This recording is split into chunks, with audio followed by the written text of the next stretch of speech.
New York. 25 points for the winners of the men's and women's, 19 for the team that finished runners-up, 15 for the team that finishes third, and the team that finishes fourth here on Podium Day will take 12 points. Exactly. Well, we had a packed day of paddle yesterday on Saturday, a packed decisive day as well, with another 8 ties, and we started off with the Los Angeles beat against the Houston Volts. The Houston Volts were sparking. It has to be said, they beat the beat.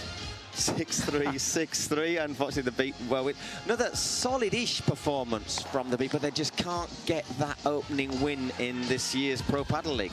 Marta Caparros and Marta Barrera will be in action later. They were brilliant at defeating their opponents, Fazio and Las Heras, in straight sets, 6-3, 6-3. They dominated the net, Las Heras and Fazio, maybe making more unforced errors in their second match than we saw in their first match. They did play well, but I have to say, having seen Barrera, Paul, we've watched them play this season in Caparros, I think this was by far their best game of the season. Exactly, and this is an example of how the scoring system really comes into account, because the Volts are in the third and fourth playoff despite winning both of their matches in straight sets, but they're going to be in third and fourth basically because of the amount of games that they didn't win or won. Or well, that's also, yeah, because Arkansas Matrix, we'll see later, caused another big upset. And because they won by a bigger margin their 2 matches, they were the team that made the championship game alongside the Flow Rider Goats. Exactly. What's interesting about the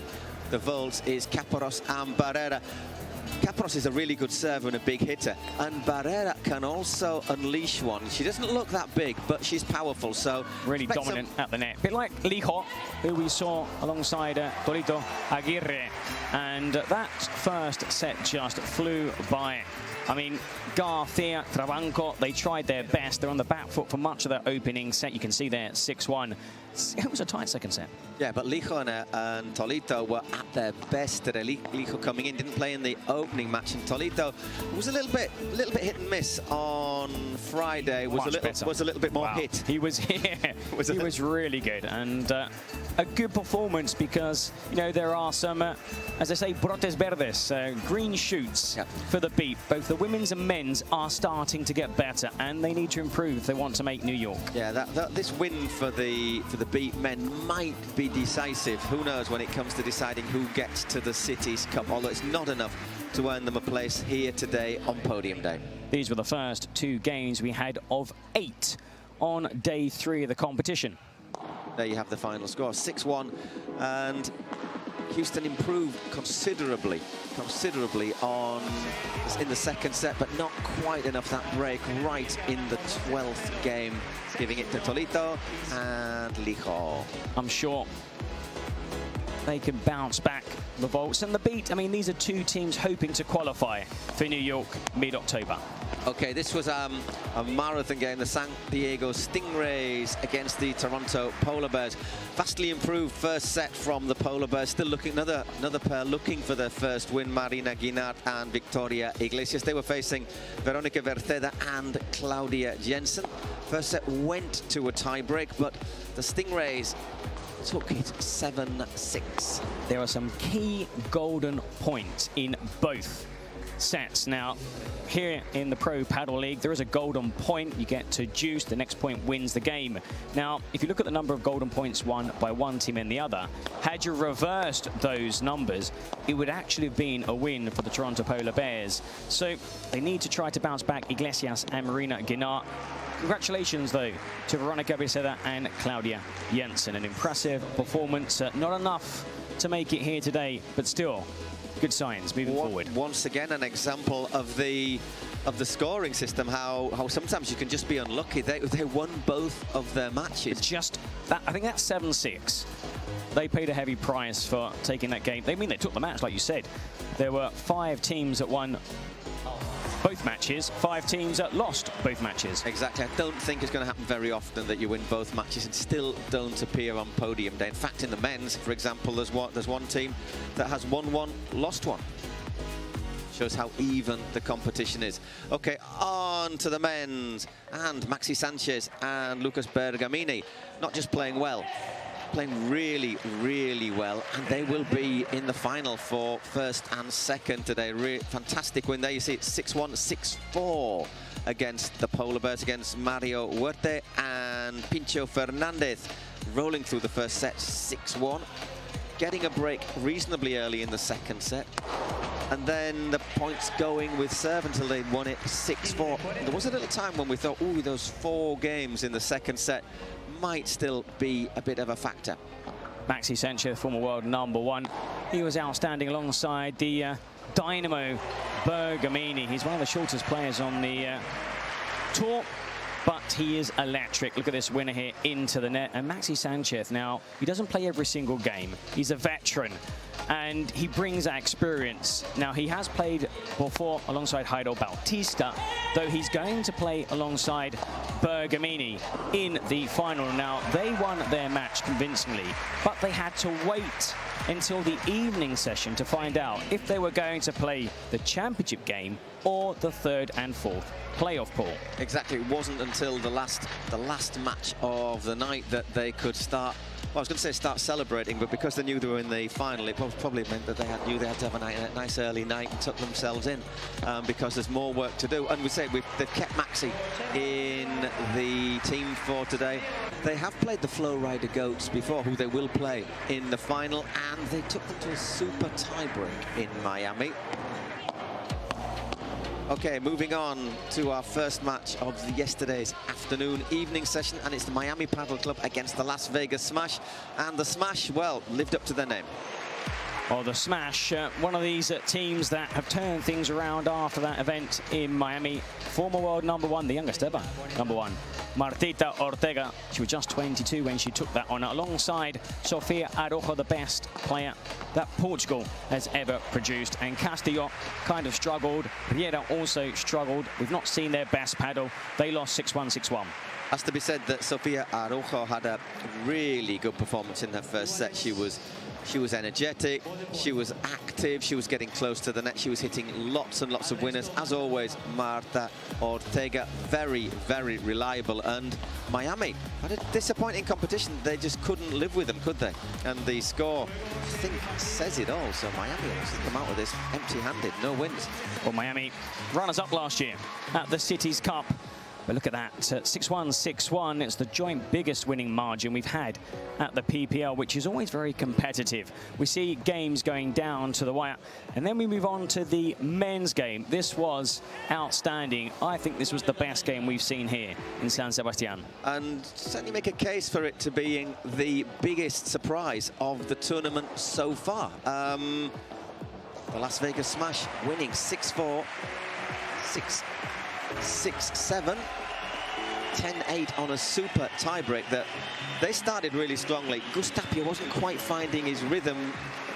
Looked as if they were improving Miami after the first set, and then it went to the super tiebreak. Could have gone either way, but in the end, Alfonso and Barona really, really playing well. And I think Barona really deserves praise because of the way he controlled himself. We know he's a big hitter. We know sometimes he can have a slightly wrong shot selection. Good job he didn't try that shot against Gustapia's head. But he was really good, really disciplined performance. Oh, Fede Chingoto. I mean, the crowd came to see the two Argentines in action also. Agustin Tapia, but they were outplayed, and plenty of credit to Gonzalo Alfonso. I thought he was brilliant. We saw some incredible shots, tweenies, out of the cage. It was entertaining, and it went the full distance. I mean, it was a long game, but everybody here was delighted that it went to that super tiebreak. And again, there was a key point at 8-8. And there we see a huge win for Las Vegas, beating highly rated, one of the contenders for the title, Miami Padel Club. Yeah, once again, just showing the team spirit. And then we moved into our last match of the session. It was the Arkansas Matrix against the New York Atlantics. Still no Ari Sanchez for the Atlantics, although she is here in San Sebastián. And we all thought, well, the Atlantics are probably the favourites, but if the Matrix can win in straight sets, they have a chance of getting to the final. And started off really close, really cagey. I think the first 4 games took us something like 25 minutes. And then all of a sudden, Arkansas got 2 breaks, cleared out the first set 6-2. Second set carried on in the same manner, but once again, at the key moments, Pati Laguna and Bea Caldera just took advantage of it. Oh, Pati Laguna, I mean, rolls back the years. She's the other side of 40, but you couldn't have, you know, watching that game, you would have thought otherwise. I mean, Bea Caldera, probably the player that has improved the most in 2025. Good partnership. And again, another upset after winning their first match. I don't think many people thought they could carry that form into this game against Ustero and Icardo, but they did, winning in straight sets 6-2, 6-2, and they have qualified for the championship game here. They'll be in action not before 3 o'clock local time here in Spain. Big celebrations. Pati has family from San Sebastián. Okay, and that left us with one more match before we went to bed, and it was the Atlantics men against the Matrix men. And well, we figured this was going to be reasonably close because we've seen the Matrix. They've struggled to win matches, but they've continually played well, haven't they? And once again, Alex Arroyo and Inigo Joffre turning on the style, especially in the first set. New York Atlantics went into this game knowing that if they won, conceding just 5 games, they would qualify for the championship match, taking the place away from San Diego Stingrays. But as you can see, they lost 6 in the opening set, dropping 7-6, 6-3, but it's still a good game for New York Atlantics. It's probably not what they wanted coming into this clash. It was a tough ask, though, trying to beat a very impressive Inigo Joffre and also Alex Arroyo, who played outstandingly throughout the match. And we've seen lots of teams improve a great deal here at San Sebastián, and one of them is Arkansas Matrix, both women and men's. Absolutely, I'm pretty sure we'll be seeing the Matrix in the Cities Cup come October. The Atlantics, they were 3rd in Miami. They won the 3rd, 4th place playoff.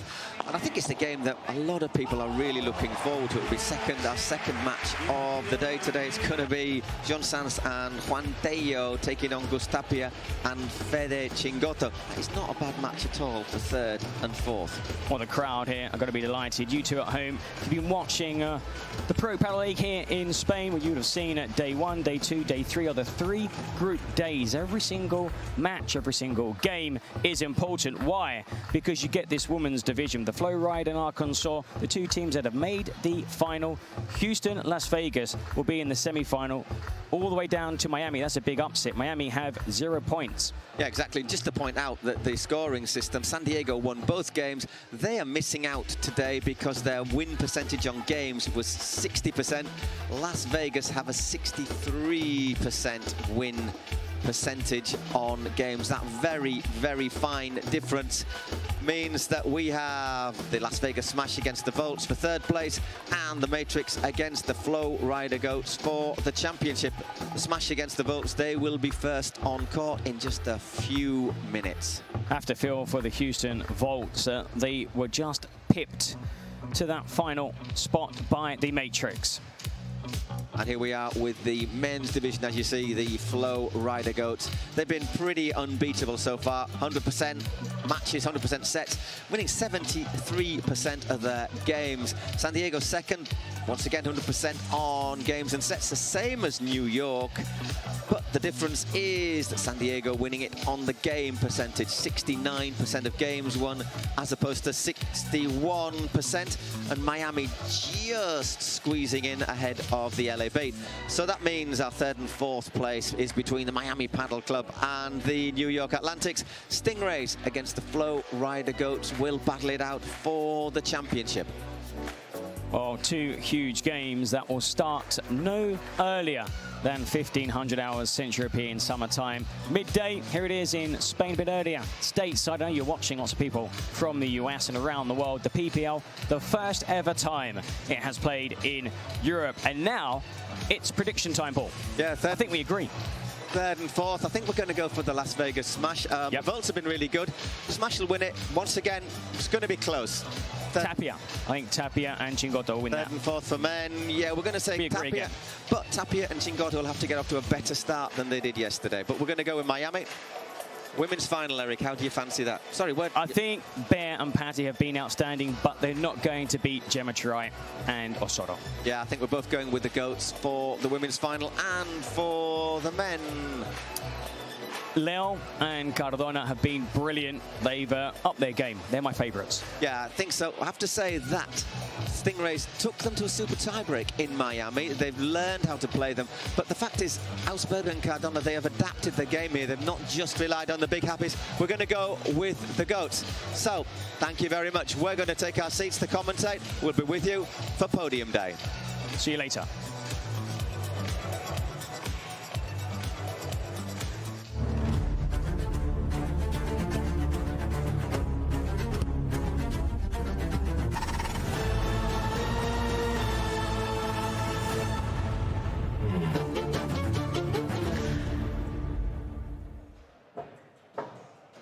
Y bienvenidos al último día de la segunda parada de nuestro recorrido mundial con el Pro Padel League temporada 2025. Aquí desde San Sebastián, soy su presentadora Anabel y ha sido un placer estar aquí con vosotros. Ha llegado el día tan esperado Podium Day con enfrentamientos para puestos de tercer y cuarto lugares y también, claro, por supuesto, los finales. Empezando la jornada para el puesto de tercer y cuarto son los Las Vegas Smash contra los Houston Volts. Y ahora es tiempo para presentar a los equipos. Un gran aplauso a los Las Vegas Smash. Marta Ortega. Sofía Araujo.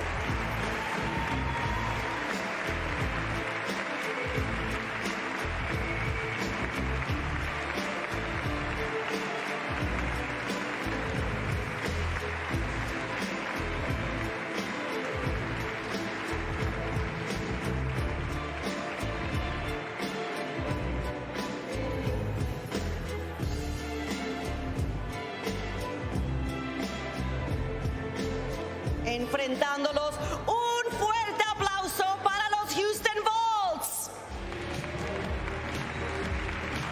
Marta Caparrós. Marta Barrera.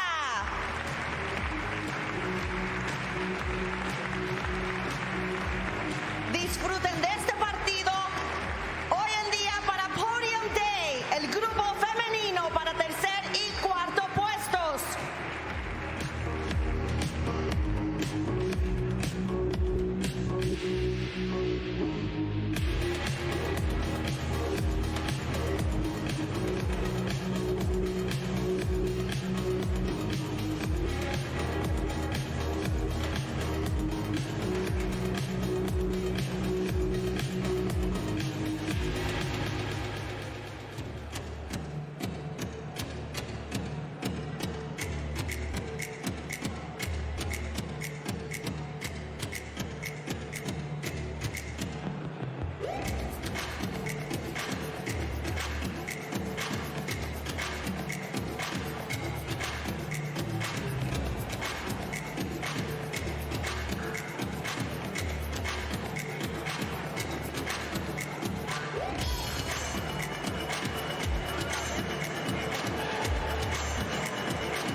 A mí me siempre vale. Cambiamos 9-11 las bolas, vosotras ahí elegid.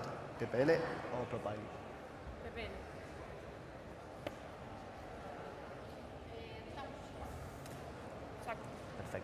partido.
Barrera.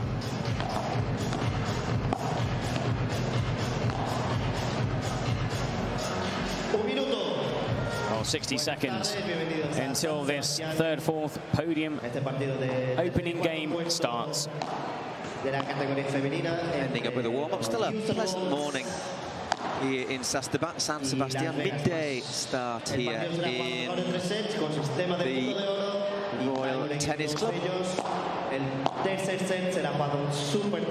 Just hearing the umpire explaining the rules here, the golden point at deuce and a super tie-break to decide the match should both teams win one set apiece. That super tie-break, unlike a regular tie-break, is until 10 or more points. You need to win by 2.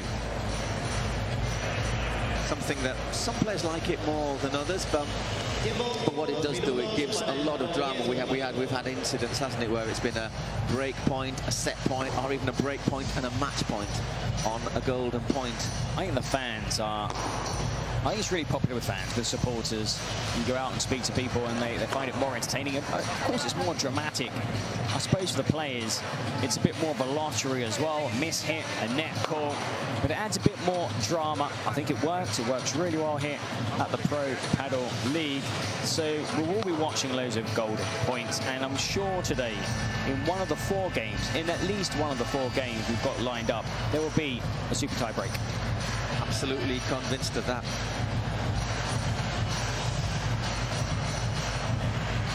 Just getting the final touches. Marta's going to have a couple more practice hits.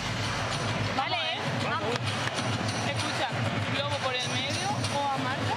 Sí, yo le jugaría más a Marta porque ahora... Well, here we go. Already Barrera and Caparrós saying we're going to attack Marta more than Sofia, and those lobs need to be down the middle. Obviously down the middle, give your opponent slightly less angle to aim for.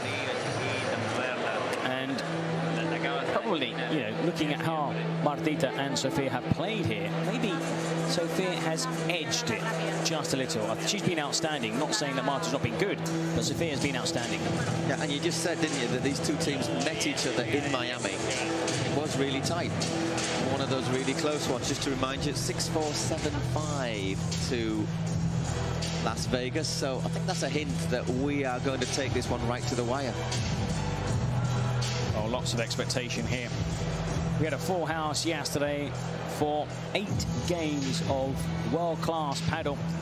20 group games in total here at San Sebastián. That's how the PPL works. Every single game set, game within a set and point is key.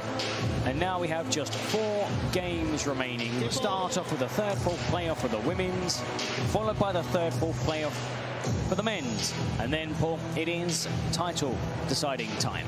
That will start until 1500 hours, 3 p.m. local time, but I'm not sure we're going to be starting at 3 p.m. I think we might be starting a little bit later, depending on how our 2, 3rd and 4th place anything like for the games we saw yesterday. I mean, they were good, intense, long sessions. We started at 10 o'clock, almost rolled into the evening session. That started at 1500 hours, which ended about 11:30. So, I mean, calculations, we're looking at 2 entertaining sessions. So, you know, be prepared to watch paddle throughout the day. We'll find out which teams, men and women's, will take 25 points and the title, 19 points to runners-up, 15 points at stake in this match for the winner, 12 points for the team that lose.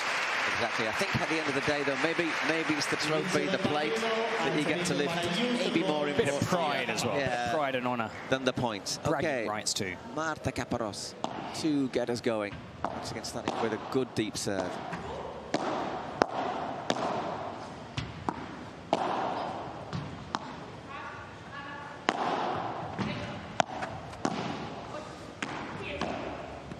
Oh, that was brilliant from Caparrós and not great from Sofia, who apologises to Martita because her shot gifted an opening to Barrera. Just on the way up, easy for her to bat it down. 15 love.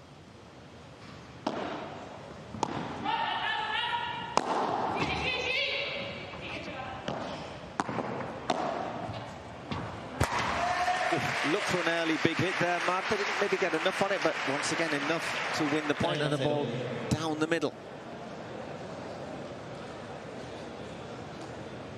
30 love.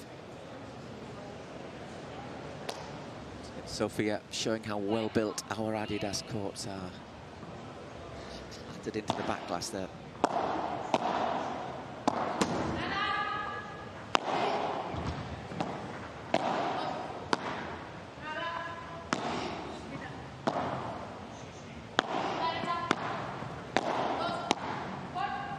Normally the team that serve are the first team to control the net.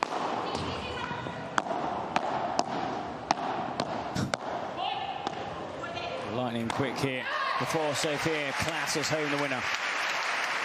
What you were talking about the net there, Marta and Sofia controlling the net, always had Bea just on the back foot trying to defend. Some good block volleys, but in the end, Sofia able to finish off the point.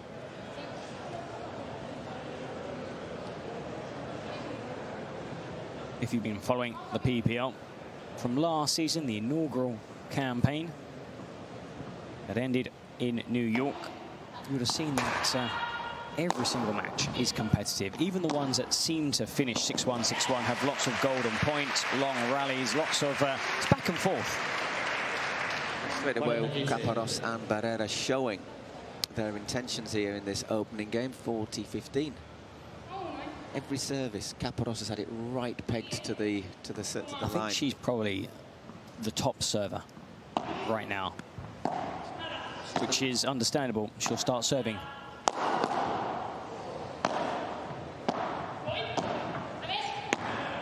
That was a risk there. Barrera had a doubles partner scurrying into the corner. Well played once again. Sofia unleashes it. Okay, about after Barrera cut across and pulled her doubles partner out of position as she had to cover. And then from that moment on, they were playing catch-up in the point. Took a little risk. If the ball had gone down the middle, she'd have had an easy win, but in the end, they lose the point. Look at that smile on the face of Sofia. She has been playing with a smile on her face all week. I think all the players have. I mean, you always hear them speak after the game ends, or at least hear the winners after the game ends. And so, you know, it's a team, it's a family. It's great fun, it's a great event. We're here for more than the 4 days. What a winner that was from Padel. Because, of course, they come here, they train, they prepare. Now, of course, this event is being held in Spain, and I think all the players, including Sofia Araujo, are based in Spain. Madrid, Barcelona, some in Malaga. So this was a great event to travel to. Once again, hits that right down the middle, which is usually the best place to hit it, as sometimes get a bit of a gap there between your opponents. So, positive start from the votes.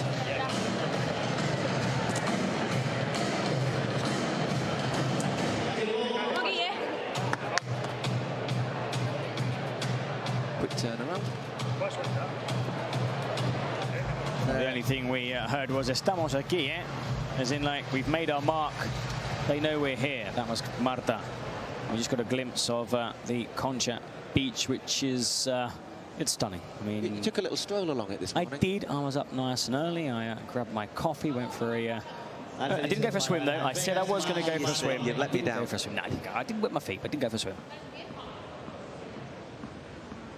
Marta Ortega to serve.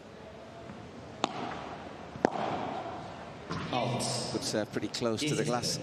Caparros turns it long, 15 love.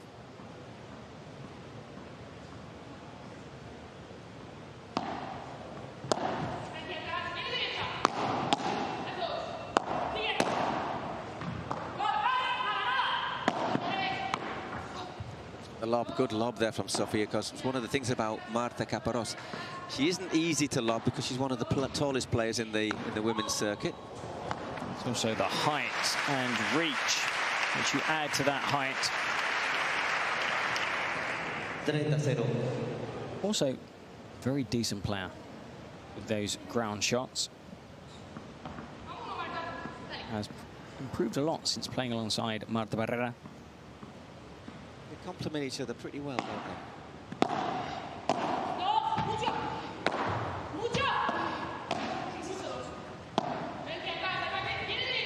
Derechas.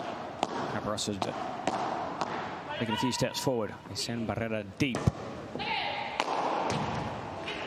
And winds up for the big hit, Martita. Sometimes you see those return, but not very often. Here, what you do is you just put your racket, hope it flicks off the racket onto the back glass and back over again. Gonza Alfonso did about 3 or 4 of those up against Chingotta and Tapia yesterday evening.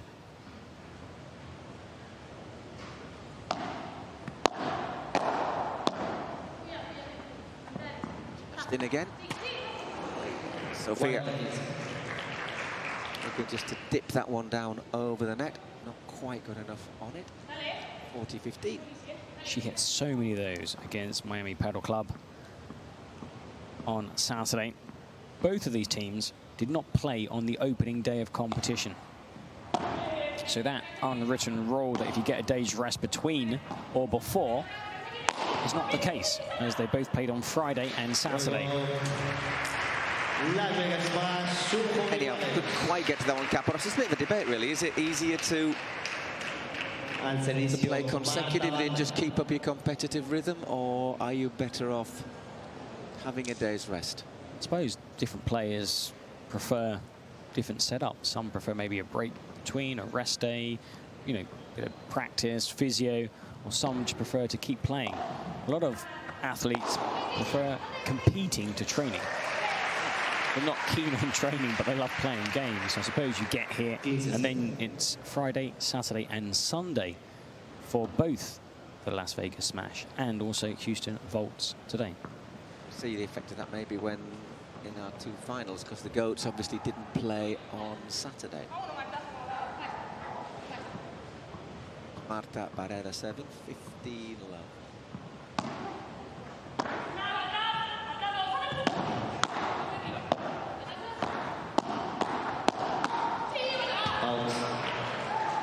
Putting it over the volley, Sofia. Quite flat the racket head. Look here. There. It's just angled slightly upwards, isn't it?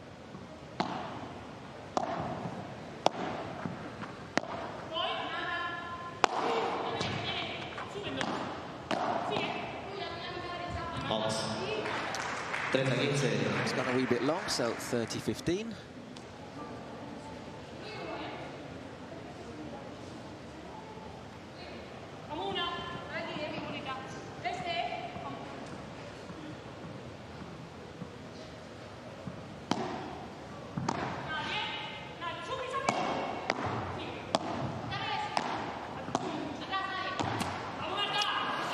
Little mistake on the volley from Sofia into the net, so 40-15. The Volts have been very good, but they haven't thrashed anyone. I mean, 7-6, 6-4, a tie break, 1 break, more than their opponents, 6-3, 6-3.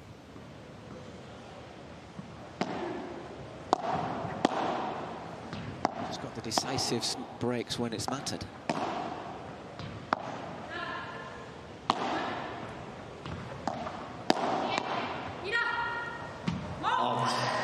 Again, well played. 2 games to 1. As we have our first proper break of the match. These have been New York here in attendance, but they lost that super tie break to Sofia Araujo and Martita of the Las Vegas Smash. They took the first set 7-5, lost the second set 7-6, and that tie break set up a super tie break, 11-9. I'm trying to go think back to that match between the Smash and the Atlantics. Did the Atlantics have any match points in that second tie break, in the original tie break? I believe they had 1 match point, Paul, and then we kind of saw Sofia Lobo. I mean, you get this a lot in paddle. Players, I wouldn't say switch off, that's not the right word, but overthink a point. We saw that with Sofia Araujo as well. Remember that one that kind of grazed her skirt, and then she was like umphing and lost 2 points in quick succession, 2 mistakes. There's a bit of frustration, and it was the right call because the ball clipped her skirt. Now maybe she didn't even feel it. Yeah, I think that's probably why she said, "What happened?" But we saw the replay, and it did graze her skirt. So you've got to be careful you don't switch off, because it could be 2 points, and we've seen here with 5 teams winning both their matches, 5 teams. It's amazing, isn't it? And only 2 qualifying. Yeah, only 2 for the final. And 2, so 1 have missed out, and that's the San Diego Stingrays. Jensen and Birceda, who probably won their game thinking, okay, we're preparing now for podium day, and then the rest of results that evening all went against them, especially the Arkansas Matrix, winning in straight sets.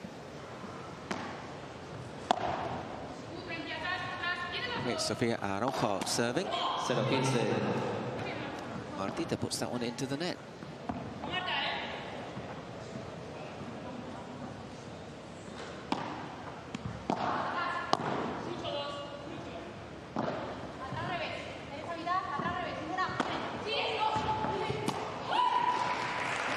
Get that round shot over.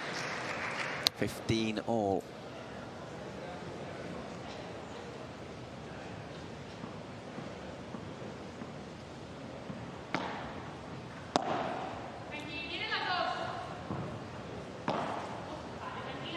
Good lob.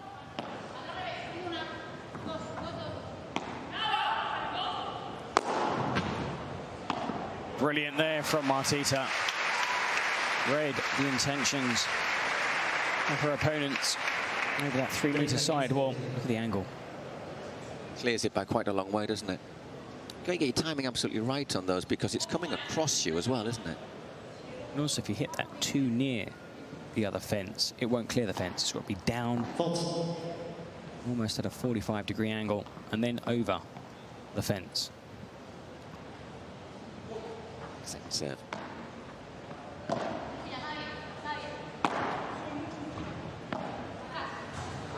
Ah, well played. That was a lovely angle cross shot there from Barrera. That's drifted beyond Araujo, who needed to be a couple of steps further forward. I was probably expecting the lob.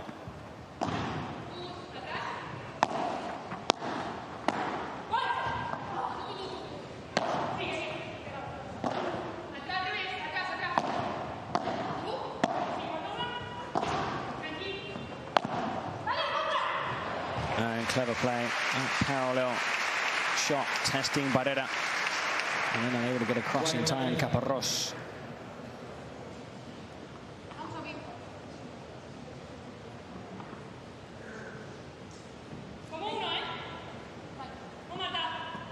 Again, down the middle, well played. 40-30, having to work. That's got enough on it, well played, Marta. So 2 games, all very, very even at the start of this first set between the Las Vegas Smash and the Houston Volts. With serve. Back with Marta Caparrós.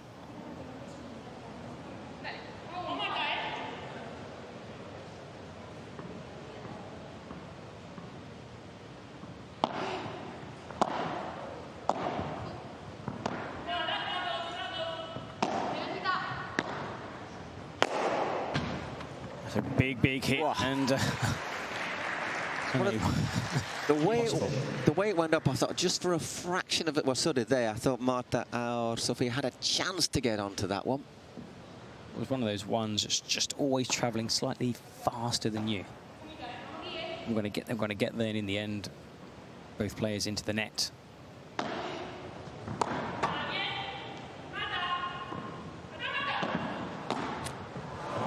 Unlucky. I think it's that ability that the Volts have to finish off a point that has been decisive in them getting there, because we saw the Stingrays, for example. They kept the game up, the ball alive a lot, but they struggle sometimes to finish off chances. And that's the main reason they beat Mercedes and Martina Fazio 6-3, 6-3, because both Barbara and Martina aren't the biggest of hitters, and they do struggle to hit outright winners.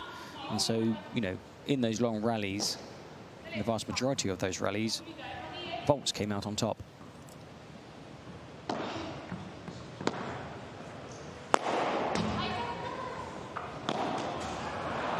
That one was a little bit short, but Sofia couldn't get any more on it. Caparrós finished it off, so we continue with our games going with serve. 50 minutes gone. 3 games to 2 in this opening set. The 5 games already in just under a quarter of an hour on a fast court. Now we've seen all the players hit big winners. Caparrós and Barrera have got to that net, but I have to say, Martita and Sofia are very difficult to beat. 2 players who will probably be top 8 coming into the season, maybe even ranked higher. I think they're both top. I think they're both top 8 now, aren't they? I think Sofia's just outside, but if they're top 8, they're going to be top 5. Certainly both top 10, but yeah, absolutely. In terms of ranking, you'd say that they are favourites, which is probably why we've put them down as favourites, but I think from what we've seen so far, the smash, we're not getting it easy against the Volt. And I don't know about you, Eric, but I think Marta Barrera is possibly, you could certainly make a case for her being the revelation or the surprise package in this tournament. We've had quite a few standout performers from Miami. Dal Bianco, Arce, Pablo Garcia. Even though they've been around and they've been successful, you know, on the domestic front, your Ustero, who was outstanding, Lobo, Sofia Sainz. But I think here definitely Marta Barrera would be on my podium.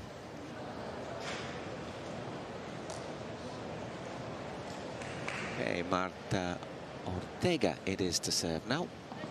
And probably joined by Caparrós. I think these two are a massive improvement on their results in Miami.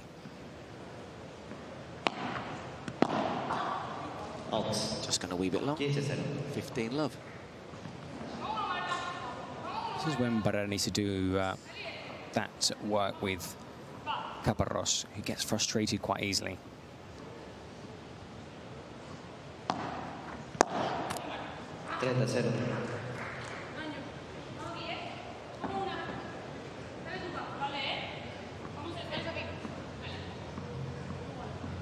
Marta serving again.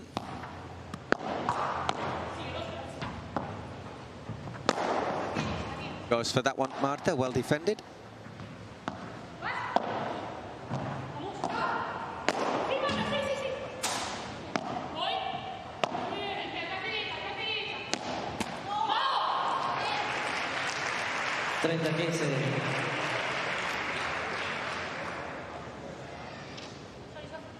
(30-15).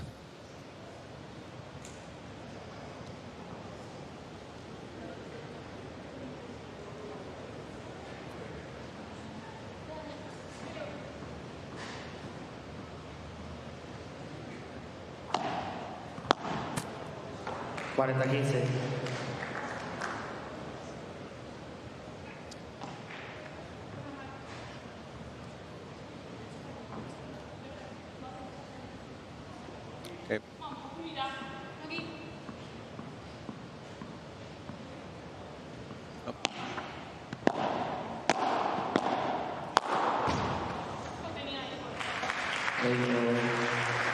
3 games all, going through that game rather quickly. Marta Barrera to serve again. It's turning into a game match pretty similar to what you expected, isn't it, Eric? It's tight but quick points. I mean, we weren't too sure, you know, coming here to San Sebastián at sea level, and also the local temperature, which does fluctuate a lot. Would it be a fast or slow court? But it was the players who told us it's a really quick court. It's an excellent playing surface. Otherwise, you know, these rallies would have drawn on for longer because the players would struggle to hit those outright winners, but that's not been the case here. So yes, we've had long rallies, but we've had 6 games in just 20 minutes. 15 love, Sofia chasing that one out of court, but didn't get there. Forced back for that return, just lobs it upwards and recovers well. Backtracks superbly, Sofia Rojo. Thought about it, good leave there in the end though from Marta Caparrós. Contra pared, too powerful there from Martita.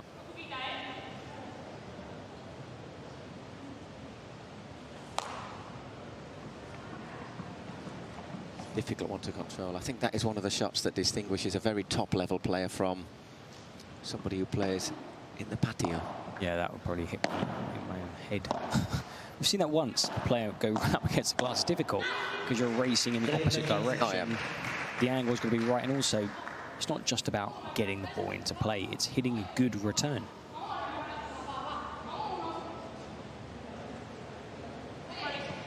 15, just a little chat there between the two Martas.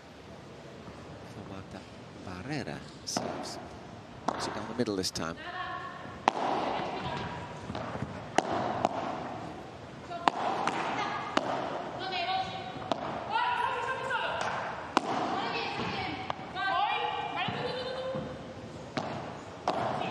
Gets across well there, Martita.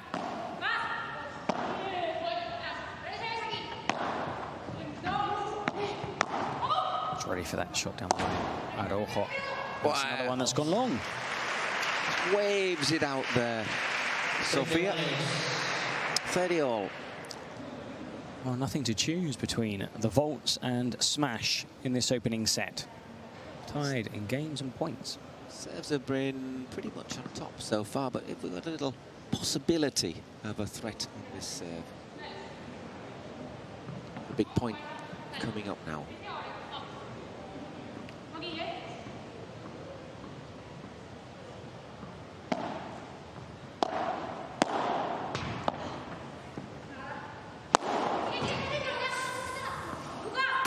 A bit of frustration because she seemed as if she'd got there. 40-30. Look.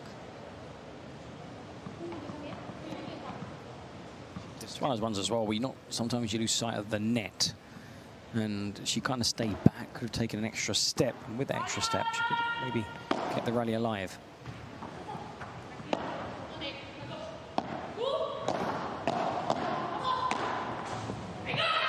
Well played.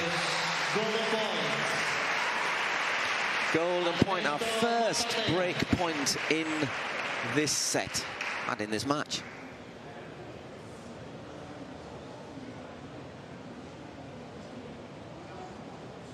Just has a stretching down, and all she can do is pop it up for Sofia to hit the winner.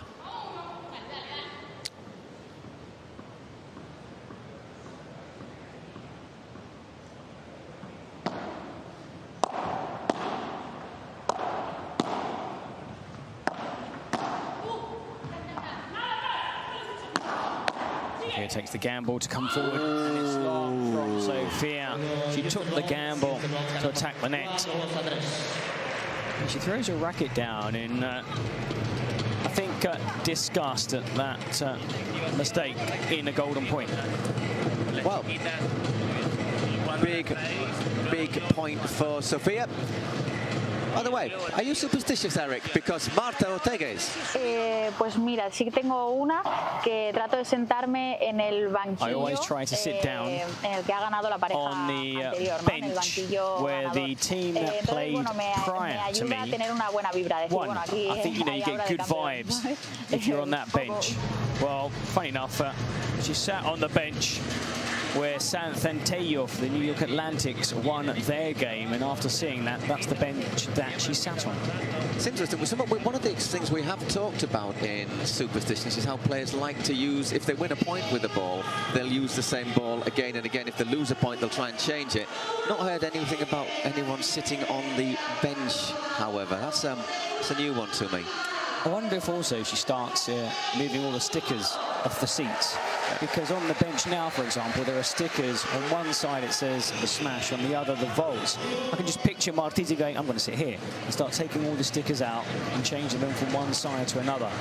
But she's lucky because obviously the home side has to sit on one side and the away and the theoretically away team on another side. It must be very frustrating. I'm you sure have that. Martita's here overnight with the sellotape. Changing those figures around. Or did she move? Or did she even move the whole bench around? You know, I'm sorry. Her and Sofia just lift the bench up, punk. Yeah, we'll swap these. Well, they had the chance to break. Now serving Sofia Araujo to try and tie this first set at 4-4. Gracias.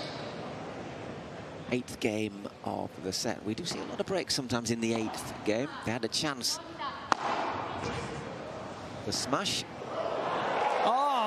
What a shot there from Barrera. Outstanding. There you go. I will. She goes thanks to ball almost. Yeah. Go on, use that ball again.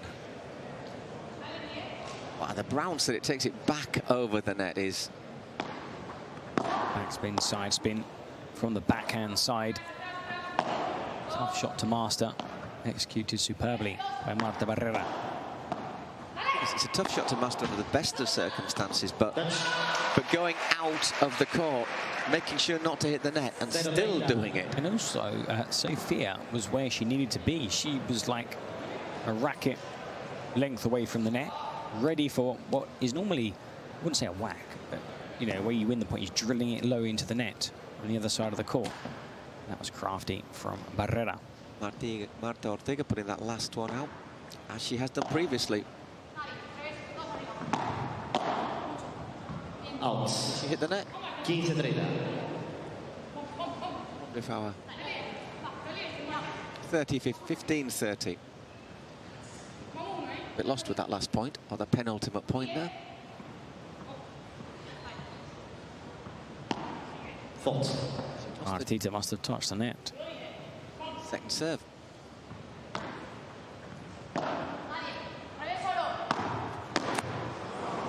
What was a decent chance there to have forced a couple of break points.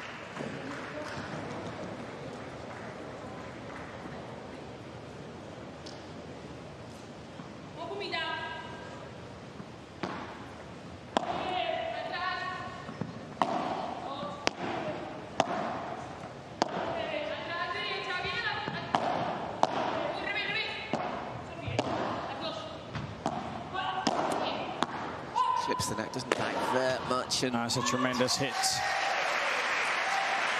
well, 2 break points, 8th game. 30-40. Well played. He's getting in a nice position there to be able to smash that one. Right, an opportunity to break themselves. Now looking to defend their service game. 2 chances for Caparrós and Barrera for the vaults.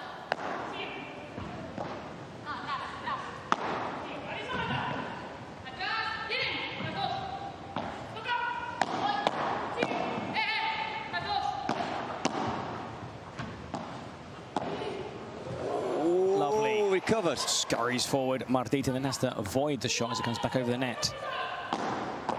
First time. Can she get... Oh, you are brilliant. Wonderful. And even Martita applauds Sofia, as does the crowd here at the Royal Tennis Club.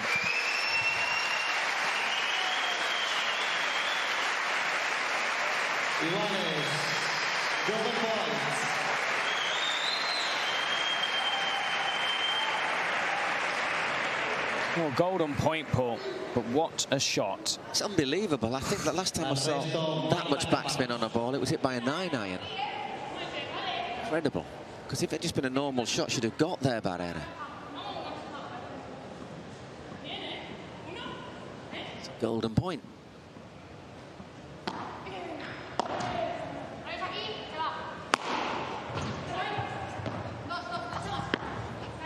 Well there, Sophie, because it just kicked up off the side. Tees herself up. Oh. And gets enough on the smash. Kept the nerve.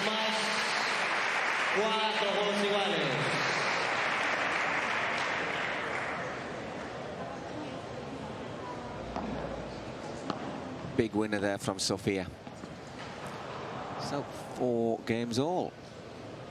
Very, very even in terms of facing breaks on each other's serves.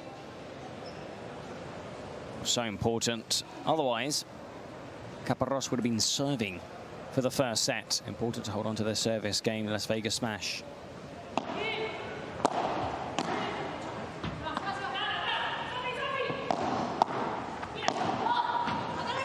Still just in.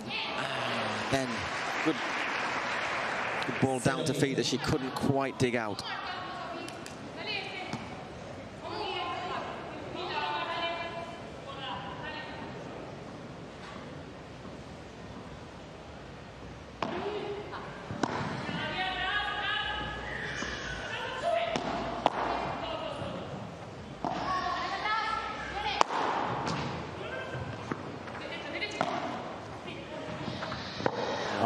didn't bounce high enough for Barrera, had to track back. Nice Padel shot. 0-30. They're just taking a little step forward here, Martita and Sofia.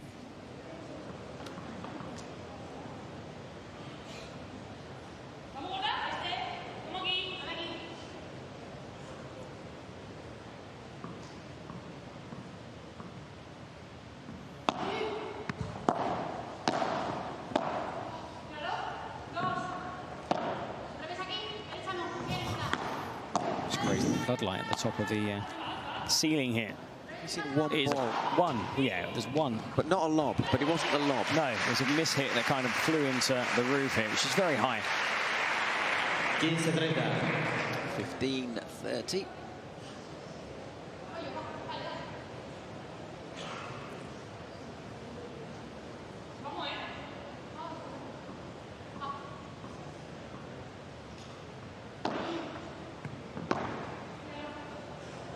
Out. 30 iguales.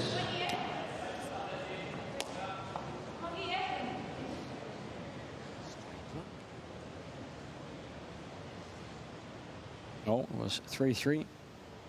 30 all. Break points. No games are broken. 4-4, 30 all. Fault. Yeah, just slightly long then for Marta Caparrós.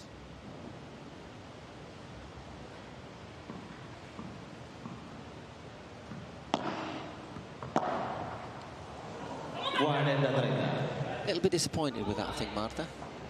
Martita Ortega.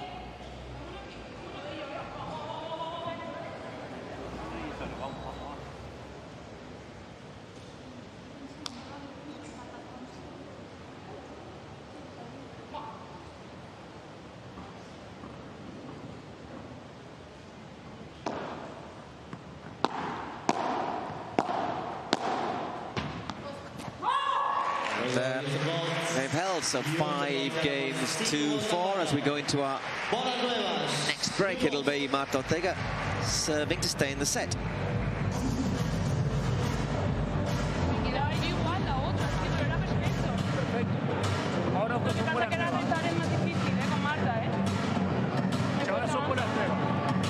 Escúchame, yo creo que la dejaría que tocase la pared y ahí tiramos un globo, tiramos, porque es que si no nos anticipamos y no la comemos.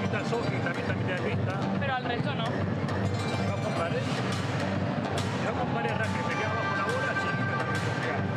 Este saca a la derecha siempre.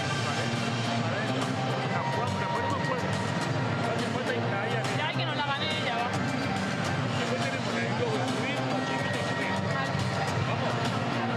Marta, ni que sea bueno, le subimos las dos, nos da resultado eso, igual, y la pala firme, que yo creo que si no... Que le pegue, ya está, salimos por 3. Dale, vamos.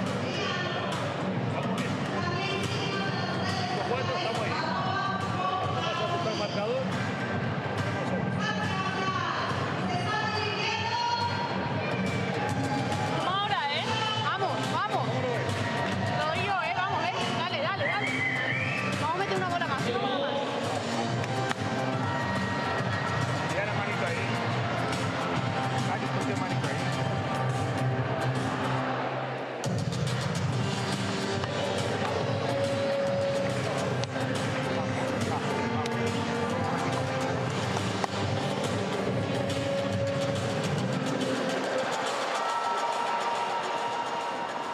Al servicio con botas nuevas, Marta Ortega. So Marta Ortega serving 5-4 down in this first set. What has been a very close match so far between the Houston Bolts and the Las Vegas Smash. 15-0. 35 minutes so far in this opening set.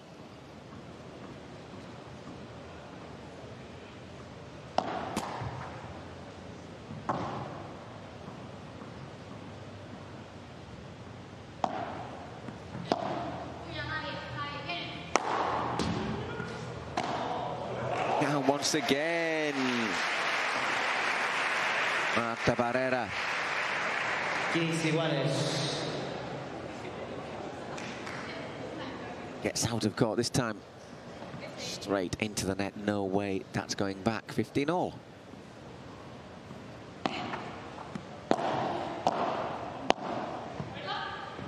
Oh, just gonna fraction along that lob.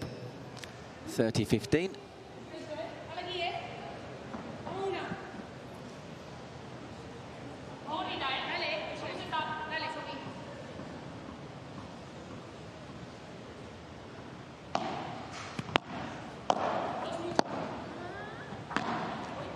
Clips the net, but just high enough.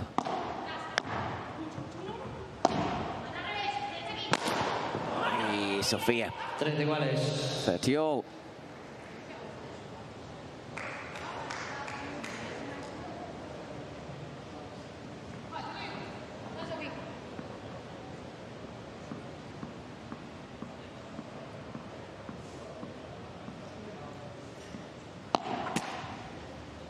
Second serve.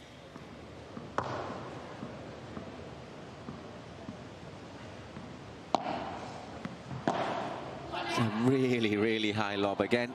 Just gave Marta Barrera time to get into the net, and that won the point. So 2 set points for Marta Caparrós and Marta Barrera.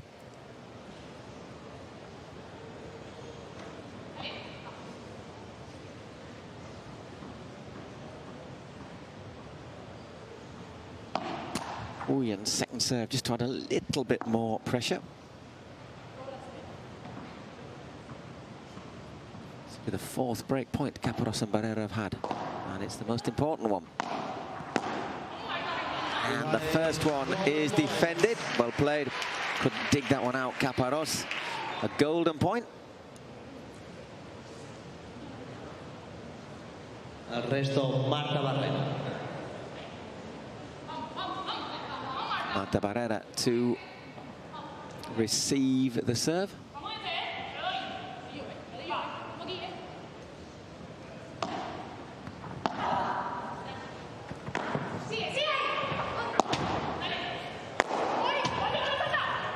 Oh, she just got a touch on it there, Marta Barrera, and there is the first set for the Houston Vols.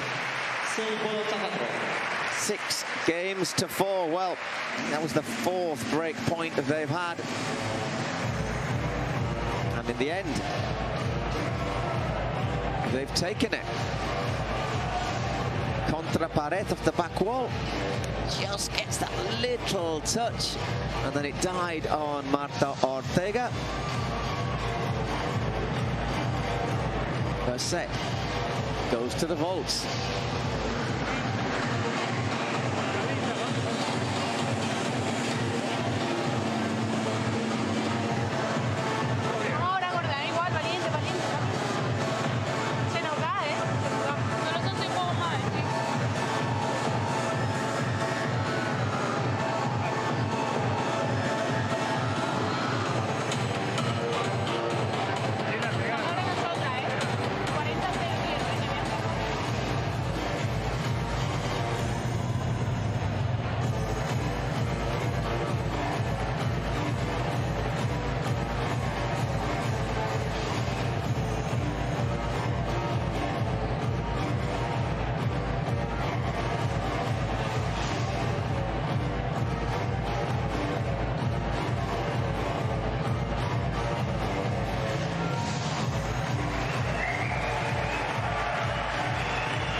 Segundo set al servicio para Houston Rods, Marta Caparros.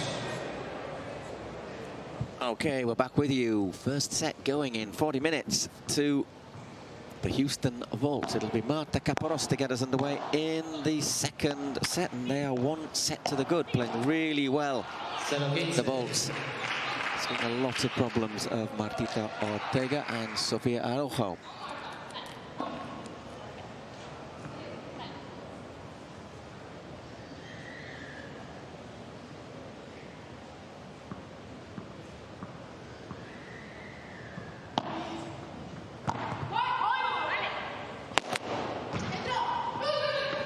This time, Sofia is in the right place.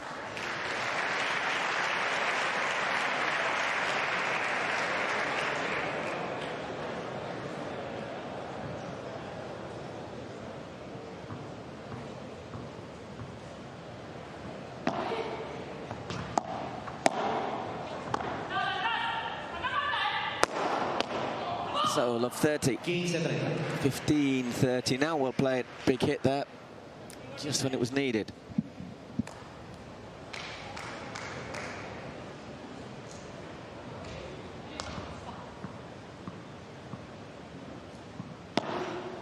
Fault. Just gone along that serve.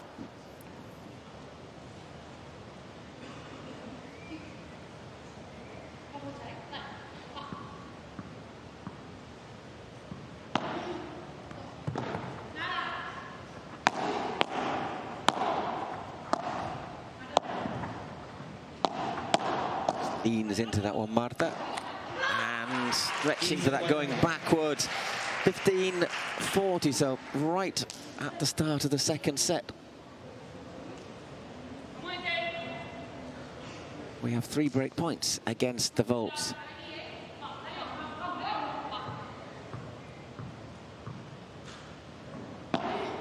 Fault. Just gone long again for Marta Caparros.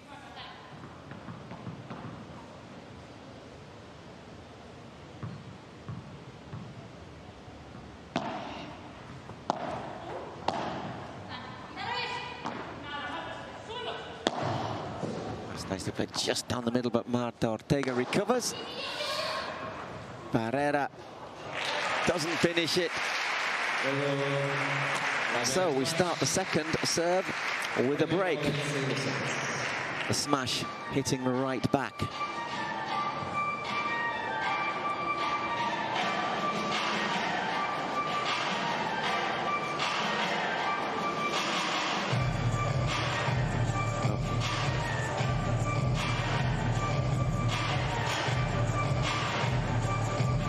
Perfect start to the second set there for the Las Vegas smash.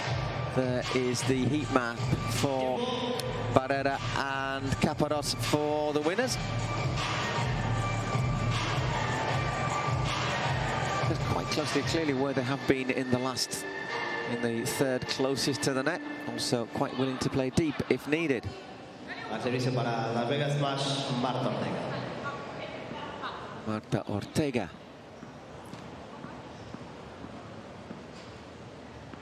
Ready to serve.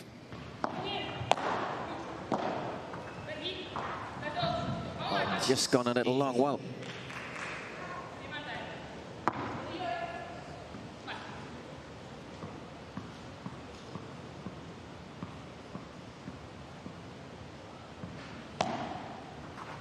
so just to recap, the Vaults breaking in the 10th game to take the first set, but Marta Ortega and Sofia Araujo breaking straight back at the start of the second. They're now... Which is something you've been highlighting throughout the PPL. Always very vulnerable when you take that first set. Just don't be broken at the start of the second. That's exactly what happened this time. Isn't it amazing? All the time, all the effort you make to hold on in the first, you get the break, and then they came out. The smash. In Spain, they call that se infla de pelota, which basically is... the ball got big on you? Yeah, it's just... it was on top of her. And sometimes you just don't get those bearings quite right, and that flies out from Martita.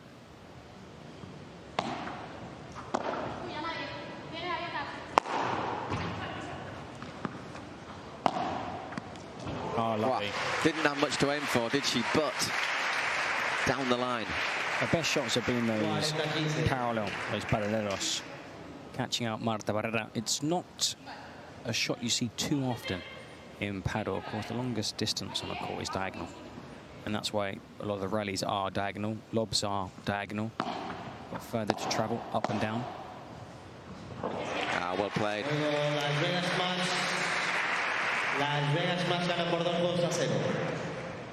mean, they must have known after playing in Miami, the smash, that the vaults would be a big challenge. As we said, it was 6-4, 7-5 to the smash in the opening PPL event of the year, but 6-4, 7-5 tells you that it went all the way to the wire.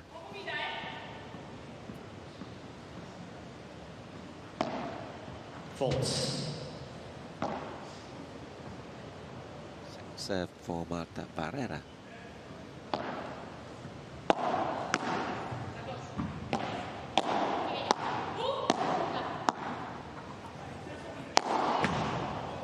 Oh, excellent play there from Araujo. This time they don't touch the net. There's a little bit more spark about the smash at the start of this second half. I think they've realised that this is a really tough rival. I really thought you were going to use spark with No. I said that with the smash. But you were saving it for the vaults. I misused it.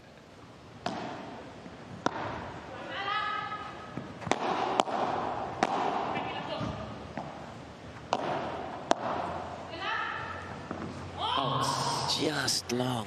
15 cuadros.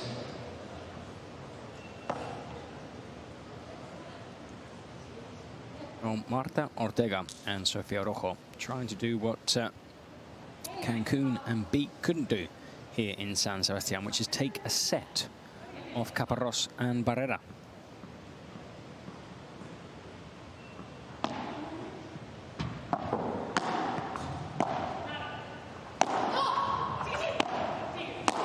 Wow, just snatched at it. It was there for the taking. And look, she knows it was there for a taking. Caparrós knows it was there for the taking.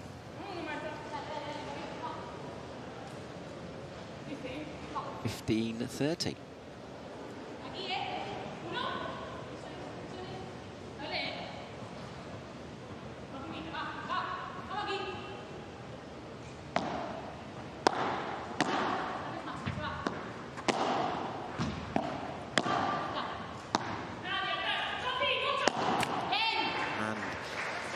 And 15-40, so all of a sudden 3 more break points.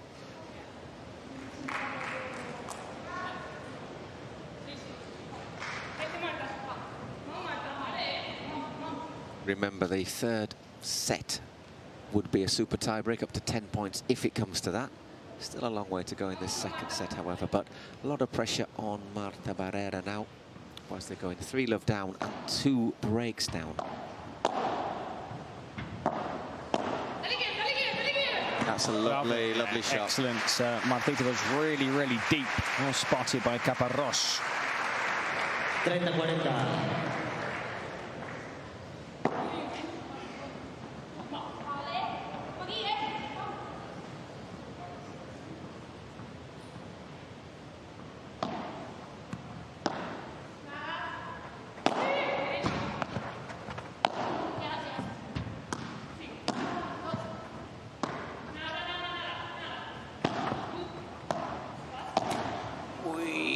A bit slice of luck.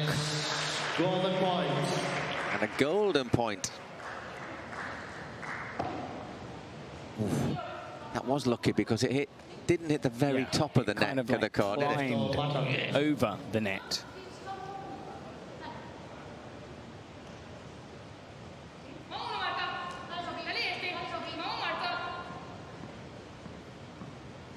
Someone says there's 3 Martas. When someone says, come on, Yeah, Marta, who's saying it to who? Yeah, the only person who knows it's definitely not them is Sofia. It's Marta Barrera.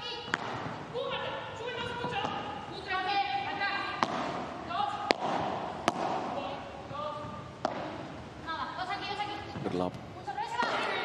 Bullet from Sofia. Excellent play. She hits that so well, doesn't she, Sofia Araujo? So, 3 games to love in the second set. How things can change.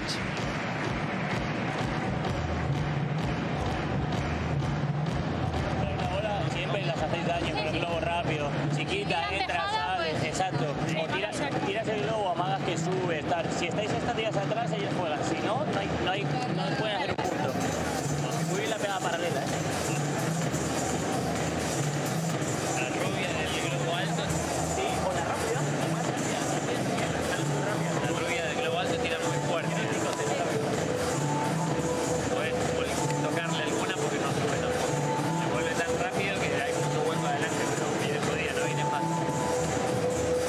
Vamos, que no verla bien cuando viene muy alto. Entonces ahí me falta un poco de precisión. Porque no sé cuándo tocarla. Está bien. La estás poniendo ahí por delante y bien. Ah, pensaba que decías cuando me tiran el globo y suben. No, Ah, cuando perdón. ustedes tiran el globo alto, Marta Caporrón tira muy fuerte. Es difícil, pero se la puedes volcar porque no sube. Vale, te digo. Cuando se tiran el globo a vos y te suben, pero estás jodido, sí. ahí igual, si tiramos el globo un poco más rápido, lo que pasa es que no me gusta tirar el globo rápido. No, que no te control de nada. Que lo tengan que matar ellas, ¿eh? Que lo tengan que matar ellas, ¿vale? Vamos, ¿eh?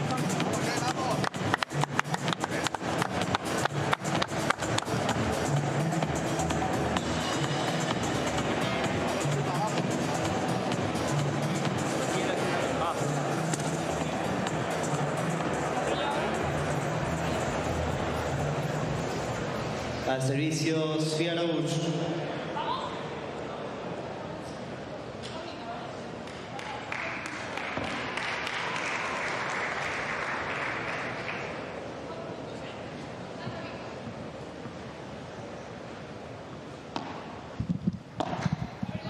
Okay, Sofia Araujo serving to go 4-love. I'd say pretty decisive lead in this second set. Looking to take this perhaps to a super tiebreak. Well, they came back from a set down against Ustero Ricardo from the New York Atlantics. 5-7. They lost the first set. They took the tiebreak 7-6. Then the super tiebreak 11 points to 9. So they do have experience coming back from behind to win. Wonderful shot again from Sofia. She's so good off the back of the court. 30-0.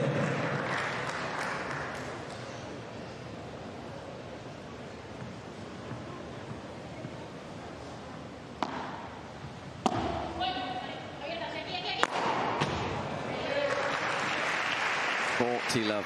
All of a sudden they're getting through their service games without too many problems as well.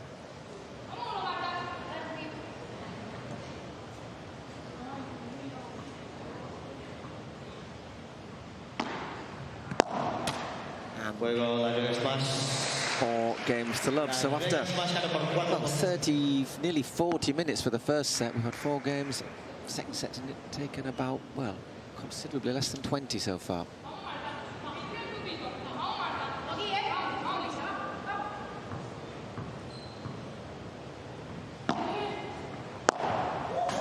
Out. 15.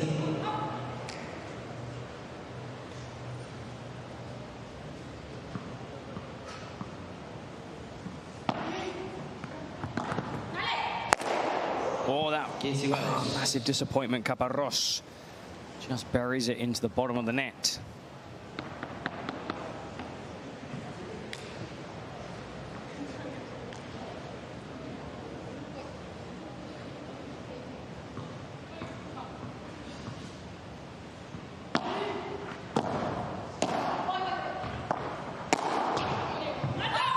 Good put away. Barrera.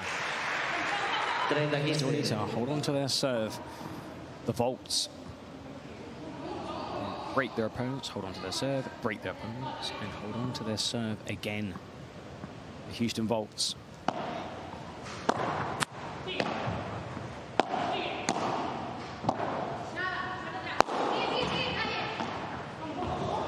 Ah, lovely stuff. Wonderful. That backhand.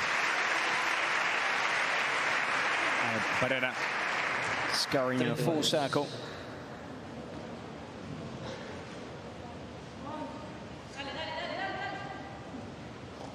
Again, you just get the feeling they need a big reset here, don't they, Caparrós and Barrera? First of all, they need to hold this serve, otherwise I think they can kiss goodbye to the second set. 40-30.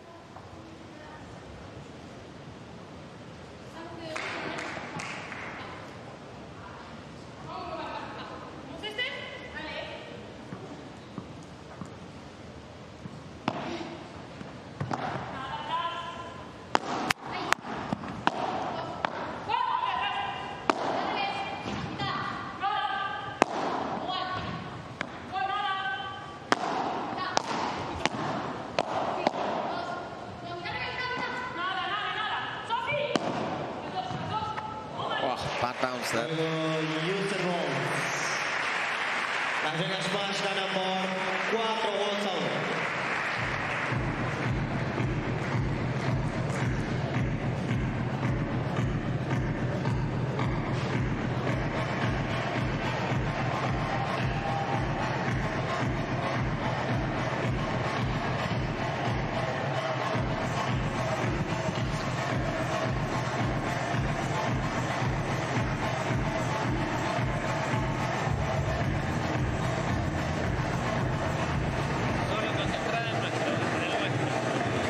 This set is ours. There's no way we're going to lose this set. And I think probably, you know, obviously you've got to close out the set. But then also at the same time, you've got to mentally prepare yourself for a potential super tie break. But first, of course, you need to get the job done. Now, as for the Houston Volts, they've got to take it one game at a time. They need to break. They need to hold on to their service game. They need to break. It's going to be very tough for them in this second set.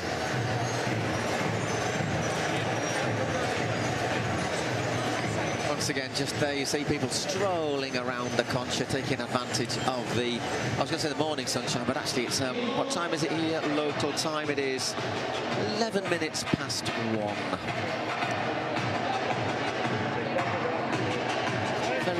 It's been a very pleasant few days of weather here in San Sebastian, where it can be a bit changing, but it did change quite dramatically on the Friday night with one of the worst thunderstorms I've seen for a while. It just added, though, to, I think, just the atmosphere here inside this venue. It was a cracking game on court. There was lightning up in the skies here around San Sebastian. Also heard thunder, too. Okay, Marta Ortega serving to go 5-1 up. Sofia takes charge. A clenched fist, thank you very much. 15 love.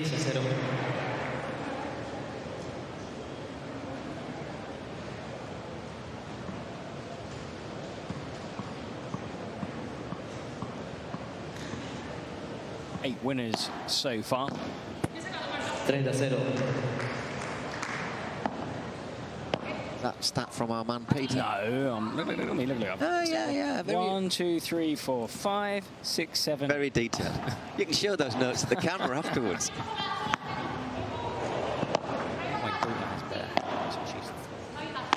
I think once you start to type everything, you forget how to write. Yes, and then when you write for longer than 10 minutes, your hand hurts. Like in the old days, you used to write exams for 4 hours. Now, ooh, ouch, ouch, ouch.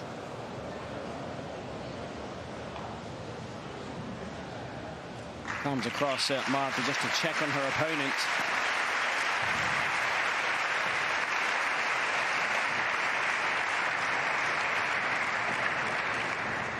Oof, just catches her on the side of the face. Bit of. Now, the important thing is it doesn't catch her in the eye. Oof. Painful. Oh, she's okay. So yesterday, didn't we? That was it. Barona got punched by his team. Gonza Afonso with a... Accidentally, haven't we, must add. It was an upper hook to the chin. Actually caused a small cut on Barona's chin.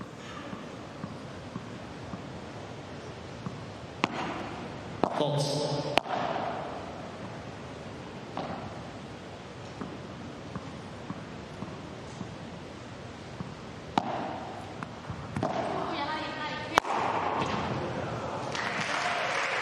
shot. That's decisive again, 40-50.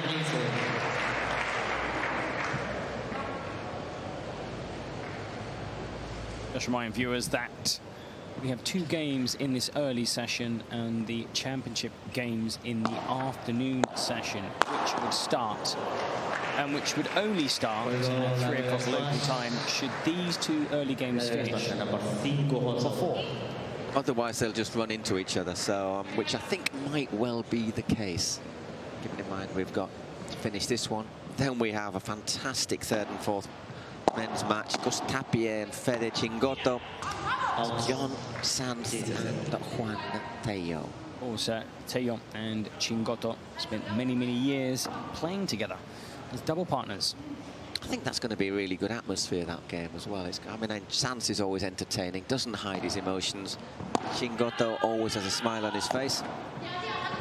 Gus Tapie, he didn't really get into orbit yesterday, but I'm looking forward to seeing some of his astronaut leaps. Frustration there, Barrera. Yeah, he was. He may subdue a few mistakes and then suddenly picked up steam in that 2nd set. Now, I think the vast majority of people inside this venue, I'm sure those watching at home, thought that Chingotto and Tapia, I did too, would go on to win the super tiebreak, but they didn't.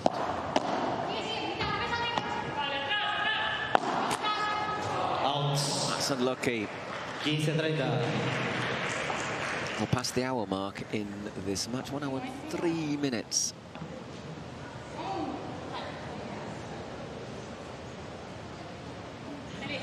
Points away from setting up a super tiebreak in this opening match.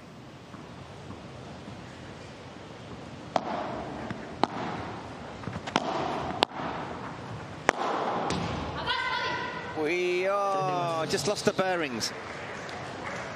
30 all.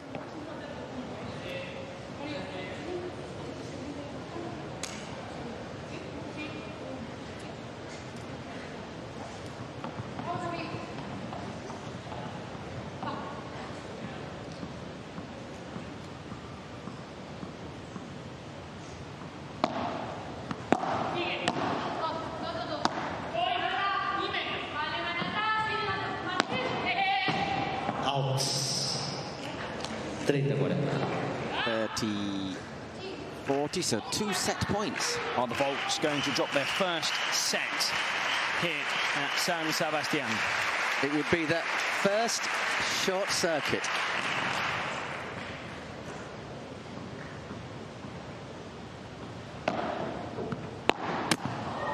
Iguales golden points, al resto Marta Ortega. So it's a golden point. It's again one of those all or nothing points. Marta Ortega to receive. Barrera's serve.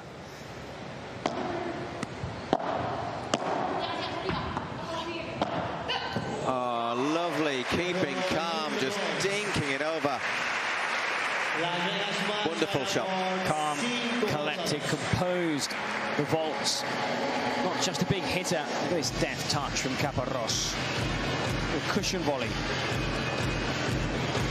They were quite deep, Marta and Sofia, on that point. Just allowed her to do that. But that's because I think the serve was also very effective. And also Caparrós. You know, when you think Caparrós, what does she normally do? Hit it hard. So you kind of, sometimes you're taking a step back, a step forward, not too sure whether to attack the net or not. They both decide to stay back. And very clever there from Caparrós. Well, I thought this venue was packed, but I'm seeing more and more supporters wonder why people try and find a place to sit. Wonder why people are coming in now. First of all, they should have come earlier to watch this match. Very bad. But they're lucky that this is looking like going the full distance, so they will watch. Well, who knows, maybe the Volts could turn things around, but they are 5 down in the 2nd set. A super tie-break, and then a big game for 3rd, 4th playoff. And look at the attraction. It shows how attractive this event has been, because look at the side, look at the view outside, and people are coming here. It is a lovely place, San Sebastián. A tad expensive in summer, it was the only thing I'd say. I mean, we are there. To the left of your screen. There you go. That's glass pavilion. We're inside.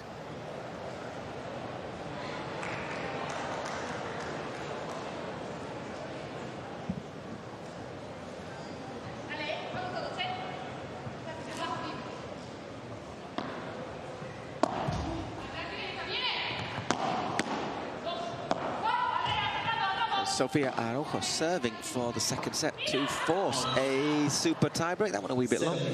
15.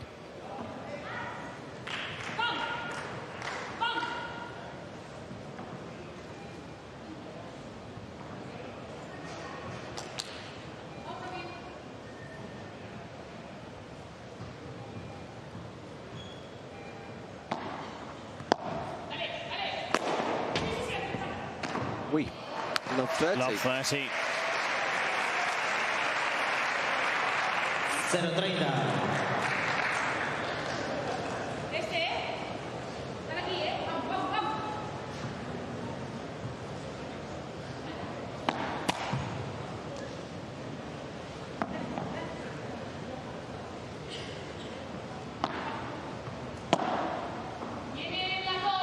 I wanted to Volts heard us say that they 0-40.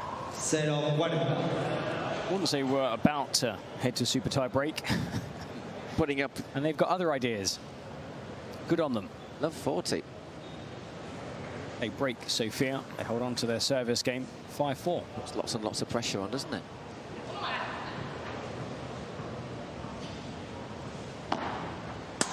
False. Second serve.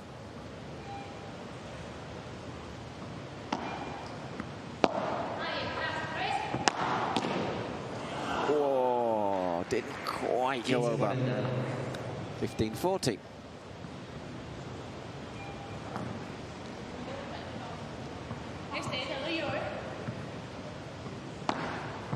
False.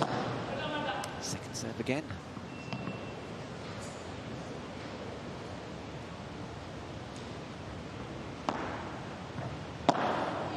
Just getting a really, really high lob.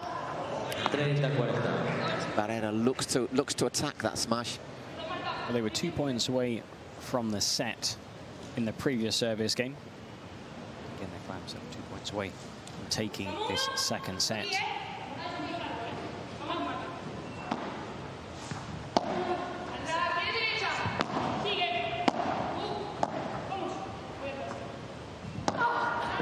Really to dig that one out, Barrera. Well recovered. Good little lob as well. That's a safety lob from Caparrós. And impossible there for Marta Caparrós. Set point, break point. Just grazing the net there, Marta Caparrós. And there is Sofia waiting for that ball. Oh, there you go. She wasn't, I mean, There it is. I want to serve with the same ball. We heard Martita earlier saying that she'd always sit on the bench of whoever won before her. She'll go to that bench. I mean, the players aren't very superstitious. Some step onto the court with one foot or another. Leading first. Cardona kisses. Cardona kisses his hand, then puts it against the two angled walls. Oof, got a nasty little kick now.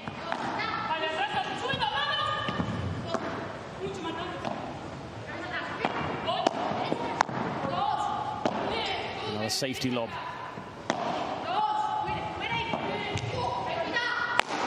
Goes for the hit.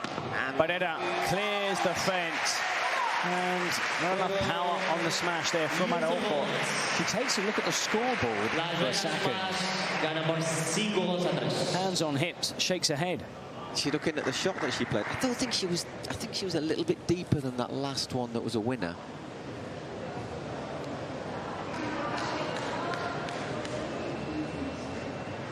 I think she's saying, don't show me looking at the board, show me the replay of the shot.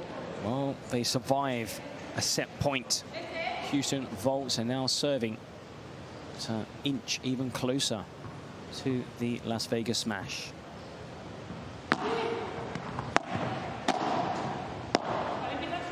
Marta Caparrós serving again. It's a tough one. That should have been Marta's Caparrós. I was going to say.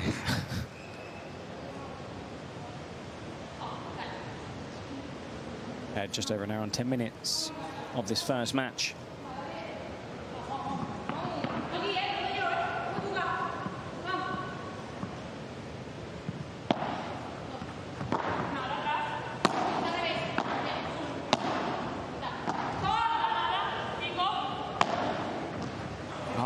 And the of bounds.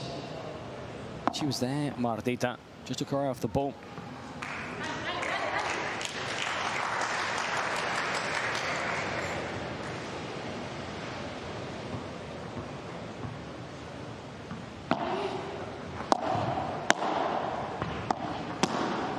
Out.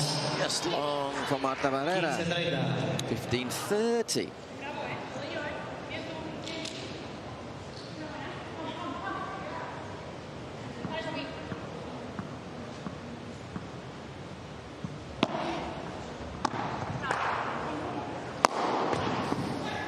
Oh, I thought she was going to get there. Took the gamble, Araujo. Darted off, caught just in case. That was an excellent smash. Third heel. They've come so close to taking this set, Martita and Sofia Araujo. They've defended so well. 2 or 3 games, haven't they, where they've been in with a chance and you thought they're going to close the set out, they're going to close the set out. In 2 games, they've been 2 points away. They've had 1 set point in the previous service game. Again, they find themselves 2 points away from setting up a super tiebreak.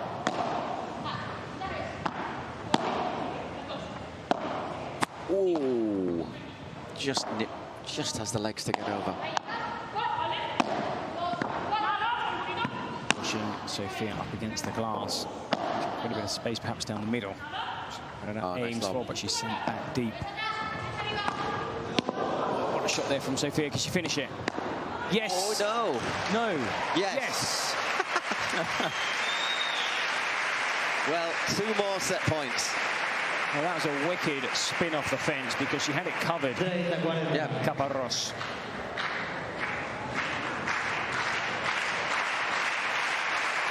Actually, when you see it from that angle, she's a little bit further away than you think from the back. It's kind of like in the opposite direction.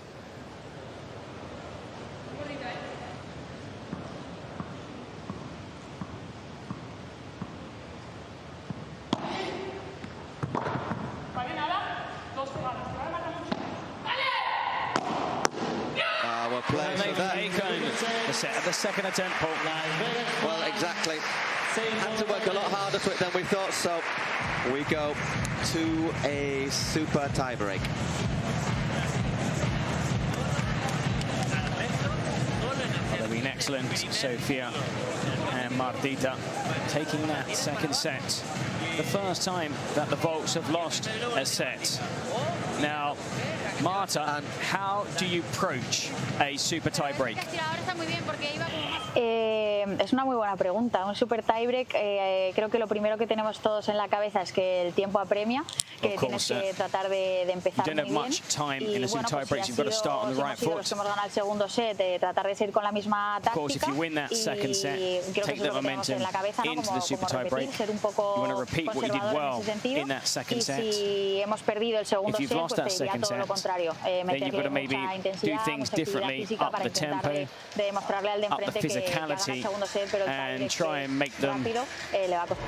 Pay really for winning that second set. So they're carrying the momentum, according to Martita, from the second set into the super tiebreak. Well, that's what they did against the Atlantics. They won the tiebreak and then won the super tiebreak. So they've already got experience of one of those, of a super tiebreak in San Sebastián. But interestingly, but at the same time, Barrera and Caparrós, they battled back, even though they lost a set, they battled back into it. But you look at the stats, once again, they're quite clear for Martita Ortega and Sofia Araujo. 62% of the points won, 57% of the long rallies, and look much more effective. We said how good Caparrós and Barrera have been serving. Well, not so much in that second set. Also, Caparrós and Barrera taking 2 of the 3 golden points. They came close a couple of games earlier. Martita Ortega and Sofia Araujo had to work a bit harder for that second set, but that is the first time the Volts have dropped a set. They won both their matches in straight sets, and they are headed now for their first super tiebreak. They did win a tiebreak against Lobo and Scythe on Friday. This is the second super tiebreak for Sofia Araujo and Martita Ortega. That's Marta Ortega to get us underway.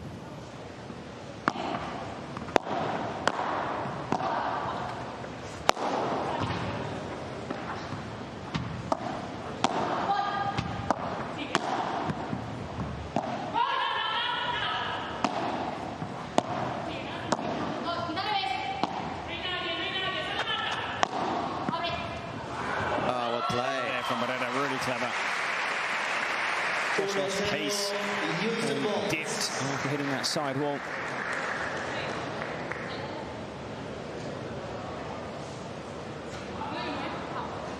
Al servicio Marta Barrera.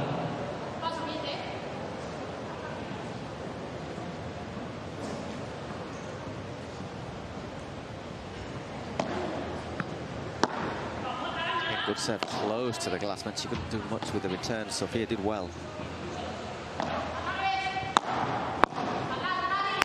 Oh, snatches at it. I think she saw the ball big in the headlights there, didn't she? There was an opportunity there to hit the winner.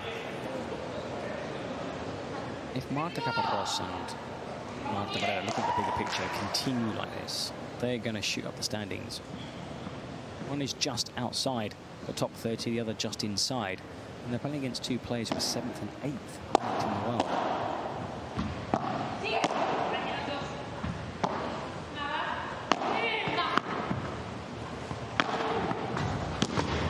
That's just Martita. Not enough room for a double-handed backhand off the back glass. But really clever shot from Caparrós. I mean, for the moment, it looks as if she's going to give it a full whack, doesn't she? Just holds back on it and angles it. Really well played. 3-love. We've seen people come back from 3 points down in a super tie break. In the men's final. But event. You'd certainly rather be 3 up than 3 down. Peter was saying, got to try and carry that momentum from winning the second set into the super tie break.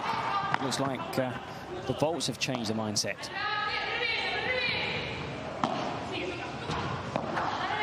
Well, it's the same thing, isn't it? You can either try and keep the momentum or use it as a chance to reset.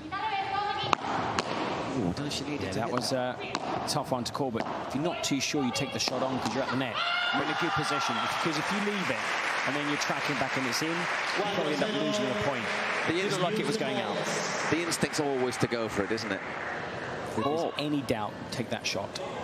4-love to the vaults. That's unless your partner says, out, leave it, no. Then you leave it. You blame your partner for the wrong.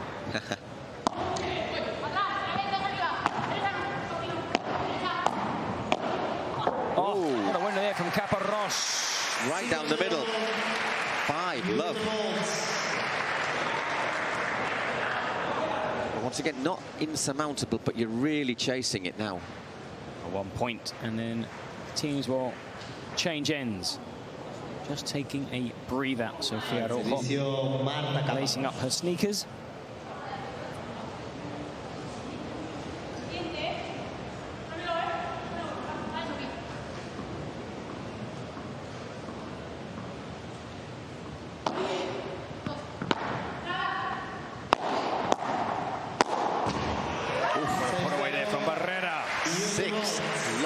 Change ends. If I was Caparrós and Barrera, I'd say, we're staying here. Yeah. I wouldn't even head over to my team bench. I'd literally just go to the opposite side of the court. Also put a bit more pressure psychologically on your opponents. We don't need a break. We're buzzing, we're high. We're playing superb. What a safety net. 6-0.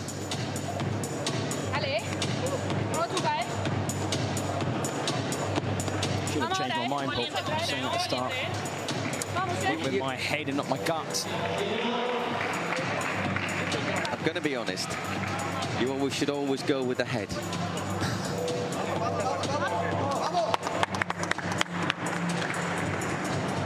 Still time for Sega Smash to try and turn this super tiebreak around. Lucky for them, it is a super tiebreak and not a tiebreak just to 7 points. It's still 10.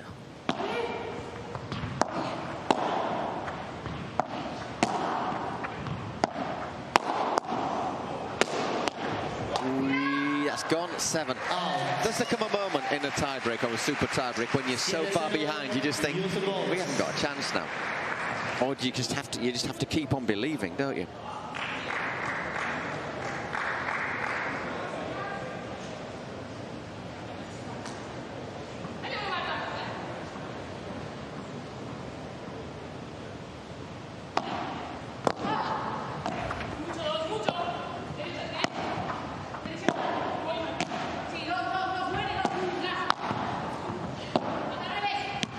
Mistakes in this tiebreak, and they take the net again. as well there, Sofia, because it was an awkward one. That glass. Sofia covered well by Caparros. She's going to hit it. No, the fake smash. She was aiming for the side fence. And the first point up on the board for the Las Vegas smash in this super tie break. Still though, 7-1 down.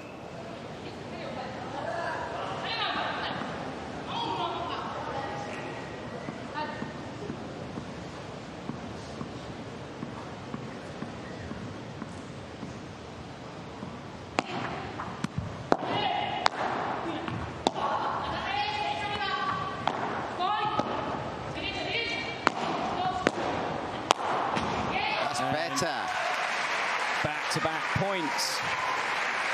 The mini revival. Little seeds of doubt.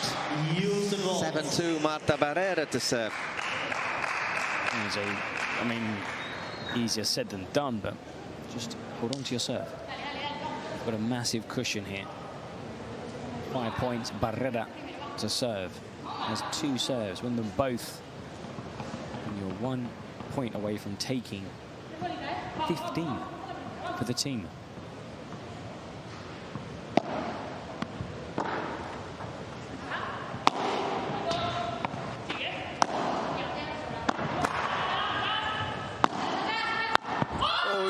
Into the net, stretching again there, Sofia. 8-2. Right now, these, along with the Arkansas Matrix, will be the biggest improvers. The women took 0 points in Miami. They finished bottom. Does mean there's a little bit of a gap opening between a lot of the teams and the bottom 2, doesn't it? Yeah, the Beat and Polar Bears could be adrift at the bottom of the standings following the results here at San Sebastián.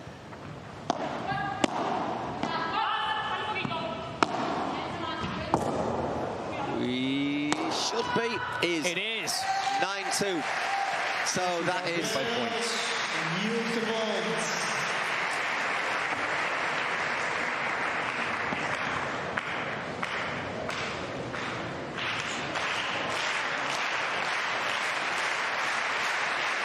Lots and lots and lots of match points.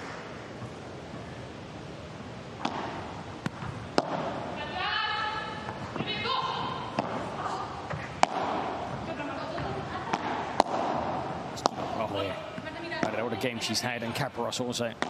Martita Caparros. 1 point away from glory. But we're going to have to wait. We're going to have to wait a little. It's new balls, but the thing is, you can just afford to play safe here, can't you? You don't have to really hit any attacking shots because you think 6 more points. All it needs is 1 error, 1 opportunity. The pressure on Las Vegas is immense. But you have 2 world-class players who have played the bigger games, won the bigger points, won the bigger titles. But it is a safety net that is surely big enough for the Volts to take what will be a huge scalp to add to that of Lobo and Saif of the Cancun Waves, and Las Eras and Fazio from the Beat. This is the biggest scalp by far. Sofia Araujo to serve.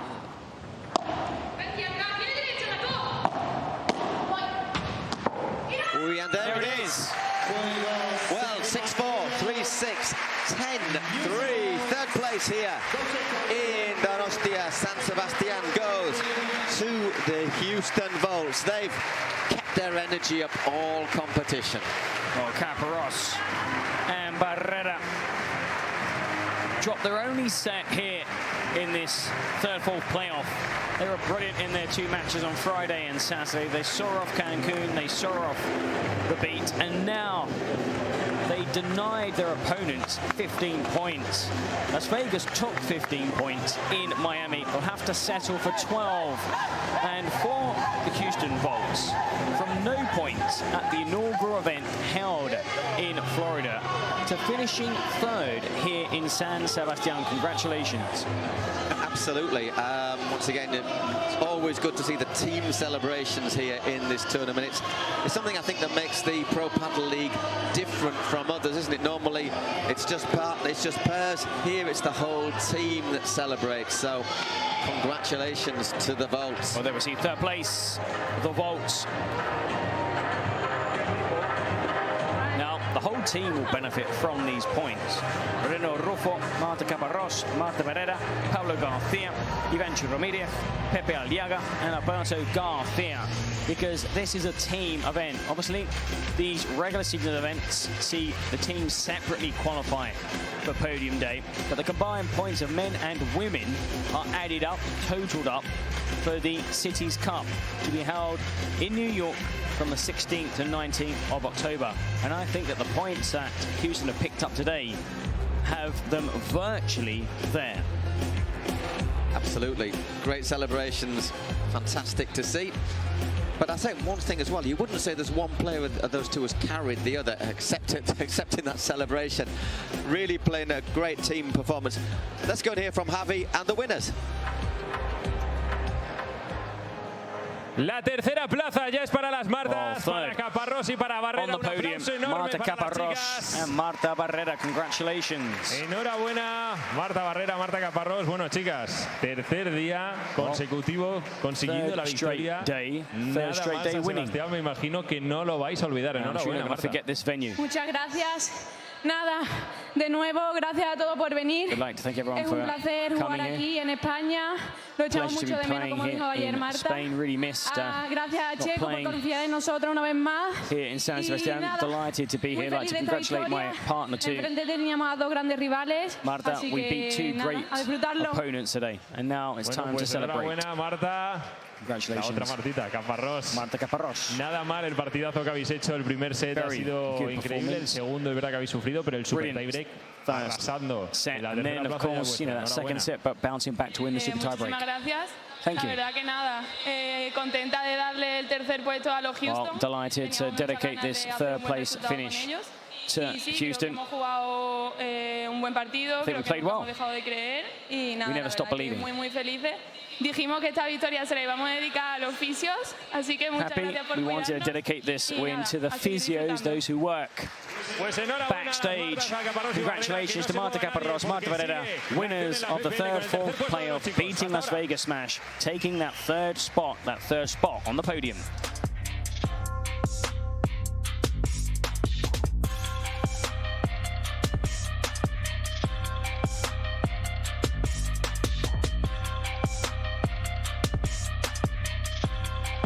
Okay, so in 10 minutes we'll be back with our third and fourth place for men.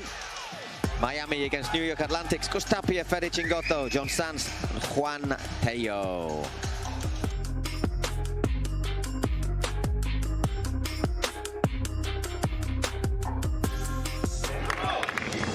Through ideas, imagination, effort and enthusiasm, dreams are built. We are making padel the sportive choice for thousands of people around the world.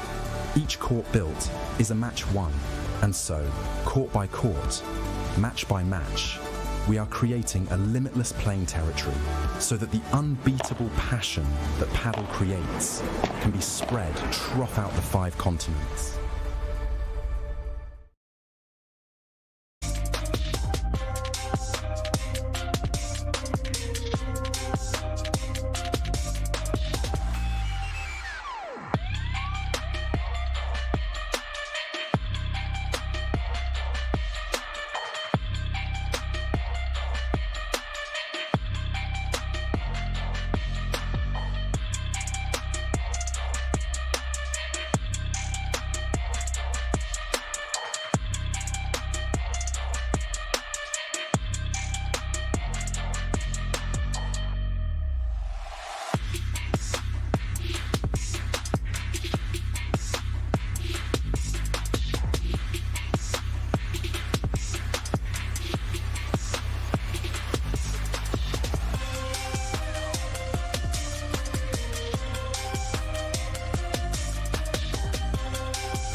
Bienvenidos de nuevo aquí en el final día Podium Day con Pro Padel League temporada 2025 aquí desde San Sebastián. Ahora es tiempo para los equipos que se enfrentan, Miami Padel Club y los New York Atlantics. El grupo de los hombres se enfrentan ahora mismo para tercer y cuarto puesto. Ahora es tiempo para presentar a los equipos. Un gran aplauso a los Miami Padel Club. Federico Chingotto. Agustín Tapia.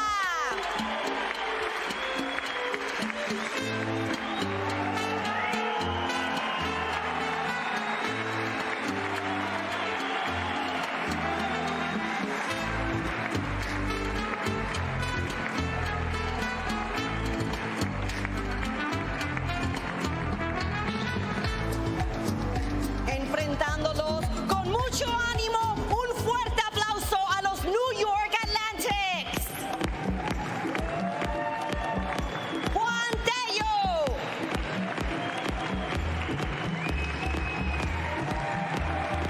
John Sanz.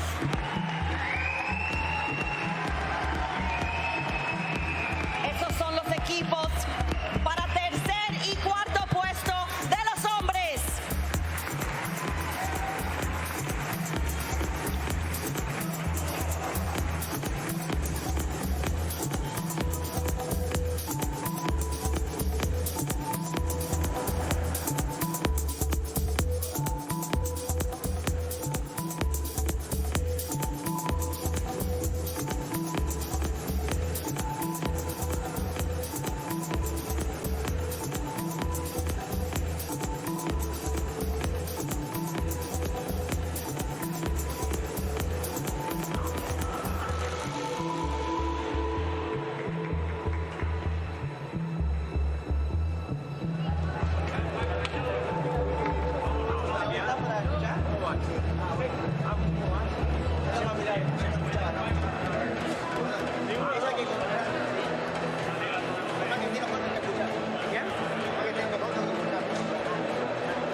Vamos, chicos.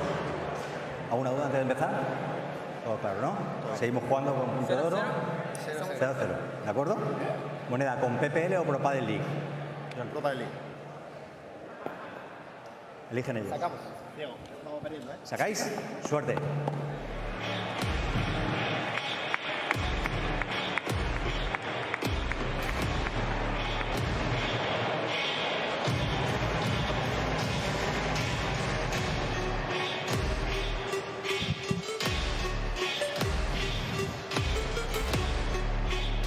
Hello everyone, welcome back to Donosti, to San Sebastián, to the Royal Padel Club here alongside the La Concha Beach with myself, Paul Giblin, and Mr. Eric McKee for a match, third and fourth place for the men, which could so easily have been our final. Miami Padel Club against the New York Atlantics. Gus Tapia and Fede Chingotto, John Sanz and Juan Tello. Well, Miami Padel Club won the men's title in Miami. New York Atlantics won the 3rd, 4th playoff. So who has come in and upset the odds? The San Diego Stingrays, out of nowhere, qualifying for the final. They will take on the Flow Rider Goats. That's later on this evening, but what a game here. Tapia Chingotto went into their final match pool knowing that a big win would see them qualify for the 1st, 2nd place game, but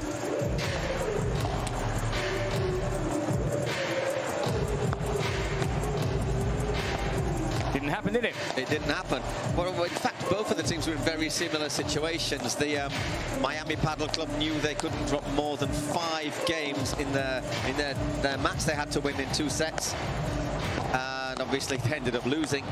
And the New York Atlantics knew they couldn't drop more than 4 games in their match. Well, we had our calculators out. They ended up winning, but they dropped 5 games in the 1st set, so straight away that just wasn't possible. It went, that tie-break.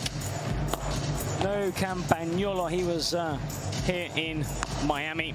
Teo the Cat, former doubles partner of Chingotto. They spent, I think if you look at their youth years before they turned pro and their pro years, it was near a decade playing together.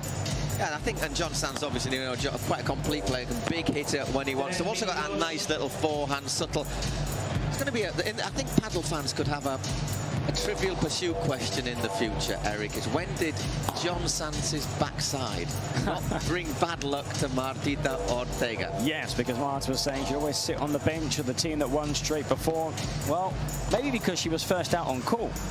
Nobody played earlier. Maybe that is why she chose the wrong bench. But a win earlier, I wouldn't say a surprise win because they really have impressed here. Marta Caparrós, Marta Barrera, congratulations. Houston Volts, they took 3rd place in the women's. You've got Chingotto, Tapia, Santello, looking to see who will take home 15 points and which of these 2 clubs have to settle for 12, which is still not a bad pool. There are there's one team that picks up no points. One team picks up 1, 3, 5, 7, and 9. Those are the points that are shared around for the 6 teams that failed to qualify. Now, a favourite here. Got it wrong earlier. It was tight, went to super tie-break. Chingotto, Tapia are favourites, but I put them down as favourites in their last game. Yeah, they got off to a very slow start in their last match, didn't they? And were always playing a little bit of catch-up. But as you said, they won the 2nd set against Gonzalo Alfonso. Exactly, I was just trying to remember. It was against the Smash. And you thought they'll probably carry that momentum on. But yeah, the last 2 super tiebreaks we've seen, the team that won the 2nd set hasn't carried the momentum. Oh, people will love this tie here to see who finishes on the podium and who finishes just off the podium. And just to remind you, of course, the Atlantics playing the last game on Saturday night. They finished at what? 11:15. 11 local time here in Spain. Now, oosh, almost dropped my phone there. It's now what time, Paul? It is just approaching 2 p.m. 2 p.m. local time. So it does look like the finals may start slightly later than the scheduled 3 p.m. local time, which is about an hour. But do stay with us for this 2nd game on Podium Day. We have 2 more matches coming up. 20 group games played here over 3 non-stop days of action. There was an evening session on day 1 on the Thursday, 8 games on the Friday, a further 8 played on Saturday, and now we have had just 4 games left, now down to 3. The winners of San Sebastián 2025 will be decided today, and the teams here have all picked up lots of points, and I expect them all to be taking part at the Cities Cup, which is the main objective. Of course, you want to win the final, you want to win the title, but you also want to be in New York come October. He's one of your favourites. Fernando Llorente, once again. He's been here every day. He said to me, I was actually chatting to him very briefly in the VIP lounge, and he said, who are you? And basically he was saying that he's He only stopped playing 2 years ago when he was 38, played in a local second division team out here from here at the end of his career called Eibar. And he said since then he's just become an absolute paddle addict. Absolutely loves it. I was nearby, I kind of overheard the conversation, heard the word addict. I was enjoying the local cuisine, and no, but he's been here with a group of friends. He brought his 4 sons with his wife. He has been here on the court. He was out in a clinic. He was actually on the court also playing before Thursday started, the inaugural day. He has not missed a game. I wonder how he plays that. I mean, we saw him warming up here. I mean, very long reach, hasn't he? And also he's quite tall. I'm sure he's got quite a good smash on him. I think you'd be looking for the Chiquitas against Fernando, wouldn't you? You know, bang that one into his feet. Bend onto that one, lad. Well, we've actually had quite a few footballers in attendance, a few actors, also a bit of a cultural sense. A surfer, world champion. The other side of the old town, there is the Cursal Centre, which is a wonderful creative arts centre in San Sebastián. There's a big film festival here every year, big with the Palma, the San Sebastián Film Festival. Lots of always big Hollywood actors famous. come over. I mean, you've got to say this city is, would you say exclusive? It's expensive. It is exclusive. Another word that begins with E? It is. I think it's arguably, I'm not sure if Victoria, another city in the which is just inland from here, about an hour's drive. About an hour's drive. That's also got pretty high property prices, real estate. But yeah, this has got really expensive to live in. Well, understandable. It's a stunning city, stunning venue. We've got stunning views here.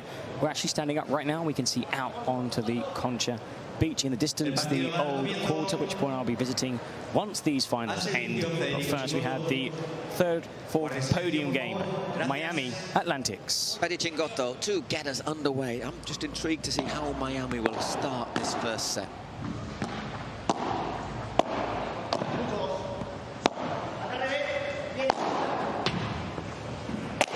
Well, that's an indication of what we have to look forward to. We have quite a lot to look forward to. Juan Bello goes out, takes no prisoners. We have none of that rolling it into the net. Fernando Llorente was scratching his head as if, I would think Fernando is probably someone who wouldn't be that advised to charge out through the gate. But so mobile for a big man, Juan Bello. He must speak some English. He had a season playing in England. Well, that's not always a guarantee. No. I can tell you a few Englishmen that have had a fair few seasons living in Spain and still struggle to speak the local language. It's fantastico. Una cerveza, por favor. Chingotto. Down 15-30.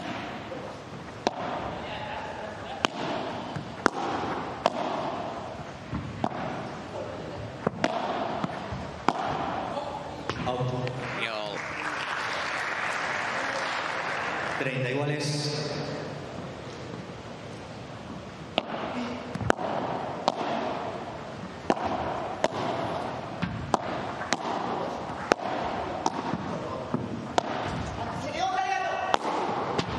Wow, not going to get there. Even Teo isn't going to get there.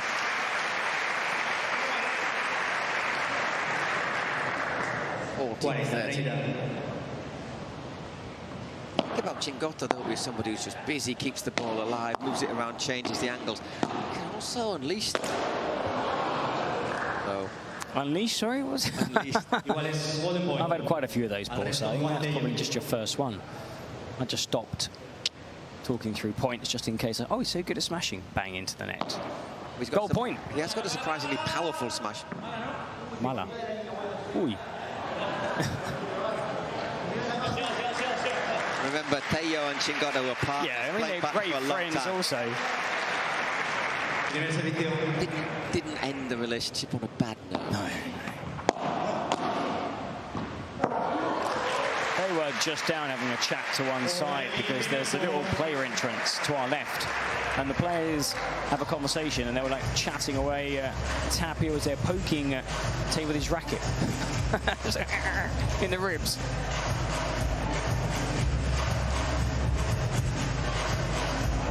again, there is the beach at La Concha. Tide's out, eh? Quite a long way out.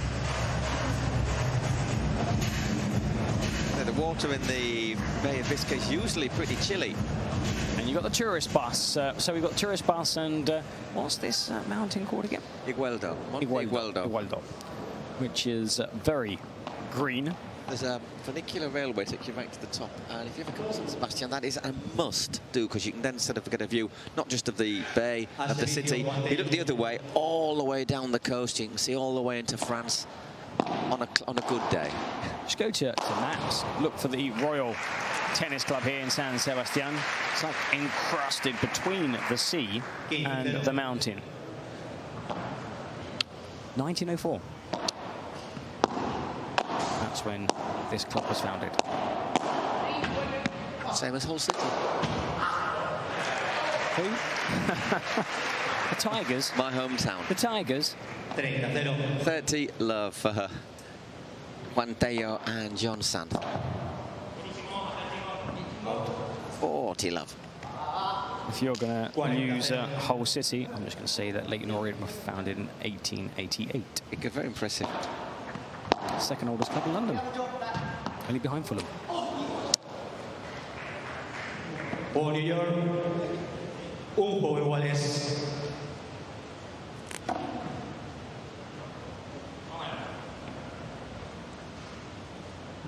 Al servicio, Agustín. Otto.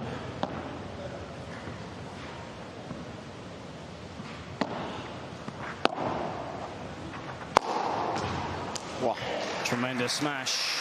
Tapia didn't see a single one of those in the first set that they dropped. No, yesterday. He seemed quite very, very restrained, didn't he?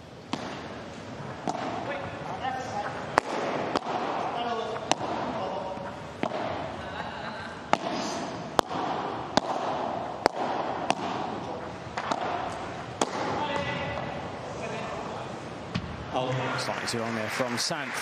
Really closer to getting hold of a beach jersey.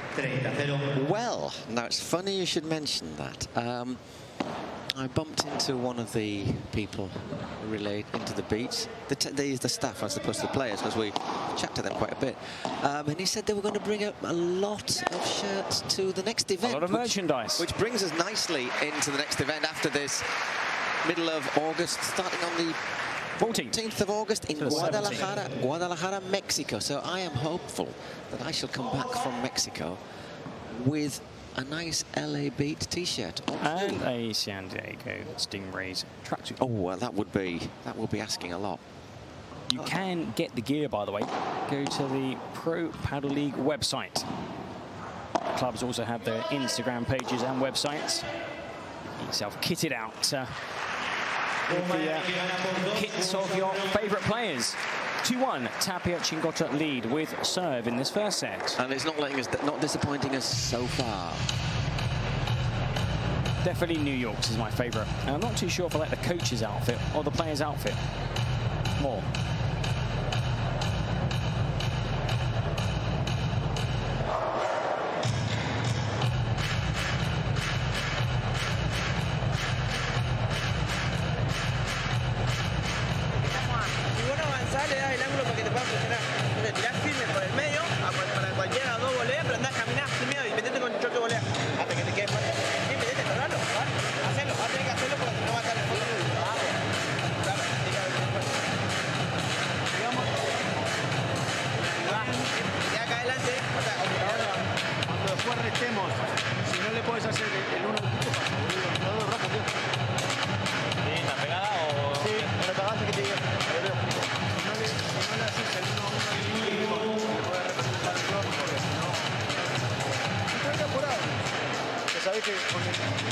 Well, let's see if they're going to mix up those shots.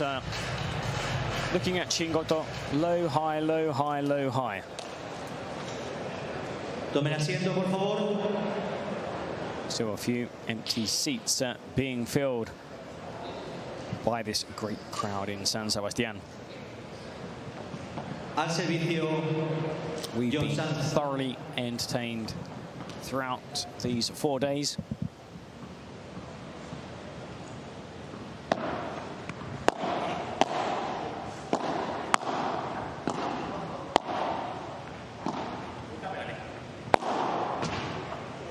Oof. Well, didn't realise it would kick so much to Tapia. I think if that had been Tapia at the net, he might have got to it. Yeah, I think roles reversed. Chingoto would have hit it, and Tapia would have got there at the net. A little lob over the top, and again stretches for it. Maybe could have. The way angle it was going would have been really difficult, though. Had to go for it. Yeah, that you don't want to lose the net. So even those volleys from behind the service line. Out from Chingoto. 40-0. Ordy love.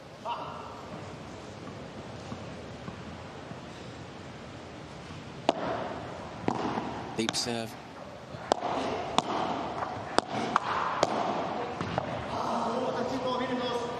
Just long, yeah. Just stayed a wee bit low there on Chingoto. You could hear him go when he hit it. 90 seconds.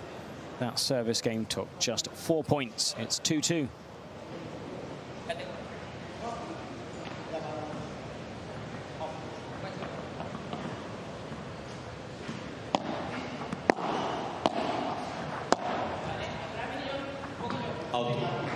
Just long, 15 love.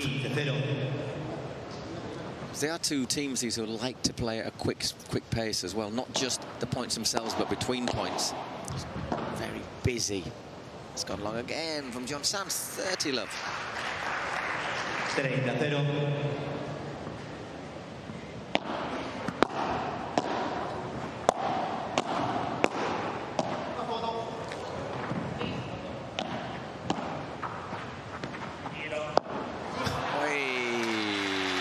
Love. When you start playing paddle, you don't consider those kind of shots. When you're at the net, you think, I've got to pass them. Yep. I've got to hit a winner. What you're seeing, those little, dejadita to feet. I'm going to correct you there, Eric. You think, let's just get it over the net.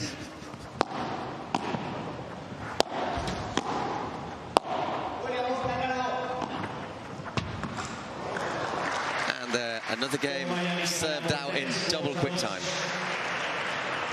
What a tempo to this third, fourth place match here.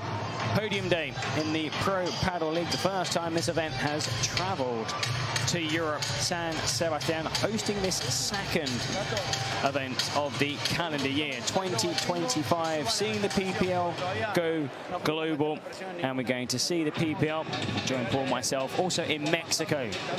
14th to 17th of August, Guadalajara. There's also the Hamptons at the end of August, beginning of September. More on that later. You can check out on the website also Pro Padel League. Keep updated with all the latest news, maybe even mid-season transfers and trades. And then the Cities Cup, 16th and 19th of October.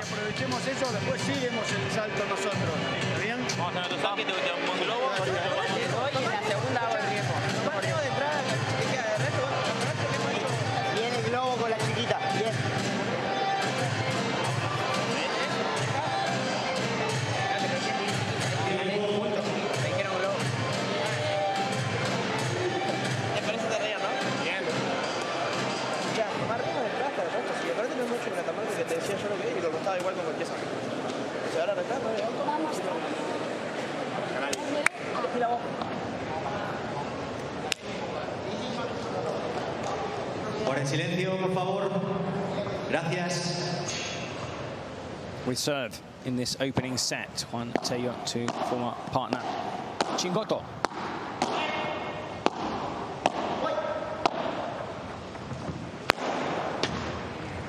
Whoa, brilliant. Brilliant there, superb. So Tapia tries to get it, tries the little back shot. Fortunately for him, he misses it, and Chingoto scurries in. Just pokes it through the doorway. And avoids contact with the net. We love 30. There you go. Not far away there from Fede. That was like a football player. Almost, feigning injury. Didn't even touch him.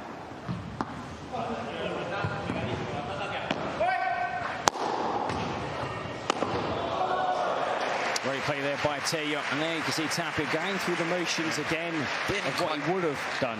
Didn't quite get enough on it. Yeah, had he had a second opportunity. Teo gets a pretty high, and he's sort of got a good start as well. Great shot that Tapia. 30 iguales.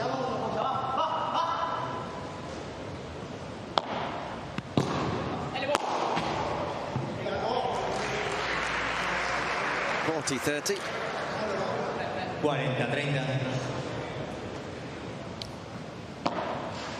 Volt.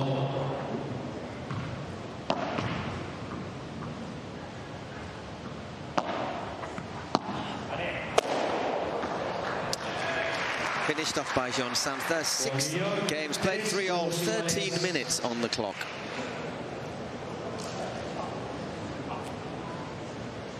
I think this is what the people came to see, though. Well, it's electric paddle, very different from the rest of the games we've seen. I mean, there's different styles and brands of paddle. No one is better than another.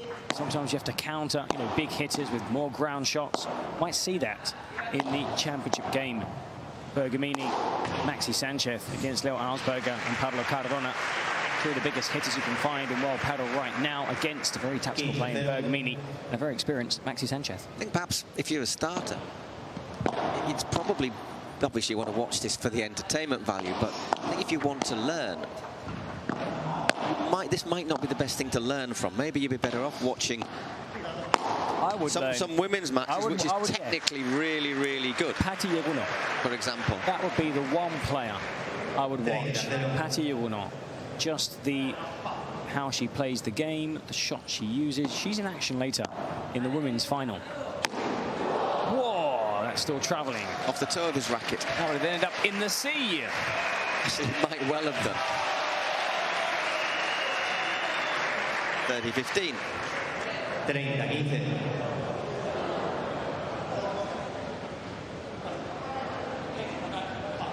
Still wants the ball back.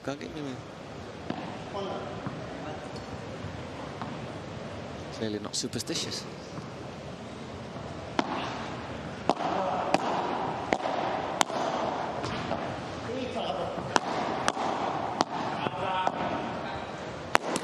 Wee, 30 all. Maybe you should be. 2 mistakes. I'll be using a different ball now.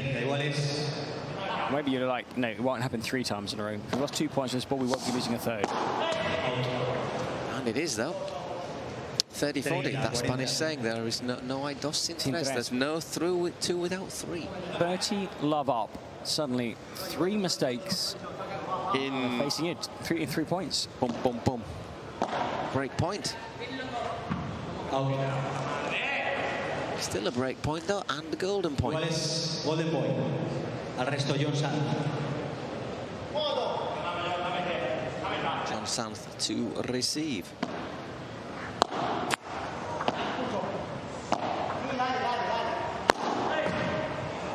Oh, gets a touch. Does Teo? Sanz. It's a great return. Wow. Doesn't get enough on it. Looking to turn it down the line.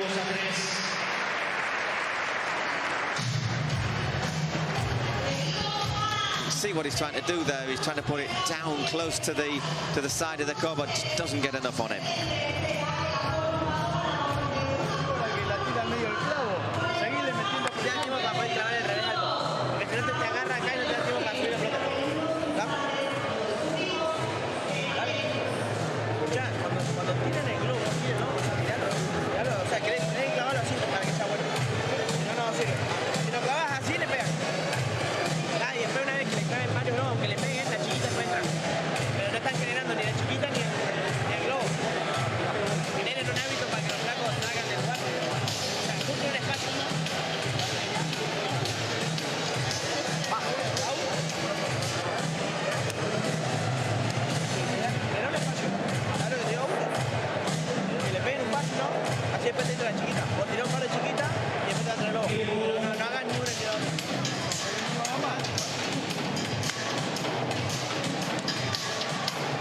Okay, all ready to come back.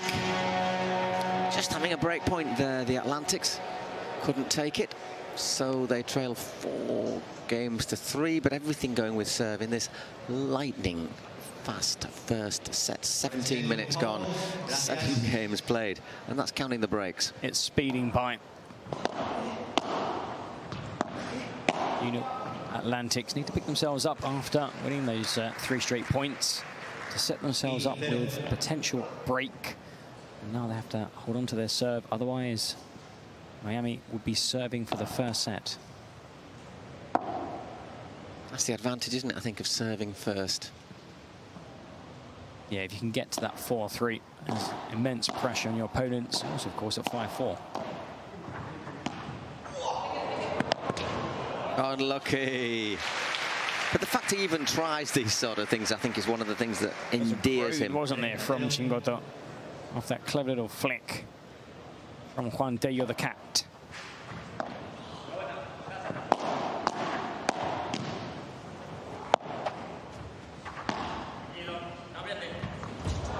That was excellent, just enough pace as it dipped and curved towards the back glass. Any harder, and that would have been playable for Santh.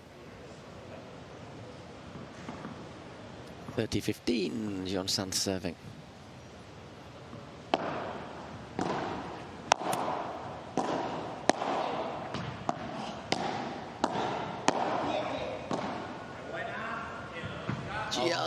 Just goes away, 40-15. We're looking to attack the net, Chingoto and Tapia.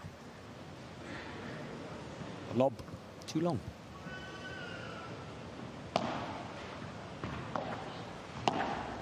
Oh, he doesn't always work out for him, that shot. Didn't get down low enough.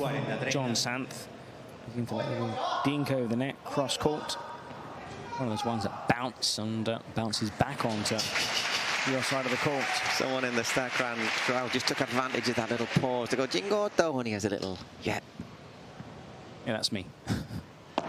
Well, we had quite a few flags from Argentina waving earlier yesterday, but I suppose also they could be waving for Tello. Or Chingoto. Or Tapia. Or Tapia. Not Santh. Avaron flag for John, just from Pamplona, just down the road. Yesterday he spoke in the post-match interview that his friends, partner, he had about 30 people. Yeah, they were all with him. Watching him last night. Good job he won, eh?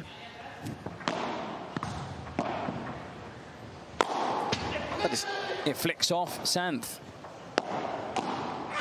And there, Tello couldn't get out of the way. 15 love. Tello was sort of taking a bit of cover behind the net earlier in the point. Watch him dip down here. I don't get all the replay, unfortunately. It's because we're so quick between points. Well called there by Juan Tello. 15 all. That communication is so important because sometimes you're just following the ball and you don't quite have that awareness of where is it going to drop. Get the shot from your doubles partner. Alert down the line. It's about Tapia. Does well there, Chingoto, to get it back. I wonder if Tello still doesn't. And that's it long from Chingoto. We're seeing a few of these. But they're too far. But such fine margins. We're talking about 2 inches, aren't we? If that. The last 3 lobs have been out by that inch margin. Ooh. 15-40. Well, 3 break points. Break points on their previous service game, but Tapia held. Now Chingoto in trouble.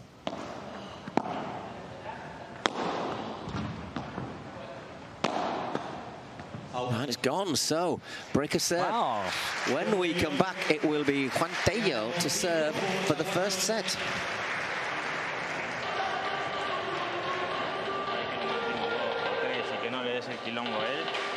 La veo muy tranquilo. Yo lo que le digo a John, que no nos conviene es una arriba, una abajo con Chico, porque la dinámica va a mantener 2, 3 y aparte de ahí ya empezar a hacer lo que quiera, pero si no, que sufra 4. Que tenga que buscar la vida. Exactamente. Gato, vamos al saque ahora. Vamos al saque. Escucha, si le querés sacar al chico, más que nada, sobre la derecha. Derecha toda. Sobre la derecha. Normalmente tiende a hacer esto. Claro. Me tiene que sacar el globo. Vale. Sale el globo, se la deja entrar y taca. Pero si hace esto, ahora sacámoslo.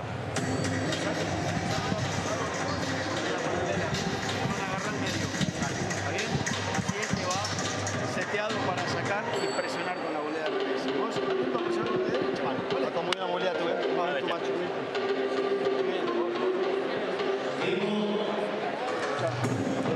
Escucha que hay bolas nuevas también. ¿Le vas a pegar,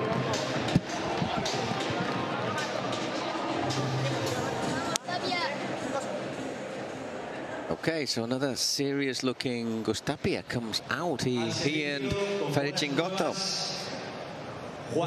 need used to being on the losing team. I mean, they won in Miami. Tapia played alongside Edu Alonso. Chingotto coming in for Alonso here in San Sebastián. Well, pick that one out. Cracking smash there from John Sands. Plus, they lost the first set yesterday as well. Yeah, that slip up on Saturday, meaning they're not playing in the championship game. Fede Love. 30-0.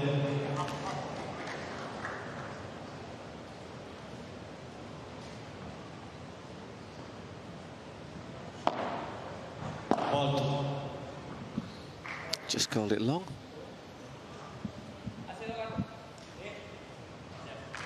Primer set.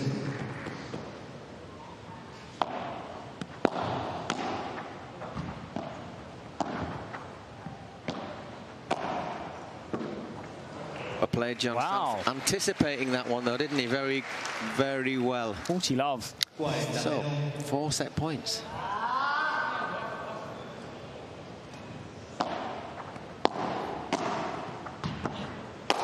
Oh, it was there. It was there to be hit, but not like that.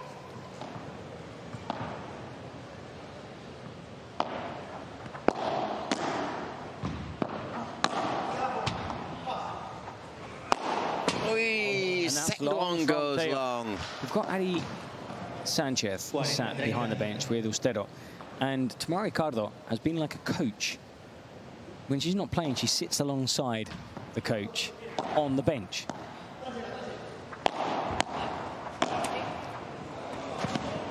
Well, sometimes... well, they get a bit of luck. Teo's there with the winner ball. Sometimes you need a little bit of luck, and they got a stroke there just when you were wondering, starting to have a few doubts. And now Tamara gets off the bench just to allow the players to sit down. That's my lucky seat. Get out of it.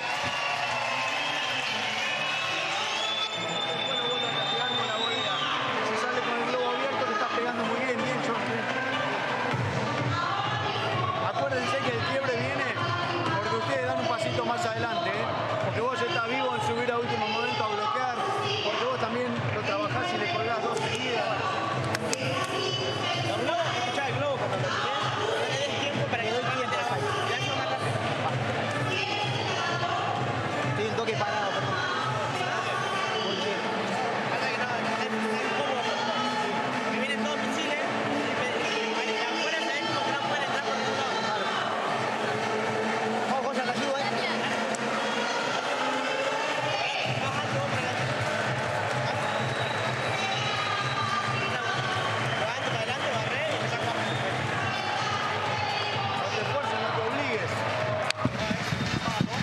Well, they just had a prize draw here on the court. You had to look behind you, underneath your seat. If you had a certain piece of paper, you get a signed bull paddle racket signed by Fede Chingotto. Not a bad present for anyone, to be honest. Thank you very much. Some gift if you can keep it. To be fair, Christmas. The man who won it there in the red shirt, the red sleeveless shirt with the red hat on. He actually came here with a kit bag with a couple of paddle rackets. Did he? So yeah, I saw him earlier and I thought he's walking on the court with a kit bag. He's not a member of any team. Well, he's going to leave with an extra racket. Look under the tape. I wouldn't play with that racket though. Signed by Chingotto. Boy, well played. It's Chingotto serving now, by the way. 30 love. 30-0.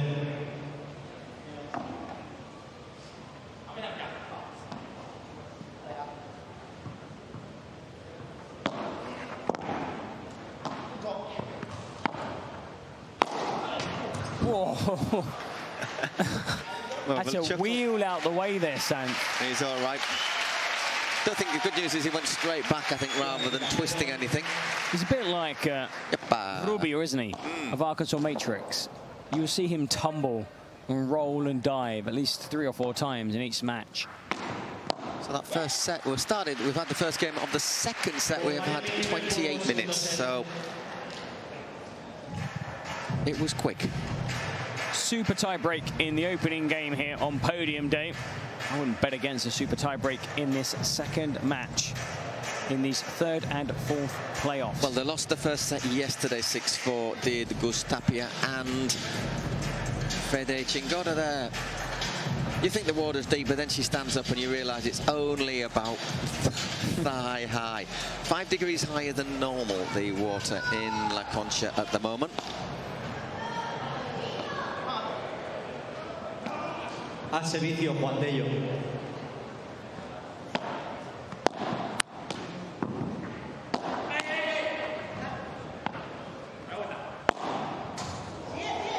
Oh, great recovery. Tapia.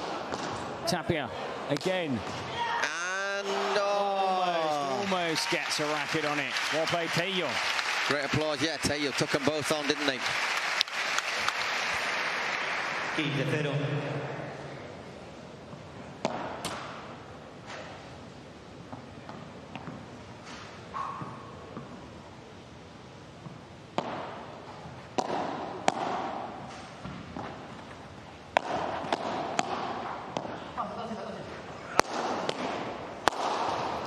Bullet smash there. John Sant. Lashes at that one. 30-0. Yeah, full stretch. Not much Tapia could do with the return. Hold. Pulled it out at second serve.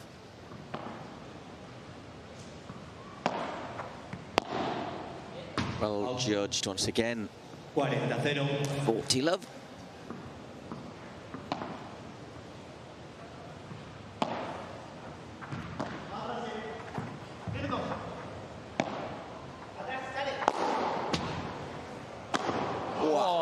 Tello, what a winner. 1 game all, spectacular once again. And does really well because you just take half a step backwards or you lean a little bit further back. Look how high he is. And you're onto the net, aren't you? Point of contact soars high, Tello.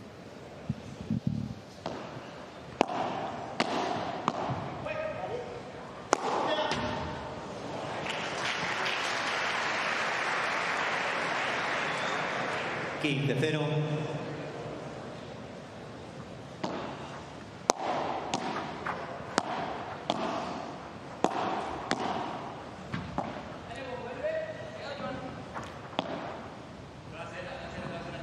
Nice little lob there from Chingotta. Defending well there, the little Argentinian. What legs on Tapia, but couldn't get there. Had to cover for Chingotta, who'd stayed back. Lovely play again from Tello. He's got everything, hasn't he, Juan Tello? He can hit it, he's got power, but he's also got that subtlety that we just saw on that point. Really good roster, New York Atlantics. Add to those 2 players, Lucas Campagnolo. With 3 players that can step in at any time. That's unfortunate, Chingotta. 15-30. So they were 3rd place, the Atlantics, in Miami. And at the moment, they're in pole position to finish 3rd here in San Sebastián, Donostia. But a lot of paddle still to be played in this match, you feel. That would take them another 15 points.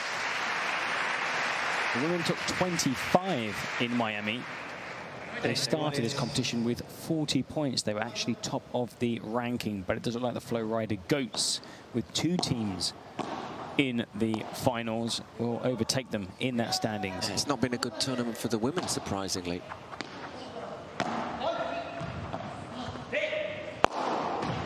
Winds up with a big topspin smash. Whoa, 2 break points.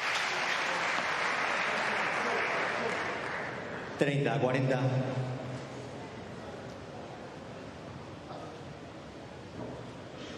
Fifth winner, John Sant, the first in the second set.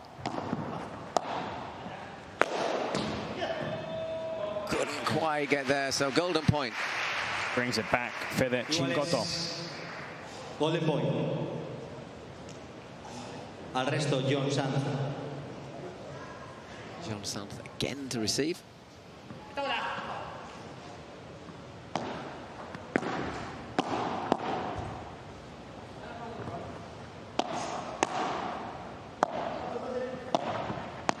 Oh, whoa. Was unlike Cingotto.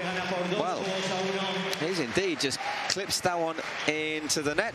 Cingotto, you normally rely on him to defend, but this time it's not happened, but he's been talking about how to defend.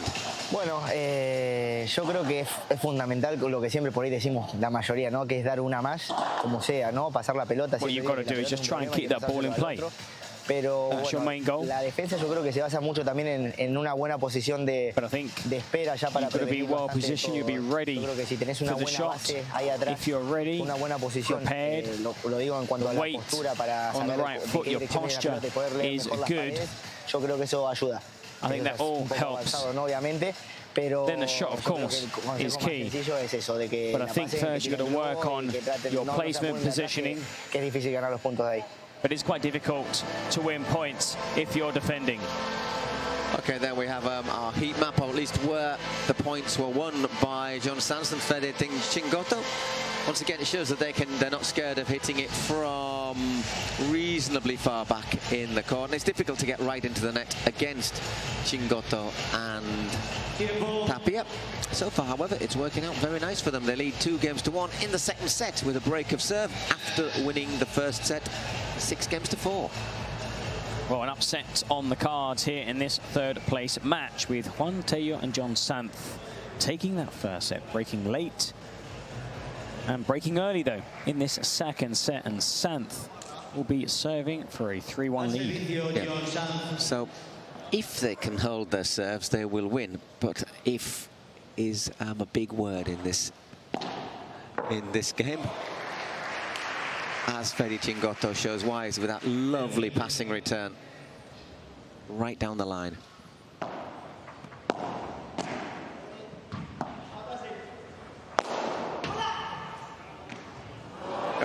Just couldn't, wrap his racket around the ball. 15 all.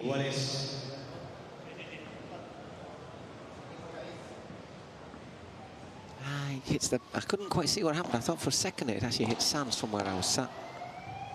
There was one shot yesterday that hit Tapia on his own head. That was very good. Kind of looped up, and then he kind of like obstructed an opponent. The ball just plopped onto his head. He found the funny side of things. So mainly because Barona resisted the chance to go for a winner. So 15-30, you're never more vulnerable than when you have broken. In.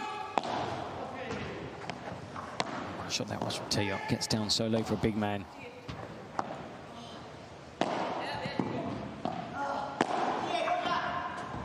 It's good stuff. It's aggressive, isn't it? They're not giving them a chance to collect themselves, to catch to take position. They're always just on the defensive there. Well played, John Sanz. 30 all. No way back there for Agus Tapia. Well, it's just in there. Opted to leave it. Tello, another on the back foot. Yeah. Now there, he should have gone for it first time. He left it, and that was it. They were in trouble from that moment onwards. Up it loops. So 2 break points. To break straight back.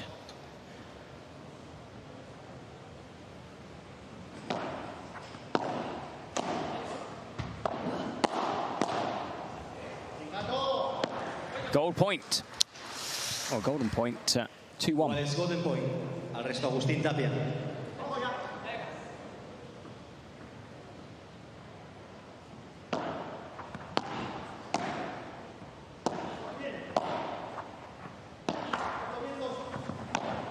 Oh, lovely there from Tello. Caught Tapia approaching the net. Can't have been much space there. There isn't, but he has Tapia bending down to his right, and he can't get that. Great shot from Juan Tello. 3-1 the lead.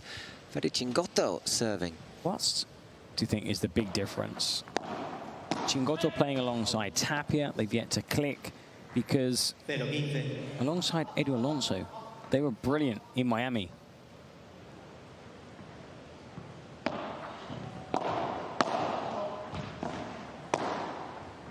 Out. 0-30. On this roster, Virginia Riera, Marta Talaban, and Jessica Castellón. We've seen Jessica and Virginia in action here in San Sebastián. Ramiro Valenzuela, Fede, Agus, and Edu Alonso on the men's teams. It's a very good roster. Runners-up last year at the Cities Cup Miami Padel Club.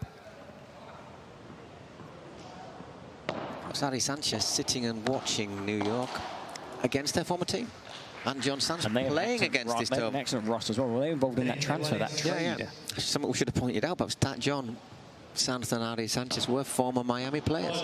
And they transferred to the other team you see in action here, with Chingoto moving in the opposite direction. For New York, Ustero, Icardo, Ari Sanchez, Campagnolo, Garrido, Sanz, and Tello. That's another roster with plenty of depth. Just didn't get up for him there. 40-30. 40-30.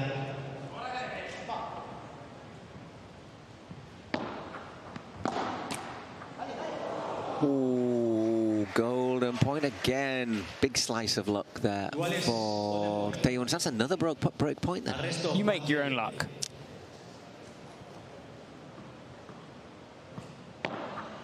Third golden point in a row. Oof.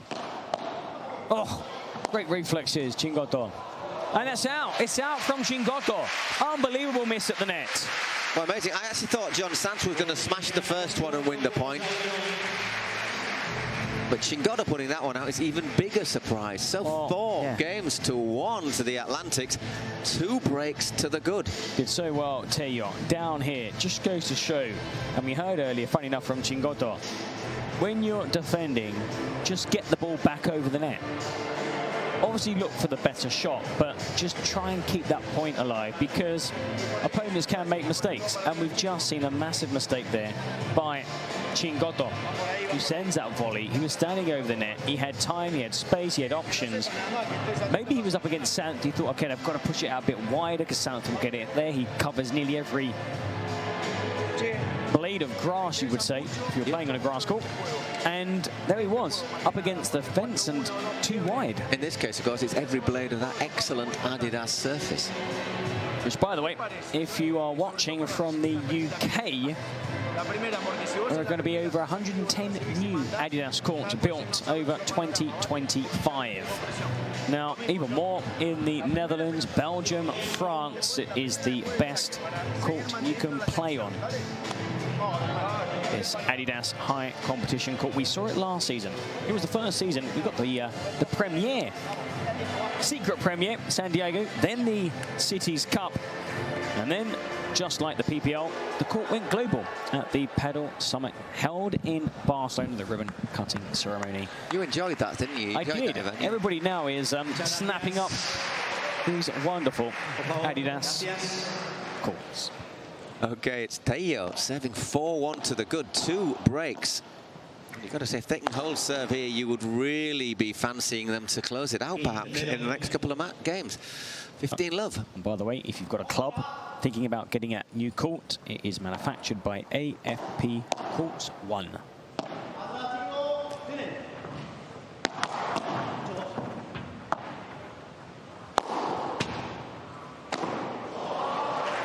Love once again leans in there, bends his back like a sapling in the wind. I'd struggle to do that on the forehand side. Just struggle to lean that far back without him. It's such a tough shot to master. If I did that, something would go crack.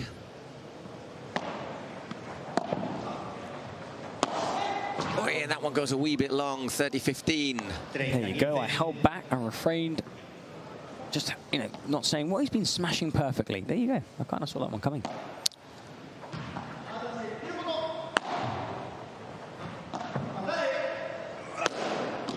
That perhaps, with hindsight, might have been better to leave. Yeah, because Tapia darted forward, was in a great position. Had Chingoto have left it, bounce against the glass, travel upwards towards his doubles partner, Agus Tapia. First time, wrong choice. That's wide again from Teo. A couple of mistakes. Put the curse on him. In his service game, still though. 1 point away from a 5-1 lead. They took the first set 6-4.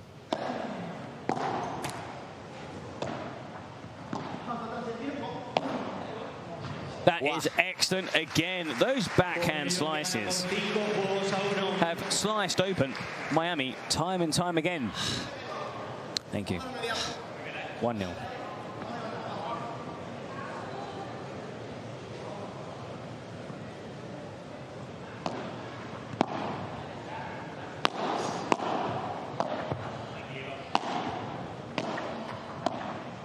Uy, 15 love. 15-0.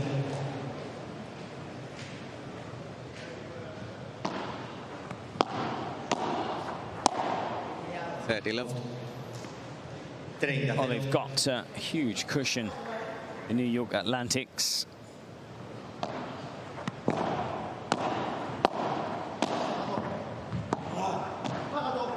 Ah, lovely. Wonderful. Sublime. Everybody applauding apart from 3 people in the New York Atlantics bench. They know it's a good shot. Even they're thinking it's a good shot. Yeah, it's a good shot.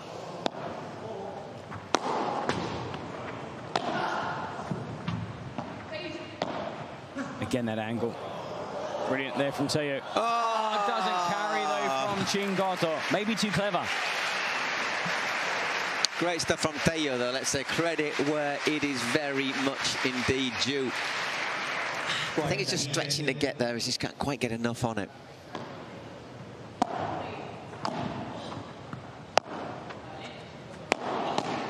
Picks that one out really well.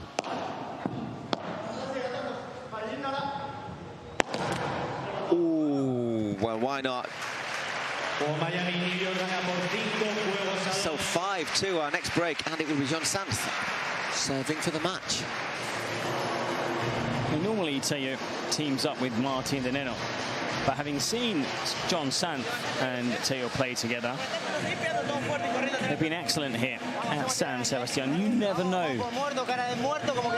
what the future may be of these 2 players who've been starring for the New York Atlantics here in this second event, the first ever in Europe, first ever European Pro Padel League event. We've been live since the 10th of July. Today is podium day after the group stages played on Thursday, Friday and Saturday. 20 group stage games, 4 games today. We had the women's earlier. Now the men's, and just like earlier today, there might be an upset pool. Sofía Araujo, Martita Ortega losing to Marta Barrera and Marta Caparrós. I don't think many people tipped 2 Martas to beat the Marta and Sofía, but a victory for the Volks. And here, I'm sure the vast majority of fans, journalists, even people who play paddle would have opted for Tapia and Chingoto ahead of Sanz and Juan Teo. The thing is, it's hard to say this is a surprise, Teo and Sanz against Tapia and Chingoto. It's such a straight sets. Maybe, well, it's not over yet, but it's such 2 really evenly matched pairs, 2 excellent pairs. Oops, they left that one. Wow, fantastic passing shot. Oh, completely forward. Fede Chingoto.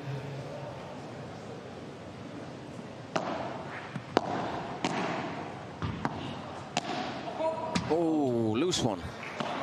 15 all. $15.30.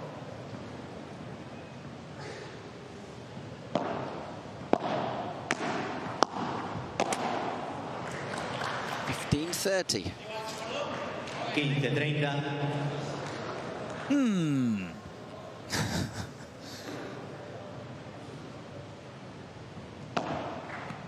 For a break to keep a lot of teams' hopes of finishing 3rd.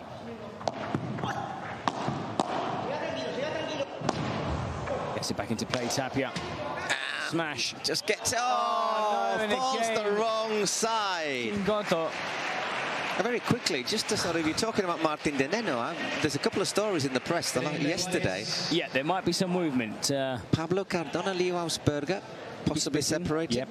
And Juan Tello and Martin de Neno, and it says changing between themselves. Now, I'm not sure who Tello's got, which of the two Tello has been with. It looks like Whoa, Leo you what? And Martin. That's paper talk. Leo Martin to be teaming up. Which we see Cardona and Tello. Wow, that's a good partnership too. So 2 match points for John Sanz and Juan Tello. Can they finish this off? And they can indeed. Straight off the serve, what a good delivery. Well, 6-4, 6-2. I'm going to say, we're not going to say it's a surprise because obviously Tello and Sanz are really, really highly ranked, but I think it's a surprise that they won it in straight sets, only conceding 6 games. But great play from Tello and Sanz, who were absolutely on the top of their game today. So, few unforced errors. That was the key. We saw quite a few unforced errors, Chingoto and Tapia. Probably more today from Chingoto. And at the net, there were a couple of volleys that went wide, a couple of drop shots that didn't quite clear the net. And in the end, a brilliant performance from the New York Atlantics, who take 3rd place. And they take home 15 points for the men's and women's team. Remember, those points will be totaled come the end of the last regular season event, with the top 8 franchises qualifying for the Cities Cup 16th to the 19th of October in New York.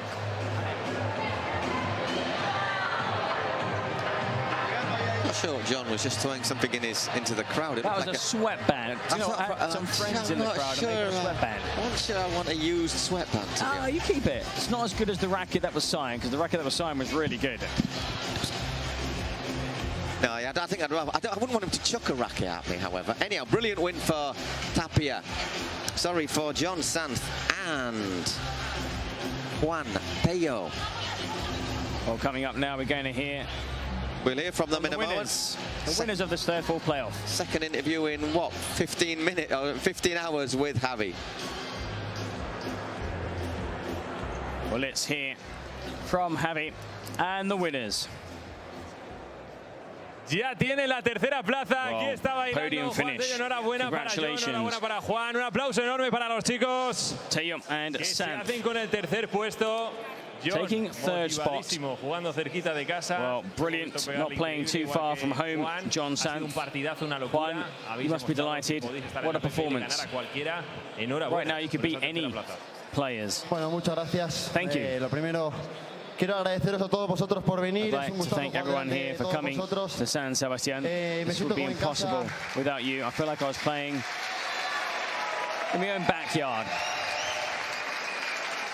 La verdad que amo esta ciudad, amo esta gente. I love this city. I love the people. Verdad, es un gustazo. Quiero dar la enhorabuena también a Chingo y Agus por la grandísima persona que son y por la temporada que están haciendo y que llevan haciendo muchos años. Agos, because obviously we've been playing al lado de Juan esta for many years together. Increíble. Ojalá tenga la oportunidad de volver a compartir pista con él. Thank you. I'd love to play with you again soon. Por todo el apoyo. Thank you also to my teammates. Deseo que haya mucho más pádel en el norte, que para mí es muy especial. We start seeing more and more paddle here in the north of Spain. Enhorabuena, John y Juan. La verdad que ha sido un partidazo, lo hemos disfrutado todo el público que estaba aquí. The fans are on their feet. En cabina habéis jugado un We enjoyed the game. A Agus y a Chingo, qué difícil From es the commentary position, it must have been tough though playing against Chingoto and Tapia. Congratulations. Feliz de cerrar la semana así really con el equipo dándole todos los puntos posibles y yo encantado, feliz these amount of points. En el norte ver tanta gente que and here in the north, I know they love their paddle. Espero que siga siendo así. Hopefully it will continue to grow. Thank you for coming, supporting us. A cada equipo a ver este deporte que es hermoso, así que it's a lovely sport. Yo le digo que lo siguen apoyando porque es hermoso, así que feliz, contentos. So keep supporting us. Gracias a toda la PPL porque la verdad que and I'd like to thank the PPL, the Pro Paddle League, familia, a mí, a todos, así because we've had a great time and my family. We've had a great time. And I can't wait to Guadalajara in August. The 14th and 17th of August, the PPL will travel to Mexico, Guadalajara. But before that, don't go too far away. We're going to see the championship matches, women's and men's doubles.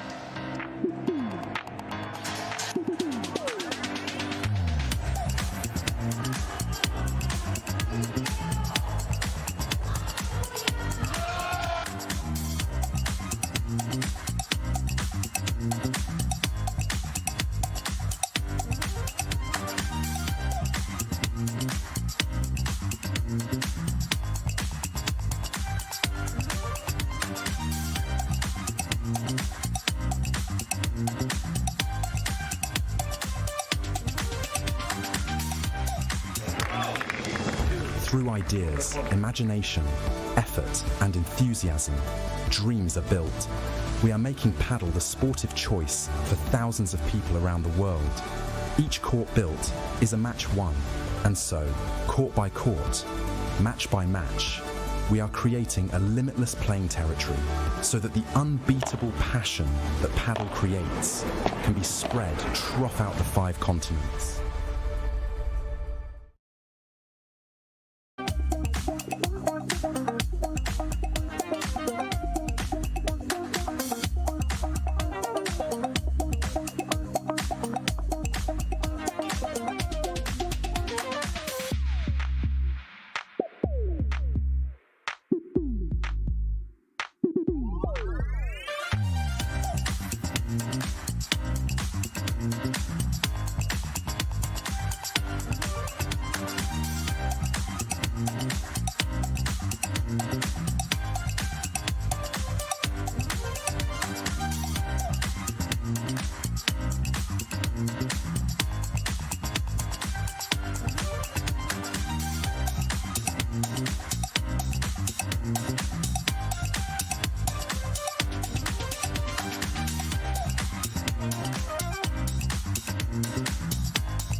League temporada 2025, aquí en directo desde San Sebastián. Y ha llegado el momento muy esperado, los finales de las mujeres y los hombres, empezando con dos equipos muy eléctricos, los Arkansas Matrix contra los Flow Rider Goats. Ahora es tiempo para presentar el primer equipo de las mujeres.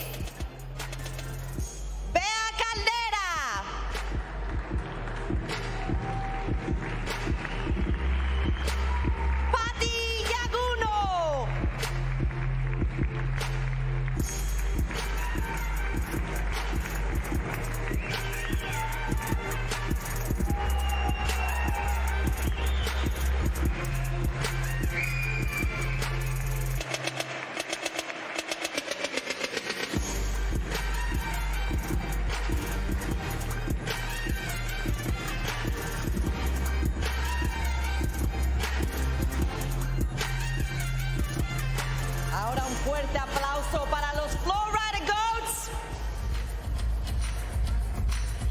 Aranzazu Osorio. Gemma Triay.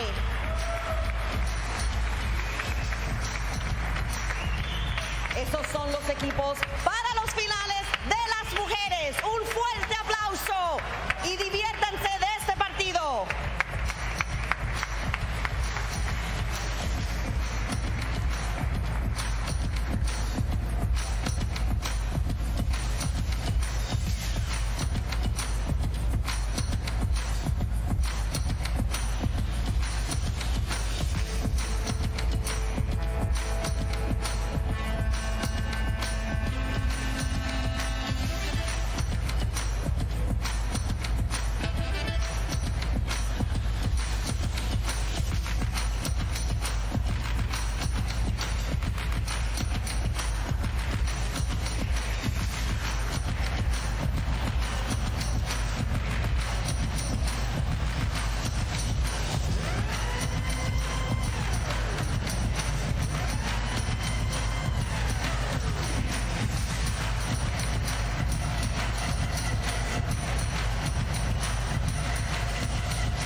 PPL o Pro Padel League.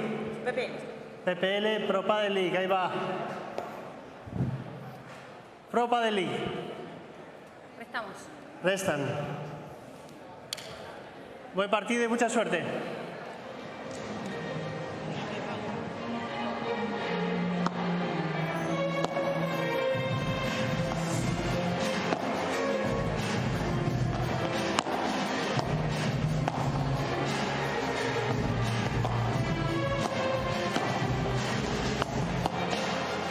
Well, we've had our matches for third and fourth place. Congratulations to the Houston Volts for finishing third in the women's competition and the New York Atlantic's third place again, 2 tournaments consecutively, Miami and Donostia. And now it's the big one. It's the final.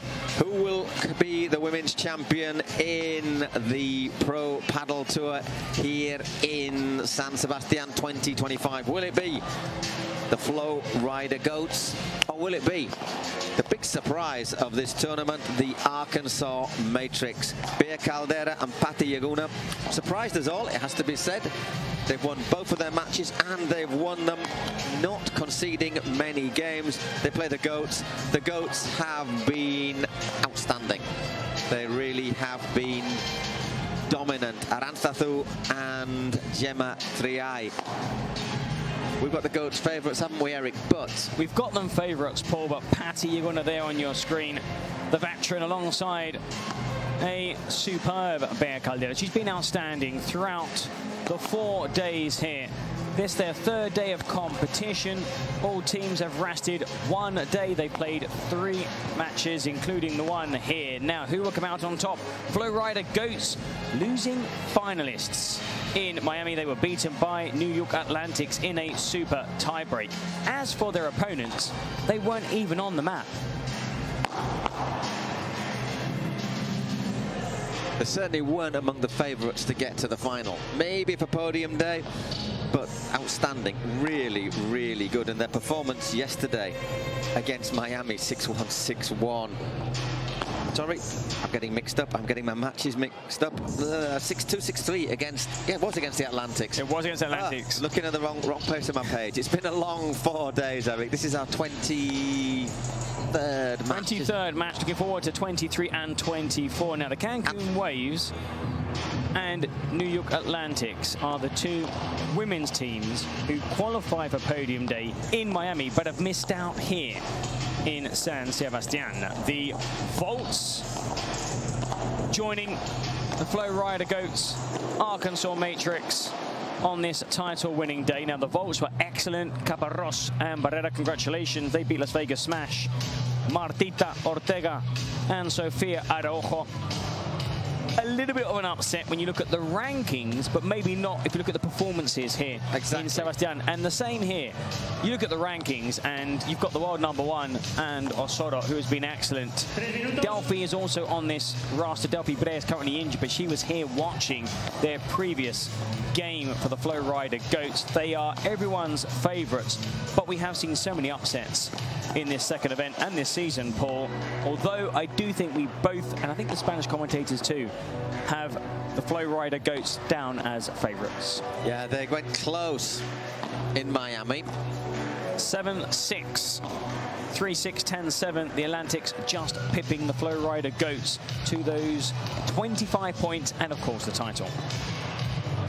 So I think this time they will be definitely looking to close it out, both for men and for the women. In Miami, just a quick recap. Atlantics took those 25 points because they won the final. Flow Rider Goats finished runners-up, still an impressive 19-point pool. Cancun Waves gathered 12 points. Smash pipped them to that 3rd place with 15. Just having a look there, Inigo Joffrey and Araceli on the Arkansas bench, having a little chuckle. Not played Araceli here, but she's been here since day one. She's been like the sparring partner with the rest of the teammates on the men's and women's teams. Just quickly, just to end that standings. No points, the Volts, 1 the Beat, 3 the Polar Bears, 7 the Matrix. So the Matrix, who picked up just 5 points on the men's, 7 on the women's, 12 in total, are going to pick up at least 19 just here in this final. It's a big, big step towards New York. I think we've already got 8 franchises who are there or thereabouts. Atlantics, Goats, Waves, Miami, Stingrays, Arkansas Matrix in a really good position after results here in San Sebastián. Volts take a big step also towards qualifying. Las Vegas Smash, the women team finishing 4th.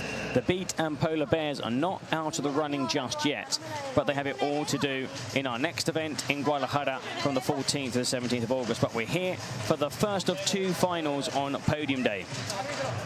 We have indeed the goats. They excellent. They got us underway on Thursday, and then on Friday they won 6-1, 6-2 against the Polar Bears. Not played yesterday. So that's the factor. Is this something we've been talking about? Is having a day off going to break your rhythm, or is it going to allow you to rest? We shall find out in the coming minutes. And there you got Arantzazu shattering away on the dugout. You'd want her on your team, wouldn't you? Even if she wasn't playing, I think you'd want her on the dugout. Definitely. I mean, we're seeing quite a few of these players get right behind the other players that may well have taken their spot on the active roster. Now you can see the benches, there are a few rows behind, 3 in total, packed with supporters, owners, members, physios, people that travel with the team, press officer. I mean, it is a really professional event. We saw that in the inaugural 2024, and it's just got bigger and better this year. Yeah, all the teams have their websites. They all have Instagram. All very active on Instagram, the teams. But if you just look for them in Google, you can follow the day-to-day, week-to-week activity. And of course, keep up to date with the performances here in the Pro Padel League. Just quickly, Paul. I mean, if you look at the rules and regulations, there can still be movement before the next event in Guadalajara.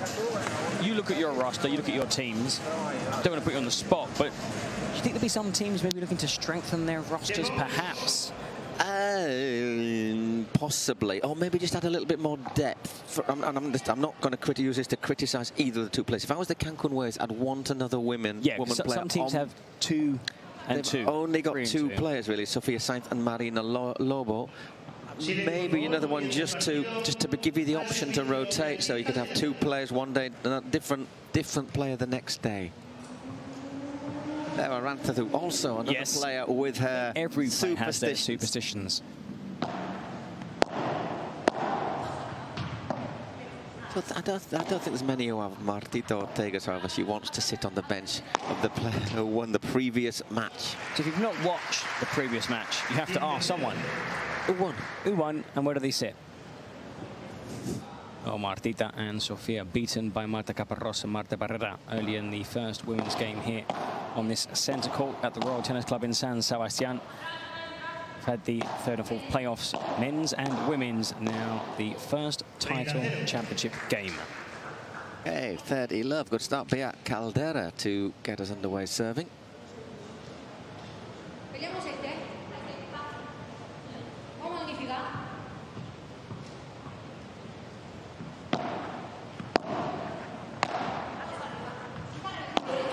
We love 40 love.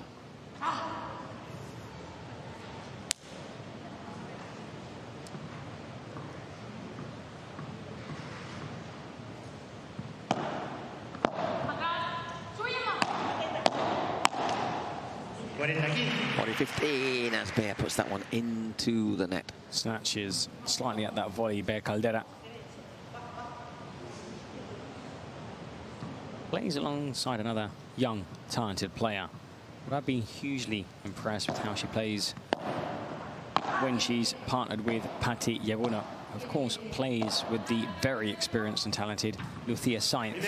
I'm not looking to break up partnerships, but sometimes players play with players that they maybe didn't consider, or just the way the ranking works wouldn't have teamed up alongside. And from the PPL, they end up playing together, and successfully. I was there. That was where I have got a photo from there this morning. You sent it to us all. Yes, I did. I tried to make you all jealous having coffee. Early in the morning, bright and early. Such a beautiful beach. Obviously, it's coast. It's the north of Spain, and you'd be sat in the sun, and then 15 minutes later, you take the same photo, and it's dark. So you get 2 different views for the price of 1.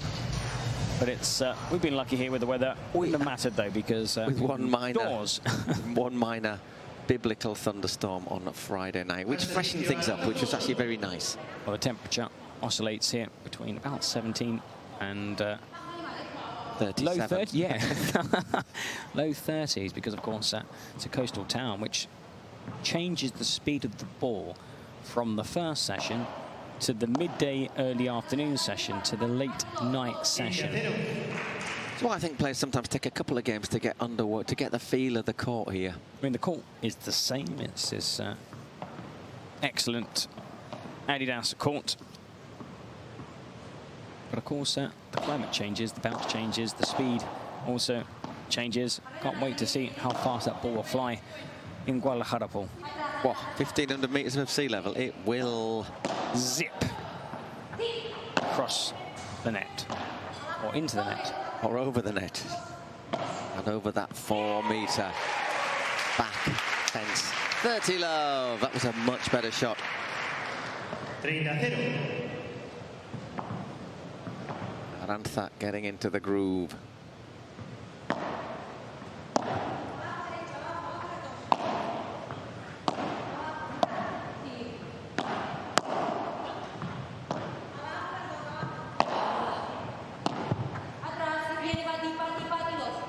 There she goes, telling Gemma where they are. Patti, Dos, Patti, actually both of them. 40 love.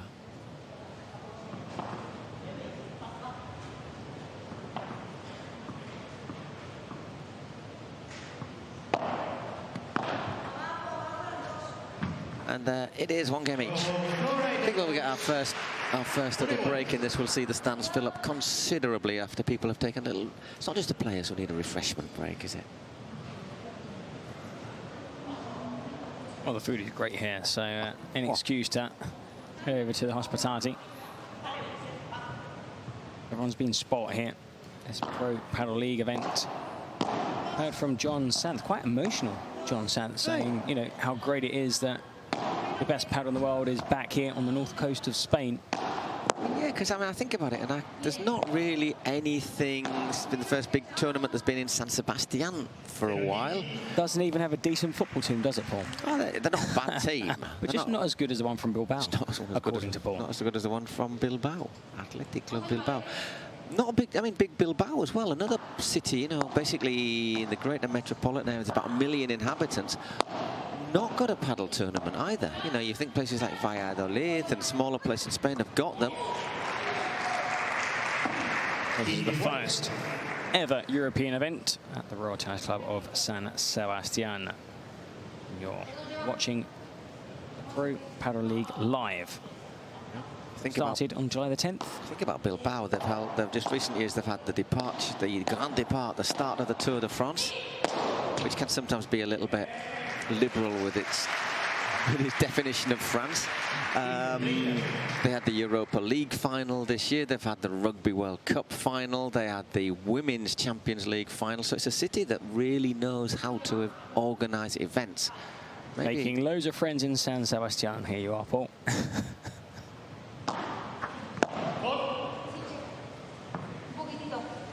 Un poquitito. Just out. A call there from Arantzazu Osoro.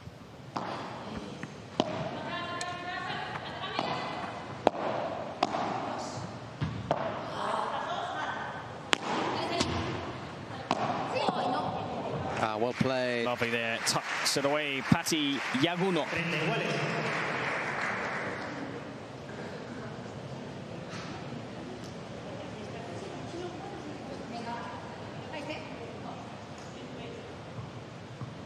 We've been lucky to hear Patti give 2 post-game interviews here in San Sebastián, as she has won both of her matches alongside Bea Caldera. Of course, the winners get to speak after the match. They get interviewed by our courtside reporter, fellow commentator, Javi. And Patti was saying that this is a venue that brings back many, many fond memories. It was where she won her first ever professional event as a player. Wow.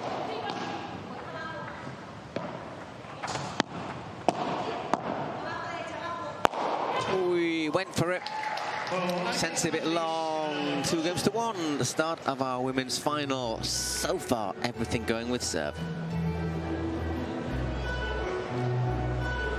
Now, I'm not saying Patty's never going to win an event again, of course. But, you know, currently ranked at just outside the top 15, it's going to be difficult, you know, to win events. You know, how fitting would it be to win her first event here and to win again now this PPL event in San Sebastián? Yeah. Si es buena o no es buena para no quedarnos al pedo a la mitad. Claro. Porque las dos juegan bien ahí. Hay hueco, ¿eh? Gemma says, yeah, they both play really well.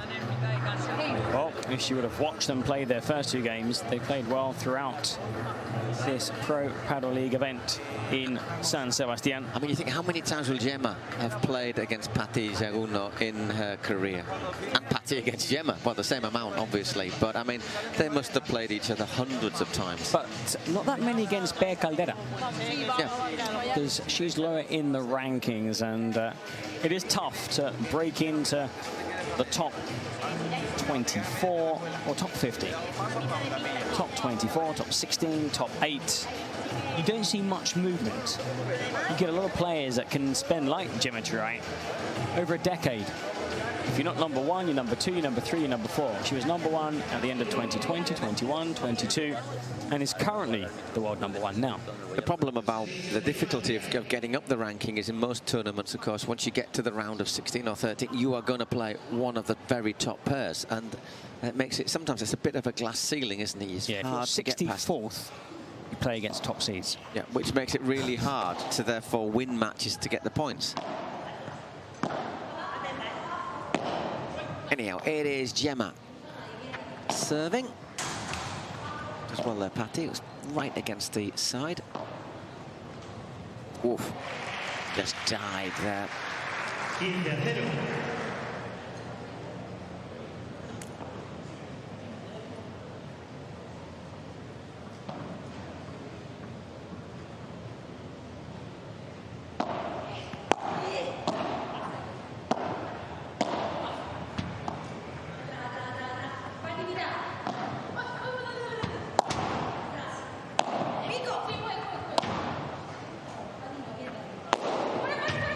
Goes out. Oh! She had virtually nothing to aim for there. Well, that's the experience that very few players have.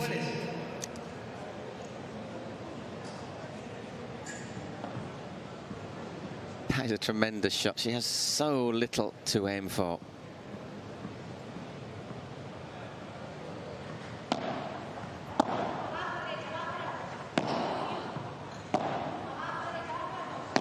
Whoops a daisy. So we 15-30.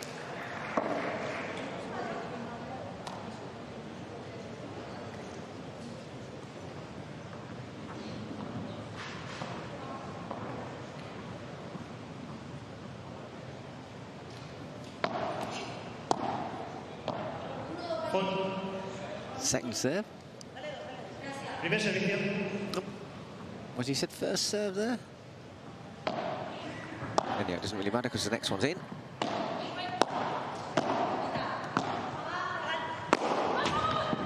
Wow! So she nearly got a racket on it. 30 all. Well, she got a racket on it. She nearly got it somehow to go back into the court.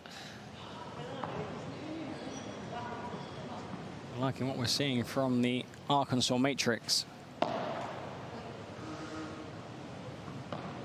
Inigo Joffre and Alex Arroyo are sat on the bench. Araceli Martinez also.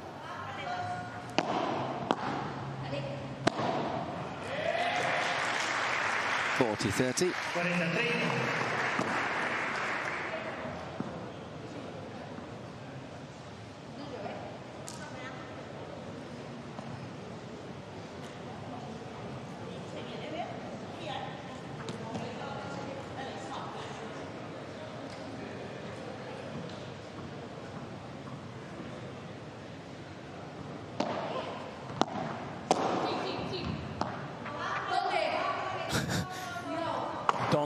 Donde, where? That's a poor shot. Why? Because she hit the side wall with her racket. Yeah, chance here to break for Caldera and Jaruno. very quickly, the Arkansas Matrix are based in the Matrix Paddle Club in Arkansas, which is in the town of Lovell, Arkansas. They have the only paddle clubs in Arkansas at the moment. Come on, Arkansas. Look at this court. Look how lovely this Adidas court is. You want a few more in your state.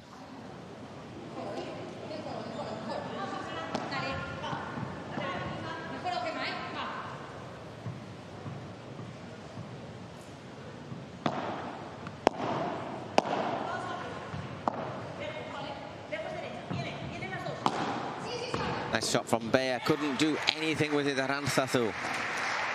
15 love.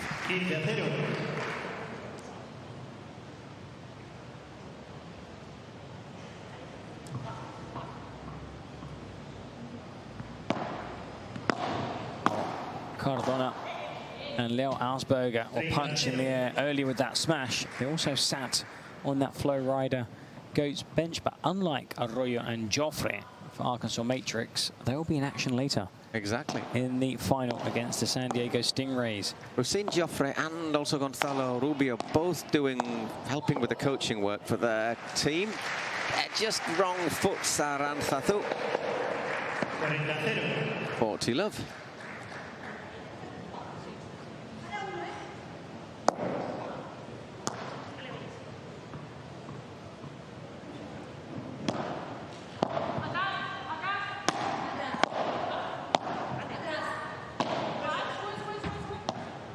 Just listening to the conversations constant between the players. Played that really well.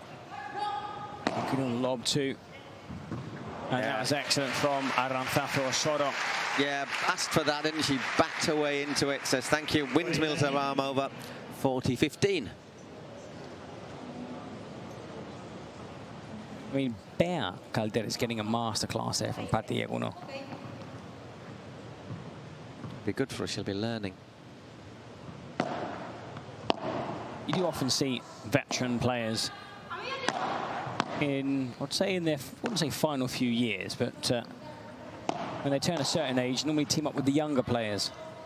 Just do a bit more legwork. And it's a win-win relationship really for the older players. You can continue to compete at the highest level. And also for the younger players to improve and learn the tricks of the trade. And there are very few players, a handful perhaps, maybe less, that know more tricks than Padel. Took control of that point again, Aranzazú. 40-30 now.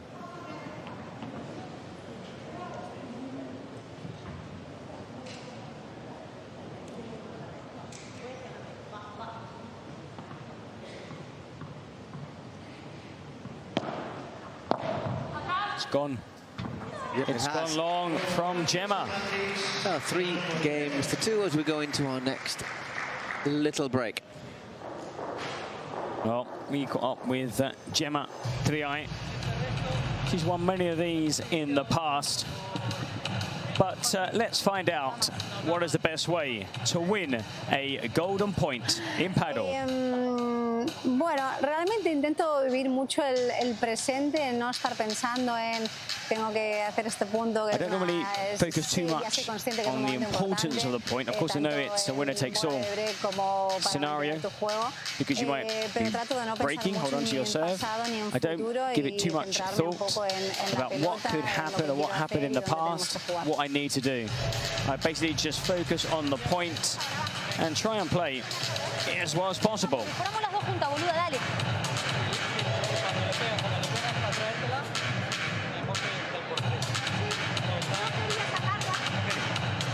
No, pero tengo que estar atenta, me quedo ahí, boluda. Cuanto más atrás estoy, claro, más fácil es sacarla. Claro, por 3, si no, para traerla, no sabes tirar la paralela de repente, por ejemplo. Paralelo. Está muy bien, en cuanto. Ahí tenemos que hacer.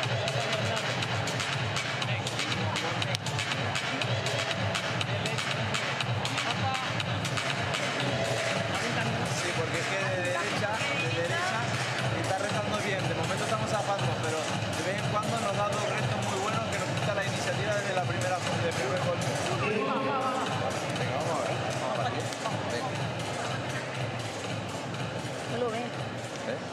tirarle al revés.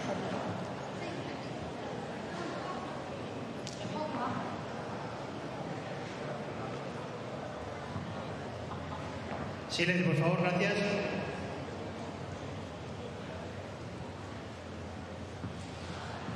Arantxa to serve. 3-2 she trails, but everything going with serve at the moment.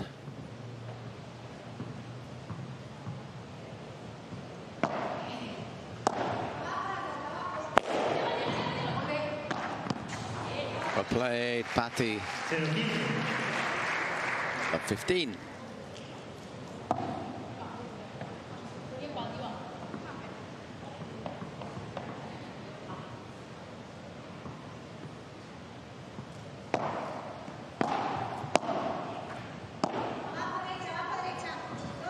Good lob. That's a great return. Clever play there from Bear. I mean, that's quick thinking from Bear, but once that board passed Bear, straight away Gemma raced forward, knowing that if Bear does get it clear, you're chasing it out. You're not, yeah, you it's going to be there for the taking. Nice change of angle earlier as well from Arantxa. 15 all.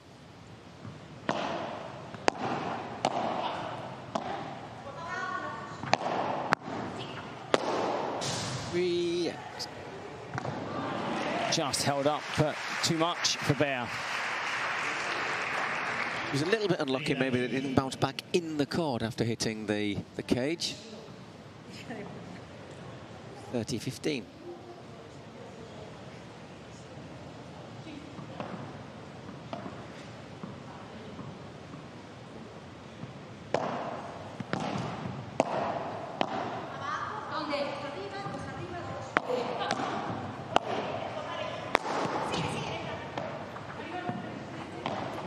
Dinked it up. Patty didn't decide it against smashing. Whoa.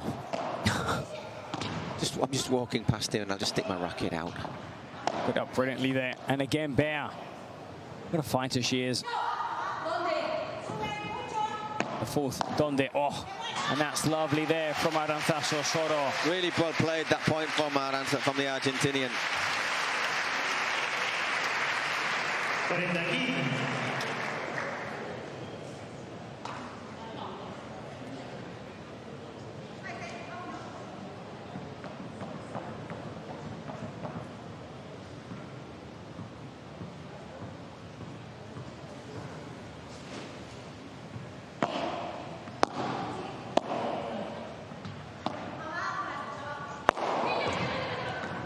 Races forward, Patty. Get to play. Gets it over, right on top of her. That.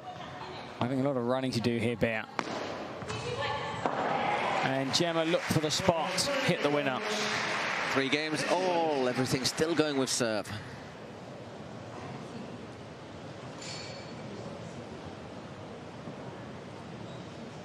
Well, no fissures so far from the matrix.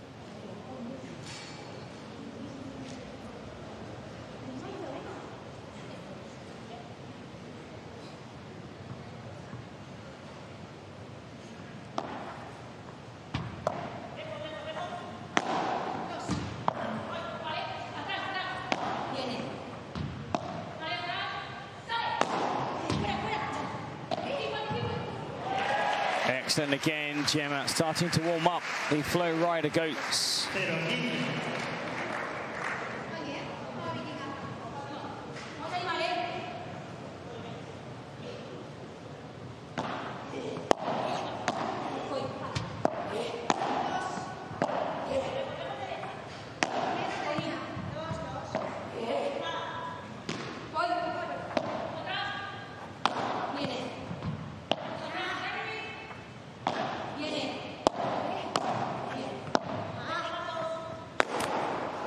Little mistake there on the smash from Bear. Starting to feel the pressure. Okay, it's 3-3.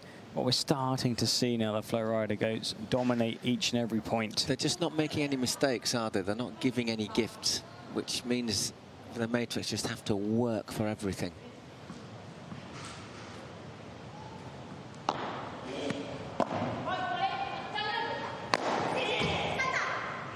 Nope, can't quite get that.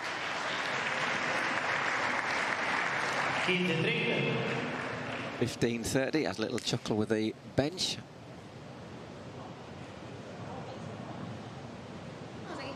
weren't tested too much, Arkansas, in the late night game, but it was a late night game. I mean, they were the penultimate game on Saturday. 6-2, 6-2. Yeah, but it was very close, wasn't it? It wasn't 30 odd. It wasn't 6. It wasn't that score in like 50 minutes. No. It was. I mean, there were long rallies, quite a few golden points. They got the job done in just 2 sets against players that were tipped to beat them. As for Tuyay and Osorio, they had an even easier game, defeating Marina Gannat and Victoria Iglesias 6-1, 6-2. But that was on Friday, because they played on the Thursday and the Friday, and for them, unlike Arkansas Matrix, they rested on Saturday. Still trained, of course, but didn't play a competitive game. Exactly, 40-30. Oh, well done. She got there. Great run. Great sprint there from Gemma. Was a very elegant player, but once again, Bea Caldera is equal to it. 4-3 to the Matrix. Did really well to hang on to their service game, Arkansas Matrix. Really disguised that final shot, Bea Caldera. I mean, they're having to work hard for each and every point. Look how quickly Osorio gets forward, Gemma gets forward. But then that winner, wrong footing Gemma try, Bea Caldera. But with serve, the closest we've come to a break was that golden point on the Flow Rider Goats service game early in the set.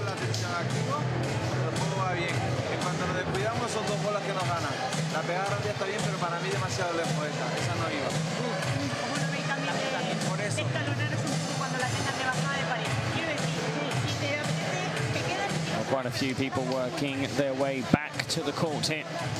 A little bit more. A lunch break. After a little bit more refreshment. Well, the earlier match finished just shy of 3 o'clock local time. Of course, once this first championship game ends, it will be the turn of the men's doubles and then the trophy ceremony.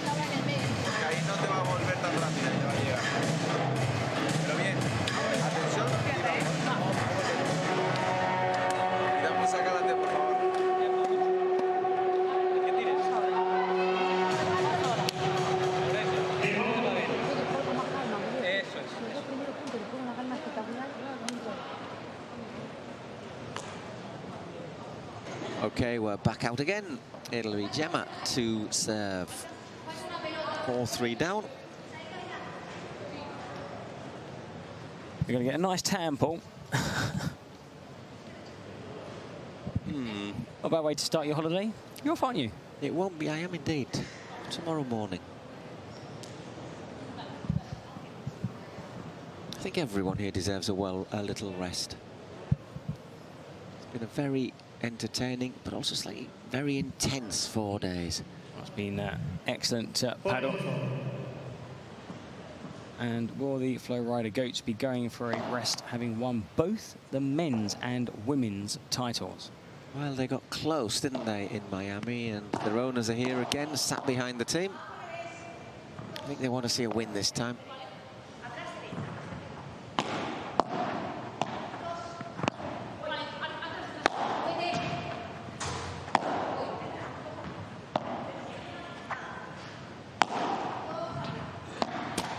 Arantxa turns that into the net and big frown on her face there.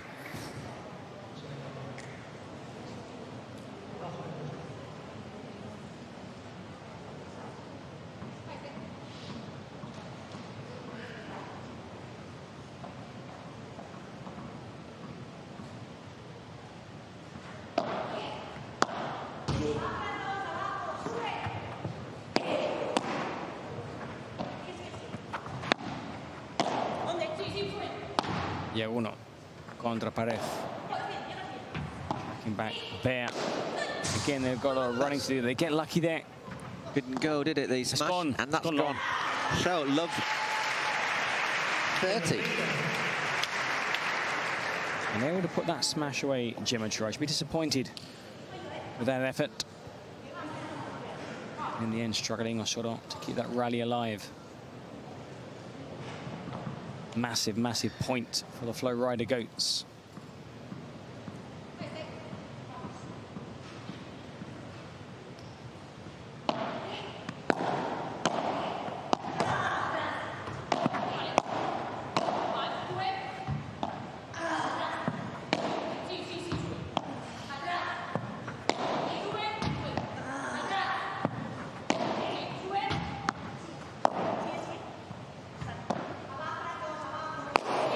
Big one. Patty gets there. Played. Oh. Wow. Was it in or out? Gemma thinks it was out. Gemma says it was out. Let's have a look. Ooh. Ooh. To be honest, it's not the best angle for us to judge. Yeah, it's given out, though. It's just out, I think. It's really unlucky. No complaints from Patty.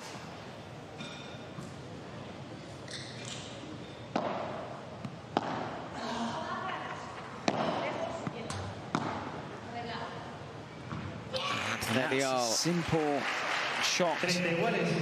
Bear just sending it way too long, though. Opportunity for love 40. Patty, though, just an inch the wrong side of the line. Would have been a winner, and now they find themselves 30-all.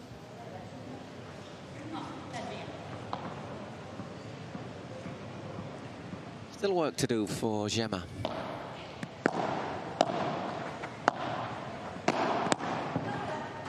Pick up Bear. Got to turn defense into attack. Right now, it's just making any mistakes. I've heard that from all the players. When you're defending, just get that ball into play and then look for the chance to attack the net.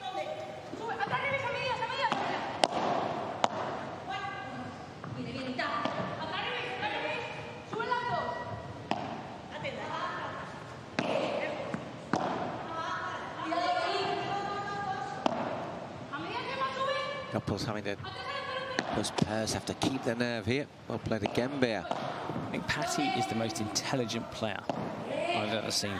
She reads it so well. So good, such a joy. It's almost effortless. Oh, it's great play from Bear. Brilliant shot, but it's like, you don't really see Patty like struggle. Her positioning just reads the game so well.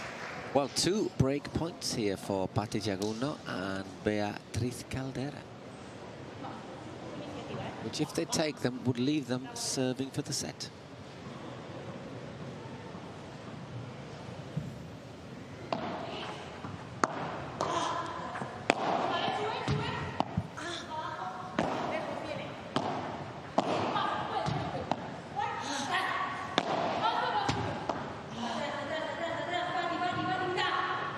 Patty's coming forward. Good pick up again. Oh, brilliant pick up by Caldera. And it's there. They've done it.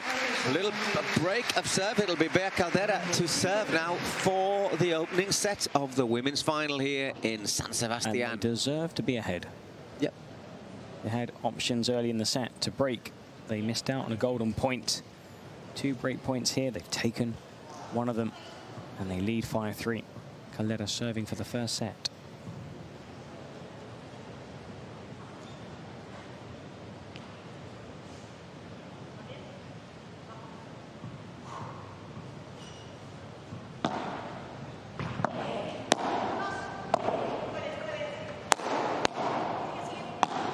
In there from Osorio. Again, Patty just puts the calming influence in.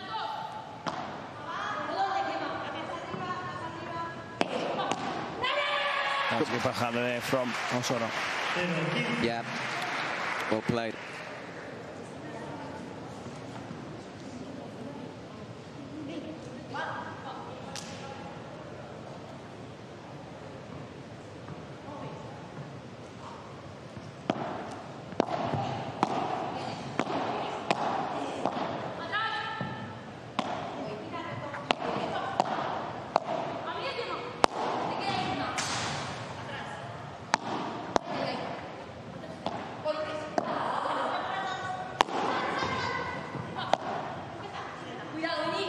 Where are they? Another shot there from Osorio.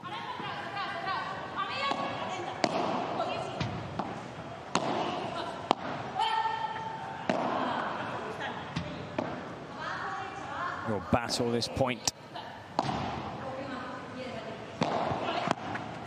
Now it's there for the taking. Yeah, for love 30.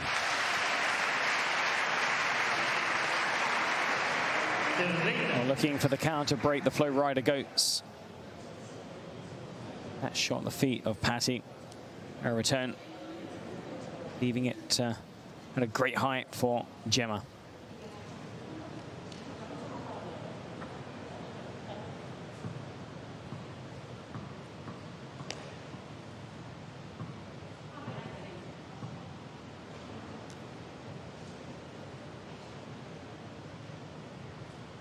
Using up all 20 seconds. And more. I was going to say maybe a bit more. Not getting a call though, so. Oh, it was a really deep serve. Kept her focus, yeah, kept her focus, Bear. She was ready to serve. She was waiting for her opponent.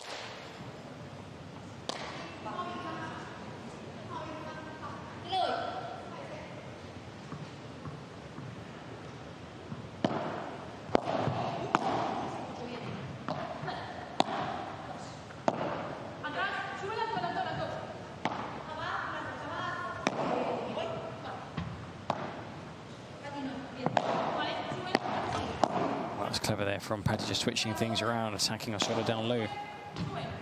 The Padel, she was alert, the Argentine. Gets that away from her, changes the angle, really well played there from Gemma. 15-40. 3 break points. Happens, doesn't it? You think there's they have a chance to seal the set. And the goats have reacted.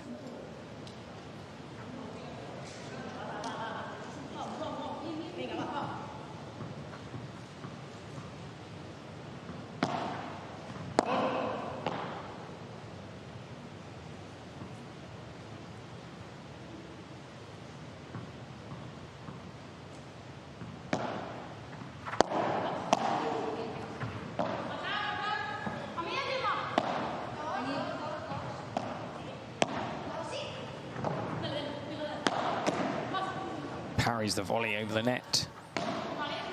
Gemma. Cut across quickly. Oh, they're scurrying around here, Arkansas. Hanging in there, but under a lot of pressure. Now they come forward. And Aranzazu once again can't believe it. That's the second.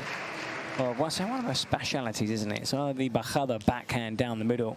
Oh, that little float across court. It has so little pace on it. Almost guides it over the net. Still have 2 break point opportunities. Flow rider goats. I think we could read her thoughts, but if we said them out loud, we'd never work again. No.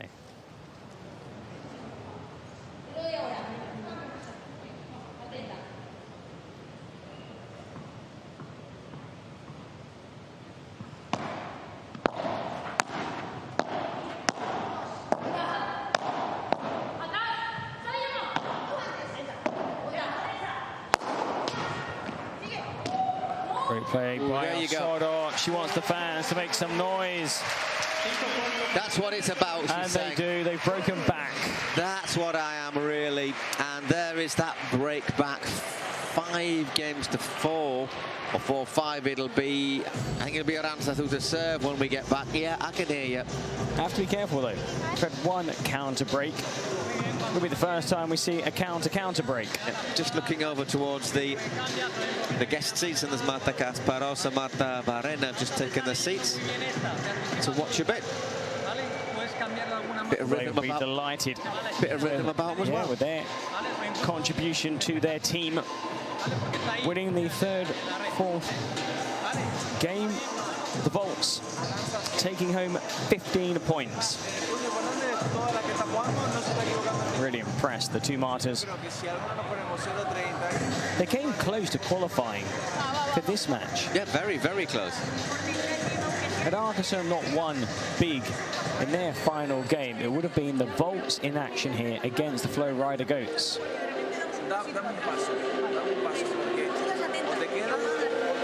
Well, the incredible thing about this tournament here in San Sebastián is 5 women's teams won both matches.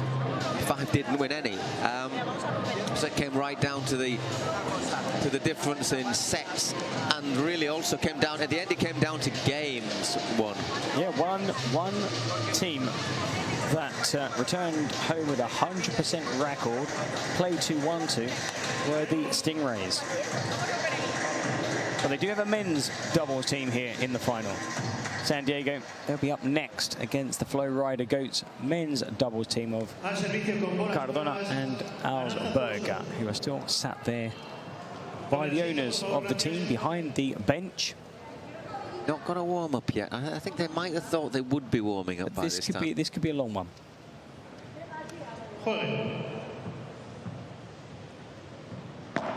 Well, 38 minutes so far, but still very hard to see how this set is going to end. 15 love as Gemma winds up, hits a deep one, catches the topspin, up it flies.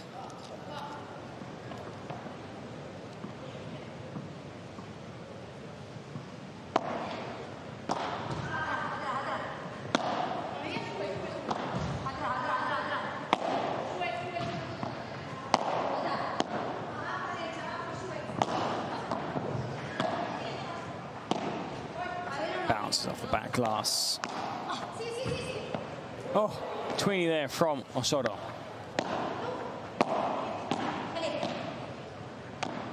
Caldera up against Gemma, and she comes out on top. There, Caldera.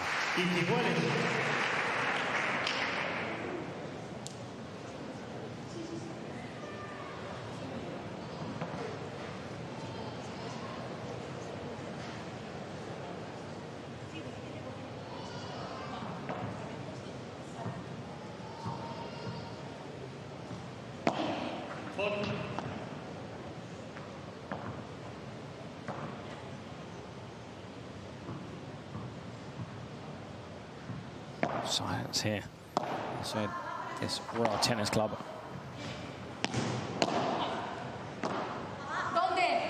Where are they? Actually, she doesn't say where are they. She just sort of says where. Where? Brilliant there from Patty. Look at this. Well, there they are. 15-30. 2 points away from taking the first set. Surprise first set. I mean, they've surprised us twice. Maybe we should have learned our lesson. Oh, no, exactly. And opted for the Arkansas Matrix. If you get surprised the first time, you're allowed to. The second time, yeah, that's surprised. If you get a third time, then you know you've not been paying attention. Not learned your lesson. 15-30.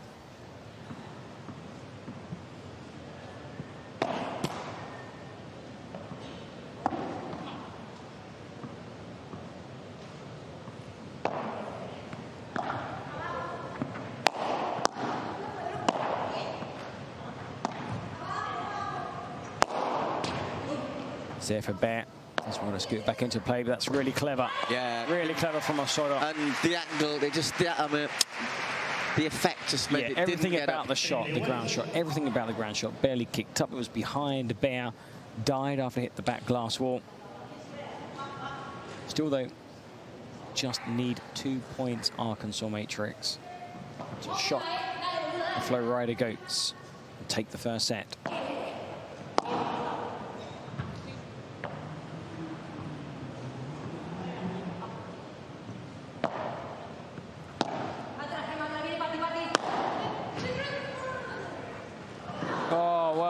She lost sight of it, didn't she? It did.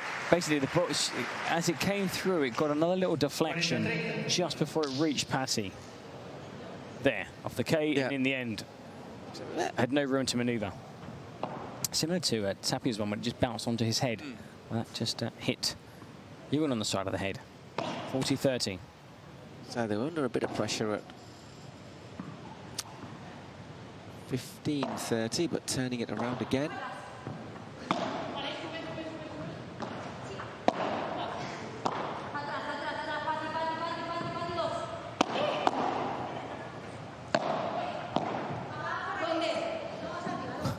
Another big donde.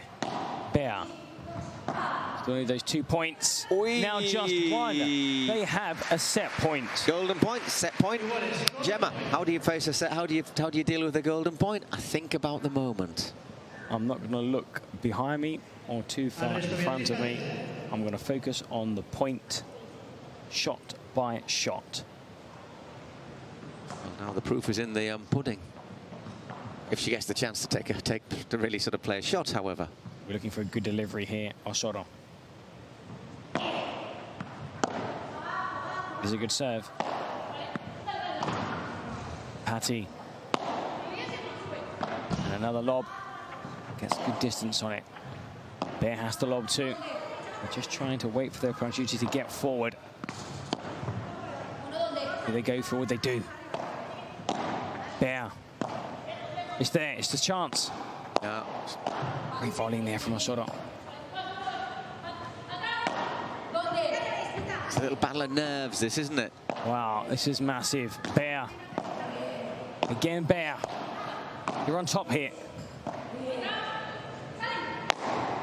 Nope, I think that was... Oh!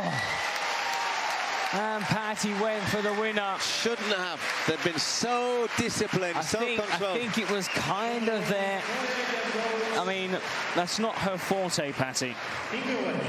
She just but still, though, it was a great shot from Osorio. Look, you can just see didn't hit it hard enough, and there was Osorio to win such a huge point. They had a break point. They had a set point. Will they get another?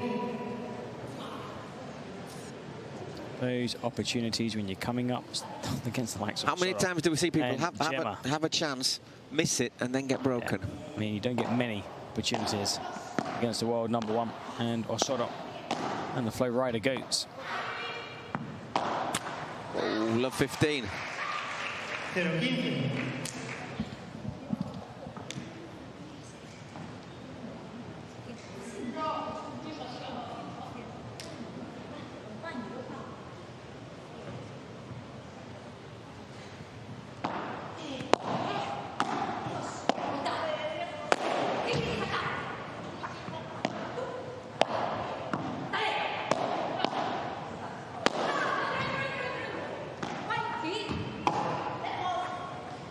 Bear. Great slice on that. And again, even better. Oh, and that's the shot that Patty wanted to unleash before. This time, hits it right.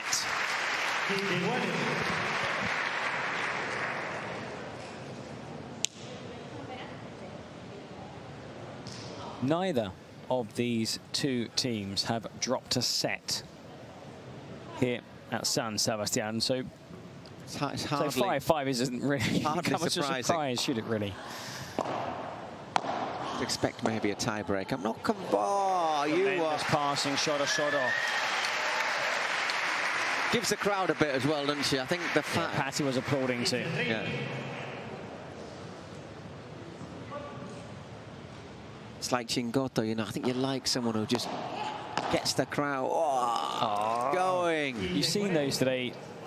Crawl over or not, and this time it dropped on their side of the court and from a potential set point. That's what we said, isn't it? How many times do you have that chance, don't get it, and all of a sudden you find yourself under deep pressure.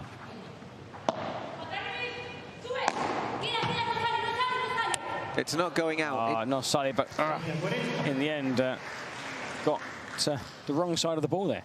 Gemma. Just fell on top of her.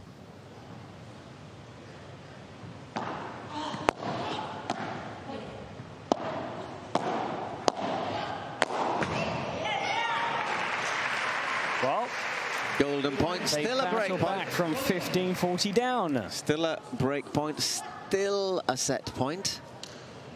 And still a point for 6-5. It's not a set point, it's 5-all, sorry.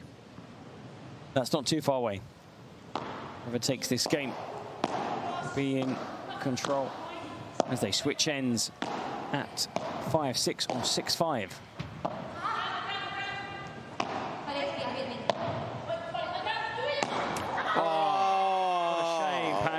Well, it is a break of serve, so when we come back, it will be Gemma Triay to serve for the first set. I think Patty, I think her racket just slipped out of her grasp as she went for that volley.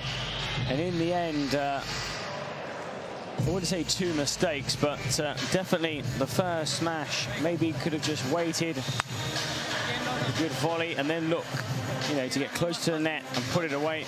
And then that weak volley into the net. Maybe slightly tired, so it would have been 50 minutes in this opening set.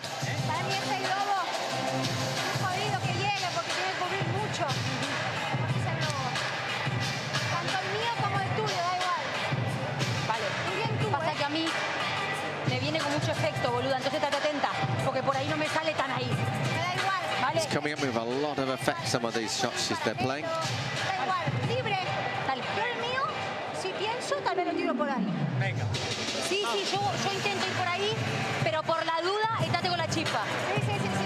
Vamos a pensar en nuestro. Está haciendo mucho mejor. Está que ahí es de pata. Seguimos,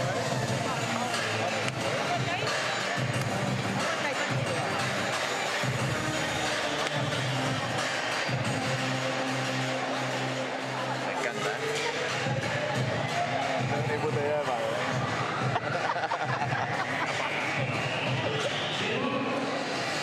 ¿Tres? ¿Quieres tú? Y encima está delgadito.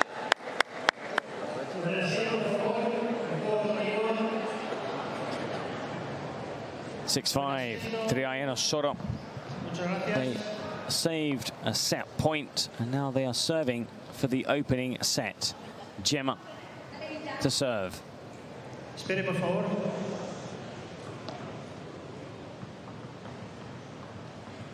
Jueguen.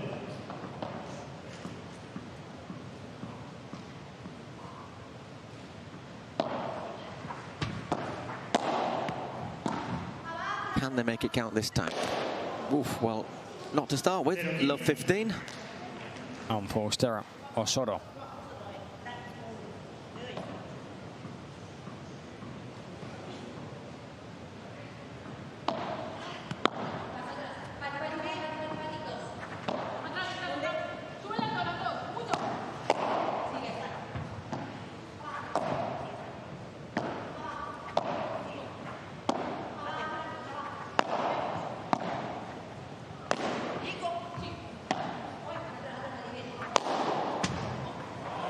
And that's a wonderful hit there, Gemma.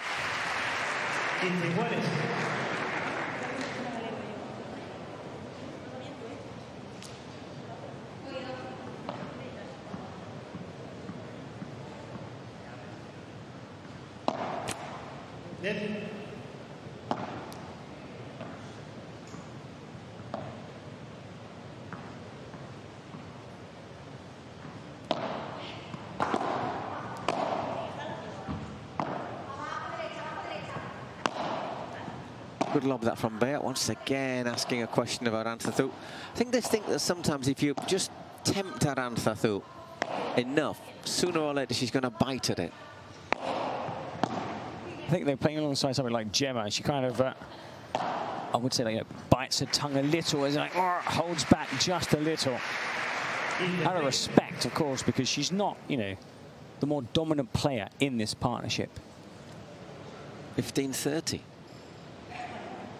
Are we going to see a tie-break to decide this set? As we say, neither pair has lost. Nope, they haven't lost a set. A set so far. So let's decide it with 2 tie-breaks and a super tie-break.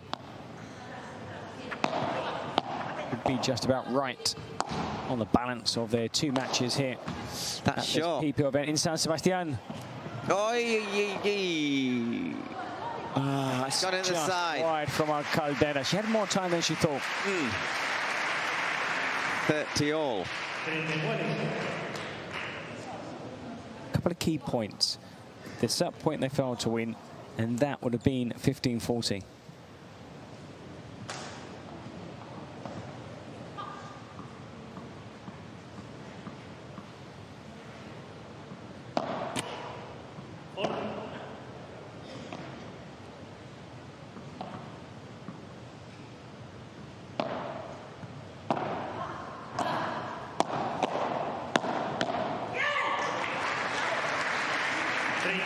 A chance for the tie break. Chance to break straight back.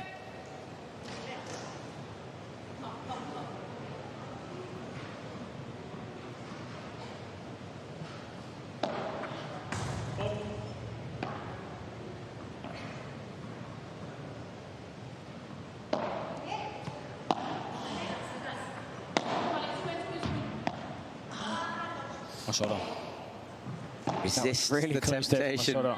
Gemma goes to the fake smash, read by Patty. She just reads it so well, doesn't she? That's gone long. From Bear. That was so close as well. Now, Bear was out of position. She wasn't ready for the shot because she came across the middle. It was Patty who returned, and then she was racing back into position, so it kind of caught her wrong-footed, off balance. Now it's set point for Triay and Osorio.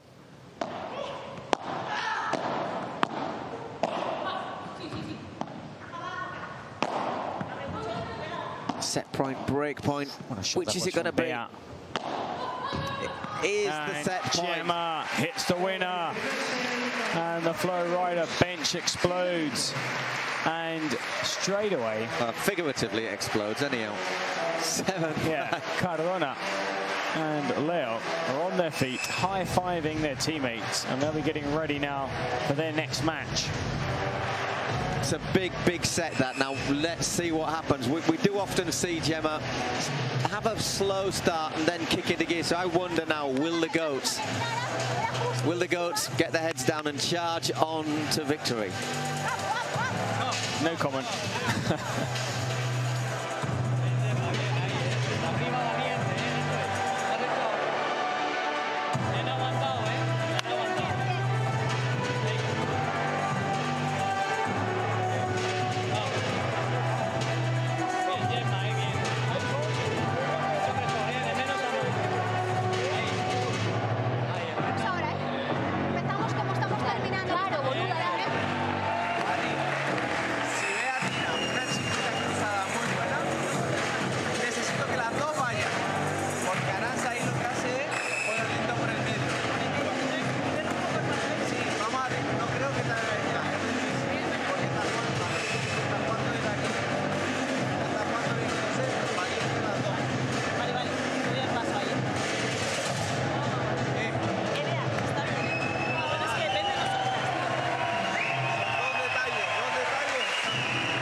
Presionamos con la coleguita y tal, nos da mucho. Seguimos con intención. Estamos jugando muy bien.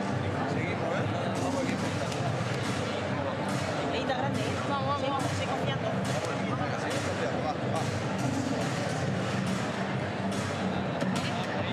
Well, let's see how the Arkansas Matrix bounce back after having a chance to take the first set, but failing to hold on to that breakpoint set point. They were then broken themselves. It went to another golden point. A chance to break their opponents, but instead, Gemma Triay and Aranzazo Osorio of the Flow Rider Goats winning the point and taking the opening set 7-5. Second set about to start. We've had 55 minutes here on this center court at the Royal Tennis Club in San Sebastián.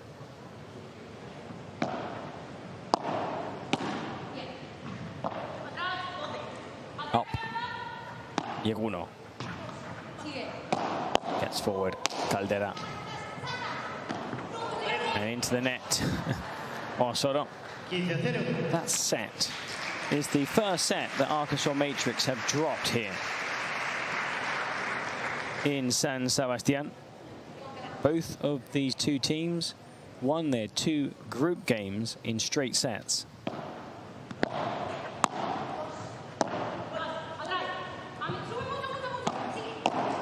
Down Osorio. Caldera. Donde, the shot again from Osorio. Gets a lucky kiss off the net, and it's a very lucky kiss. They end up winning the point.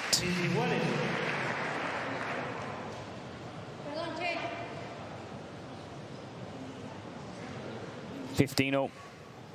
We approach the hour mark.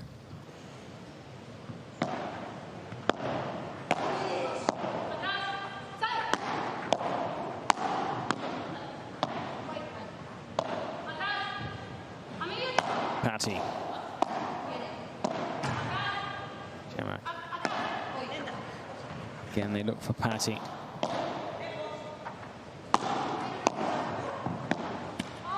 And there, well, she saw Patty flinch in front of her. And again, probably wasn't ready for the shot. One of those ones you see doubles partner cut across. You think, are they going to get there? Are they not? And then you react after they stop moving. 15-30. So straight away pressure on the serve. It's, as we say, it's something we do see. Gemma, once she gets going and hits top gear. Oh, that's really well played though by Patty. Oh, it's a good powerful hit from Patty Yagunov, 30-all.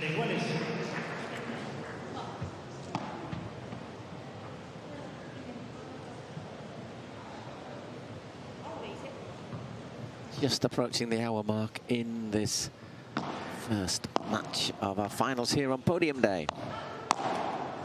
30-42 break points.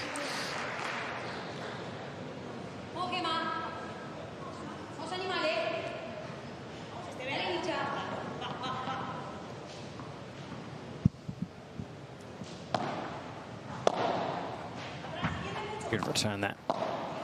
Forcing Caldera back. Well really played. Clever volley there. Caught Osorio edging towards the center.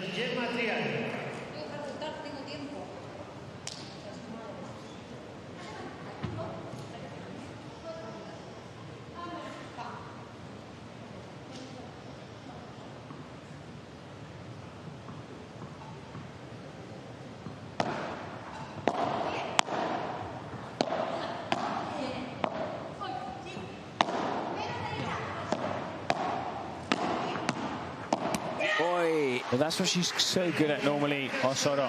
Edging forward, and hits the winner, but this time able to clear the net.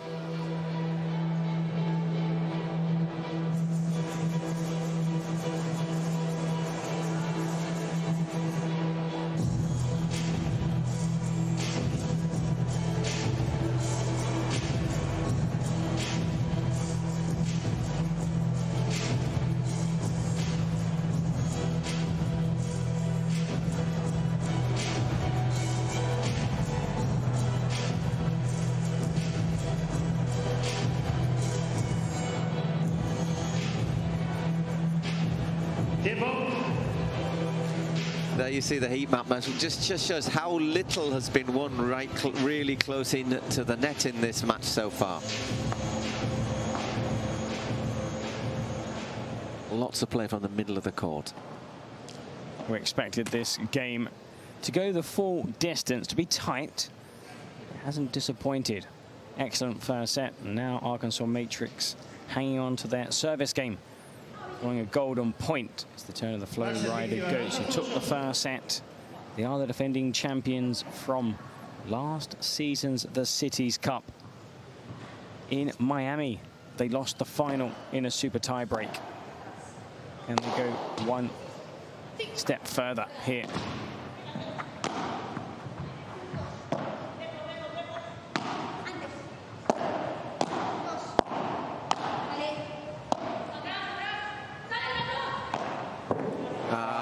Well played. Credit to Bear, Estani Las Dos and Patty straight away knew what shot to play. Such an important call. Estani Los Dos, and there you go. Just guided a shot beyond Osorio.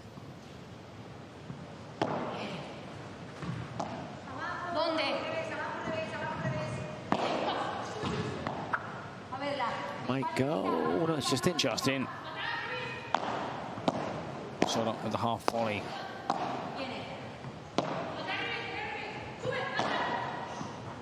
Gemma gets it up again, has an opportunity to attack the net, and she steps into Osorio's territory. Pick up, and again Bear travels a long way. Bear is into position.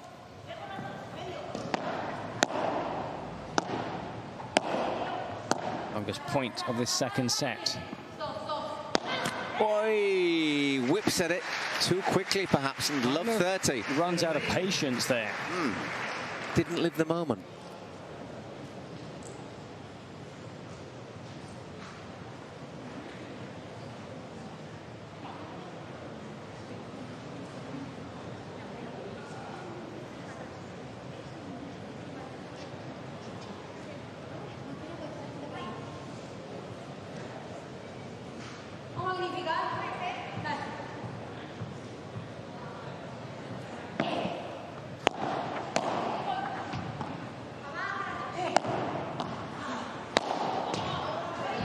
better, 15-30. Got closer to the net that time, as we saw. Very few winners scored from close in that first set.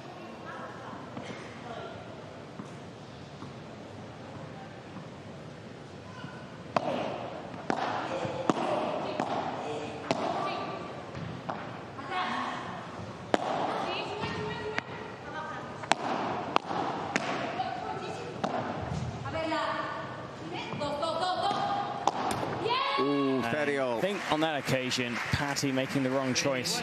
That was easier for Bea Caldera.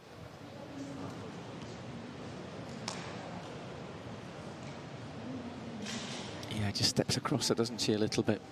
Or square in the second service game.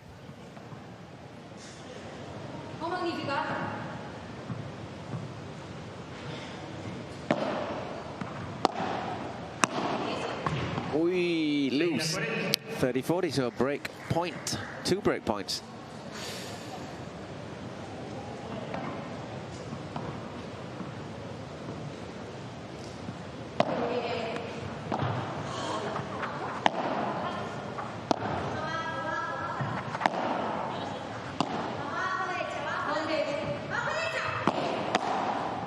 Alert, Patty. Always looks to those. Oh dear! Oh. I think they both left that for each other, didn't they? Golden point.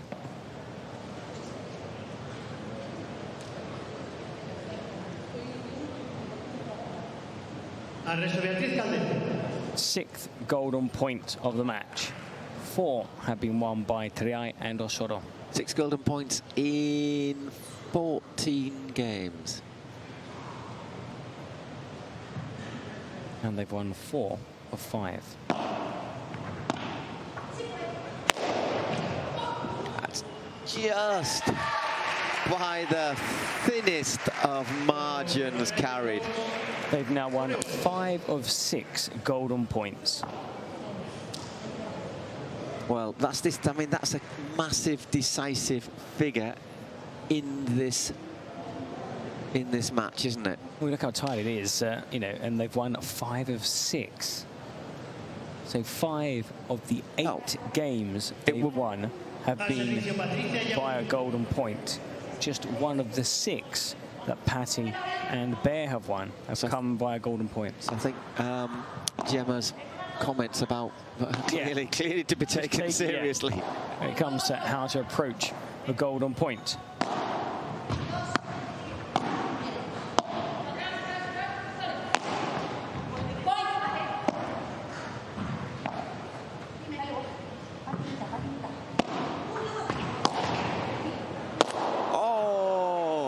Snatched up by Gemma Triay.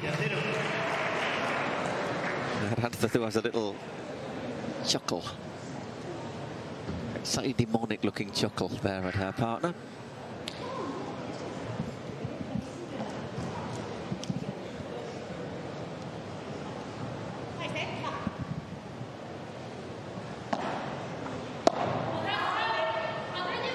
Good lob.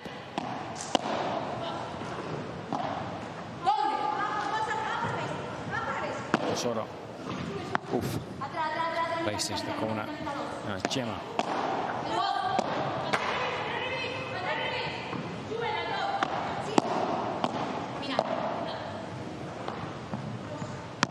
Osorio wants to switch things with that whipped forehand across court. 30 love. They end up losing the point.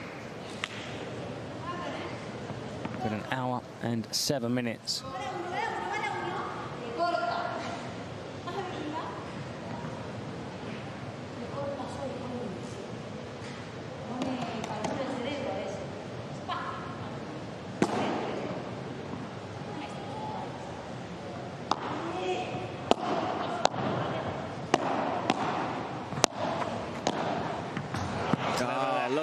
Caldera. 40 love. Playing really well, Bea Caldera, considering this is, I don't know if it's one of the biggest matches ever played in. I think it's the biggest match of her career. It's a title-winning game. It's the Pro Padel League, the first ever in Europe. And she's playing against Gemma Triay and Osorio.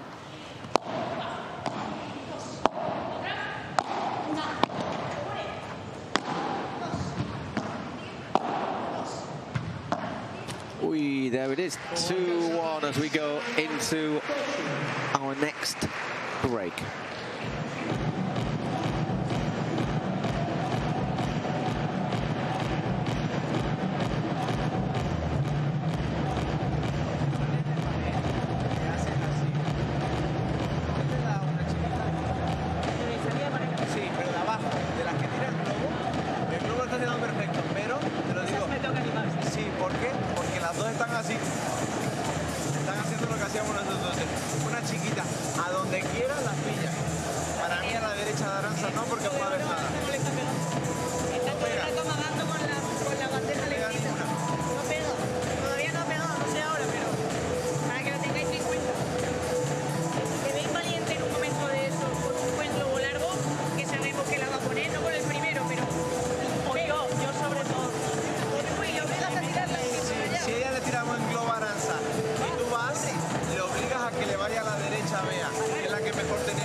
Solo si ves que flota y entra.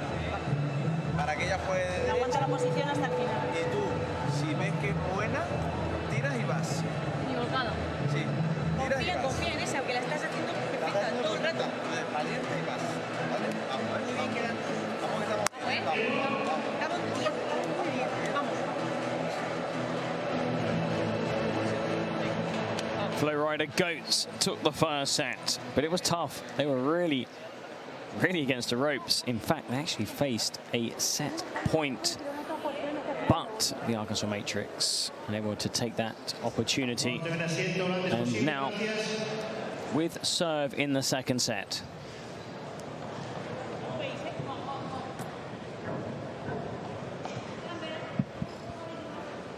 Gemma Triay serving.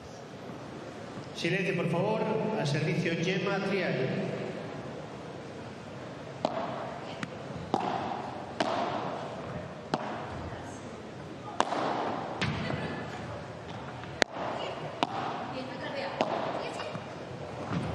Played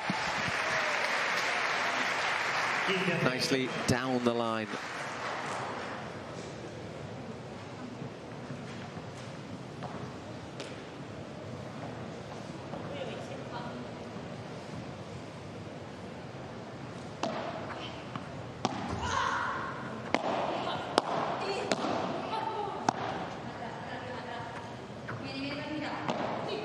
Oh, clever there.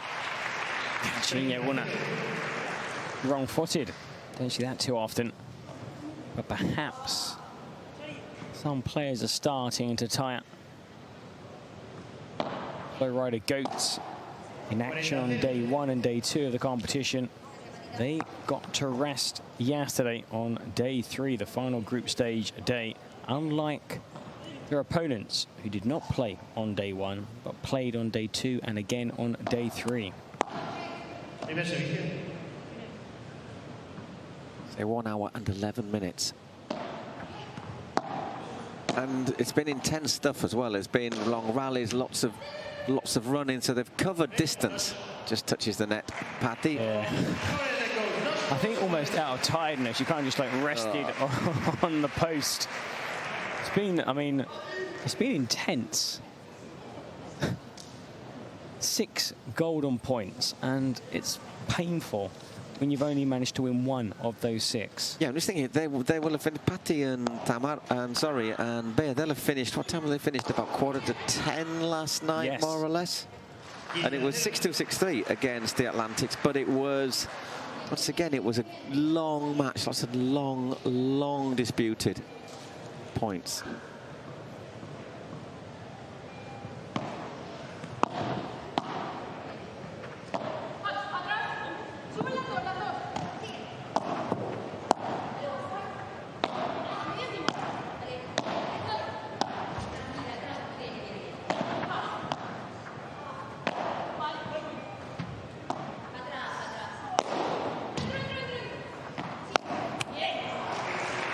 You think, Paul, in a different world, had Arkansas Matrix taken the 6 golden points, they would have won 6-2, 6-2.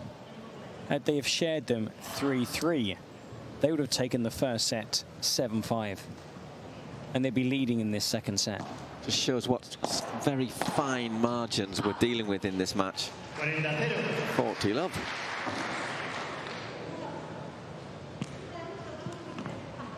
Remember, if it does end up 1-set-all, we would have a super tiebreak. Had one this morning in the first women's game. Which is sort of logical in many ways, because if you got the two teams in the final, you suspect that they are the two best in the tournament, and there shouldn't be that much between them. Well, still with serve in this second set after a very tight first set.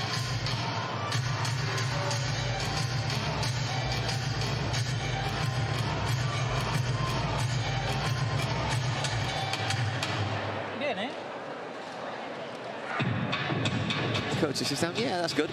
Good, eh?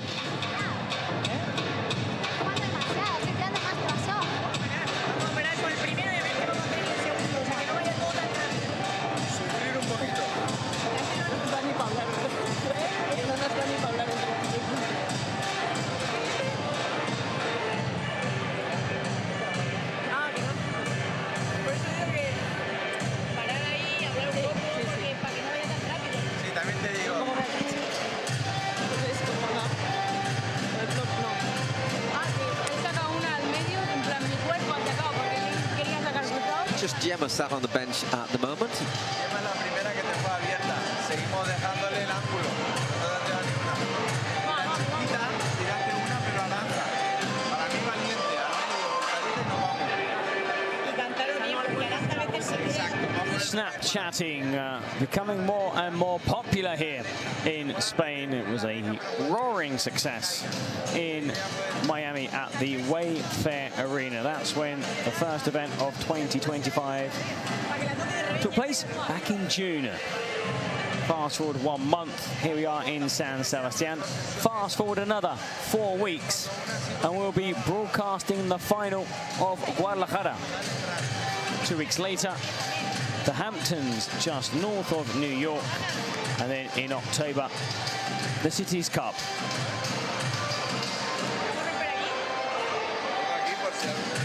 It's just 3 months away, if you think about it. Not long. Looks like being another record-breaking season for the Pro Padel League. Global expansion this year. Can't wait to find out, Paul, what their intentions are for 2026. Absolutely. I'm already excited. Well, we all know that it's the fastest growing sport worldwide in recent years. In just 5 years, the number of countries where padel is played has tripled, going from over 50 to almost 150 countries worldwide. And there is no signs of that expansion slowing down. Absolutely not. The big advantage is, I think, to be able to play, you don't have to be that good to enjoy yourself. It's not like tennis. You'll be able to have to sort of have a... You don't have to be like me and Paul, that good, no. You don't. It's not like tennis. You have to be decent, because you've got to be able to get the ball over the net. And padel, it's easier, basically. So yeah, if you haven't played padel, do join Paul, myself. We're learning the game still. And you can join an estimated 30 million padel players worldwide, which is a massive increase since 2018, when the numbers were under 8 million.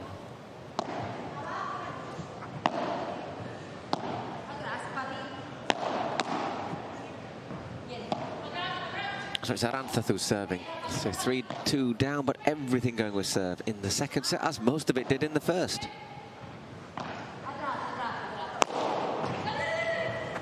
Full stretch and very reflexes, clever. Patty. Very, very clever. Brilliant.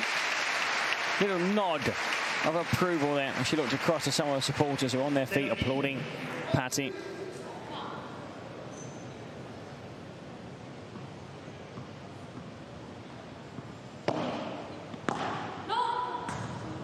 No, 15-all.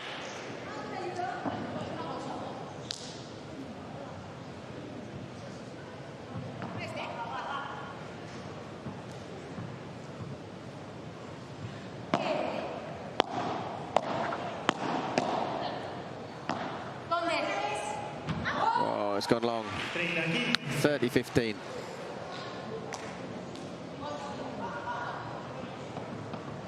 Whatever happens in this second set or super tiebreak, should we go into a set decider, Arkansas Matrix will be and should be extremely proud of what they've achieved here at San Sebastian. Yeah, they've been tremendous, absolutely tremendous.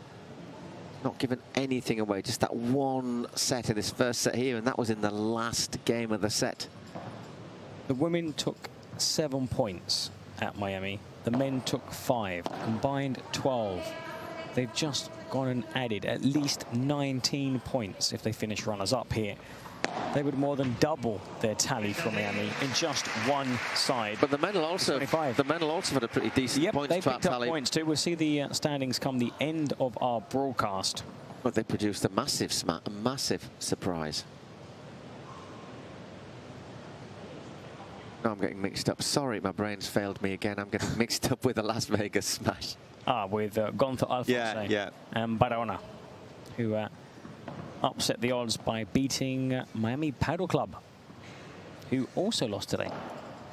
So just 1 win, 2 defeats for Chingota and Tapia here at San Sebastián. But they will still take home 12 points.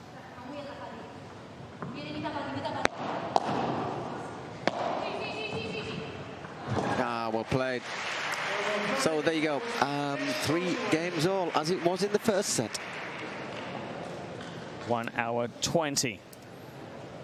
We headed to 2 hours should this go to a super tiebreak. But both women's games have been long here on podium day. Once again, I'm slightly surprised I've done a disservice to the Matrix, because I thought Gemma and Arantathu might just take that little step forward. Well, they proved the doubters wrong in their first game here. Oh, yeah.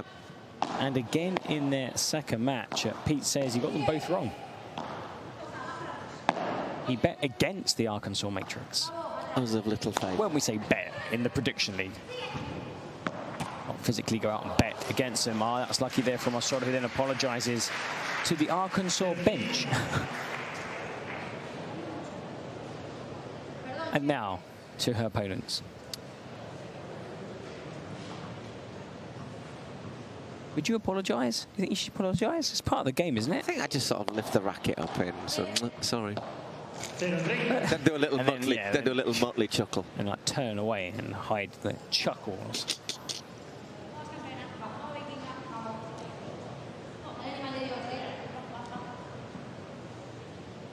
.121 in this match.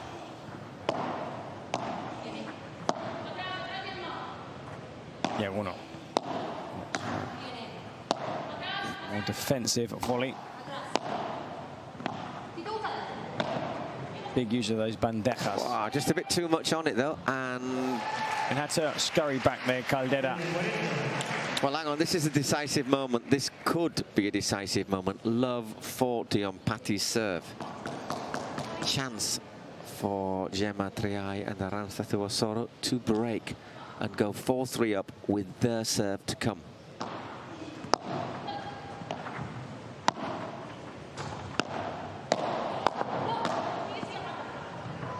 And that parallel the volley there from Gemma has Caldera scurrying into the corner, can't get it back, and there's a break.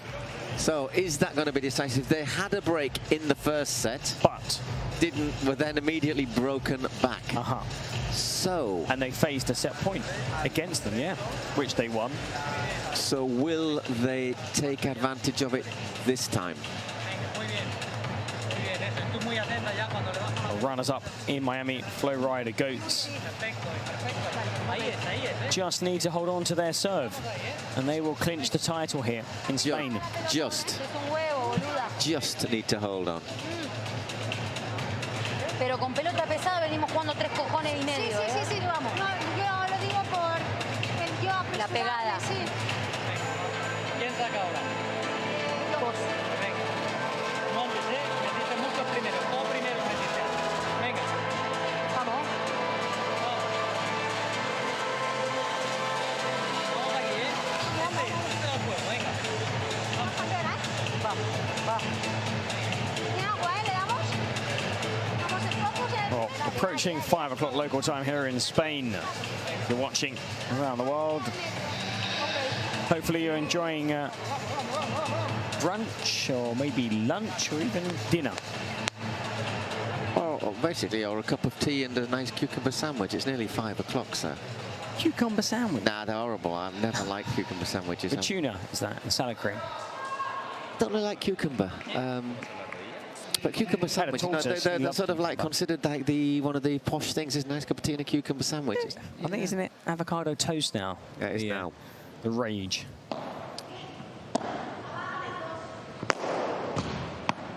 The new gold avocado. Oh, wonderful. Alert as ever, Gemma.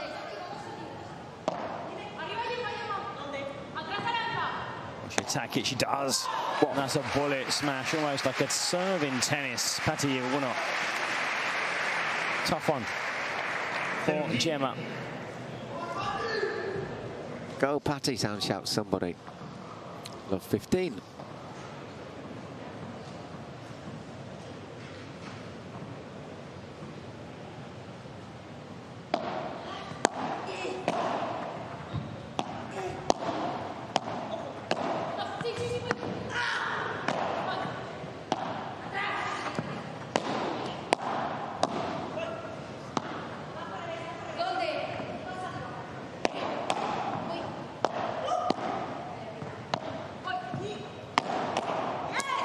Love 30, well, it's happening again.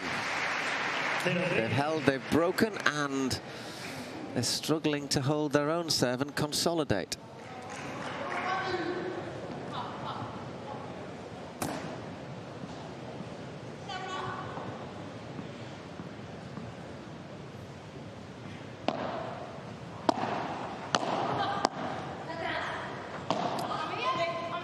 Patty. Is Lightning going to strike twice in this championship game between the Arkansas Matrix and Flow Rider Goats? Oh, love 40. It's love 40. Well, more and more drama in this final.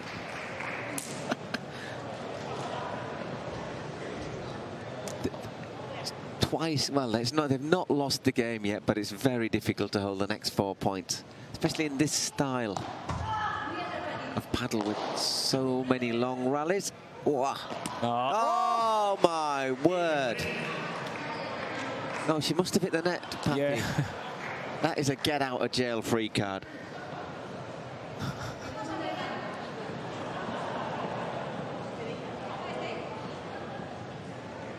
And that's what I was saying, all under control. Nobody panic.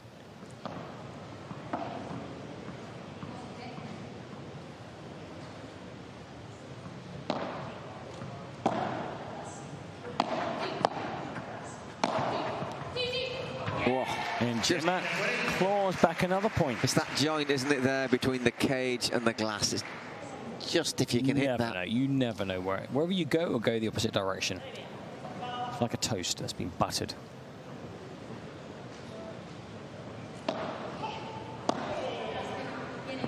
Falls on the floor. Oops, in that forehand. Good volley again, Patty with the put away. And they do take the break point. 4-4. Headed towards the 90-minute mark.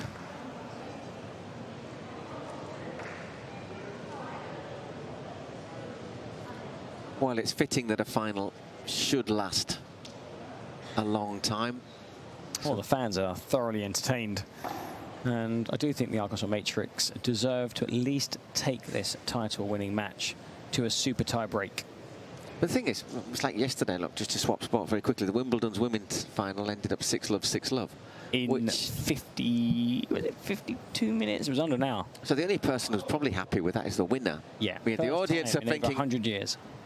The audience are probably thinking, I was looking forward to a bit more of the final, and the finalist who lost, despite all her efforts to get there, which is fantastic to get to the final, what's going to haunt you is that you didn't win a game in a Wimbledon final. And you've gone into the record books. despite qualifying for the final. And having got to the final, you know, so many players won't even get to a final, so you want a final to be competitive. Well, both sets of players doing their teams justice. The owners must be proud of the Flow Rider Goats and the Arkansas Matrix.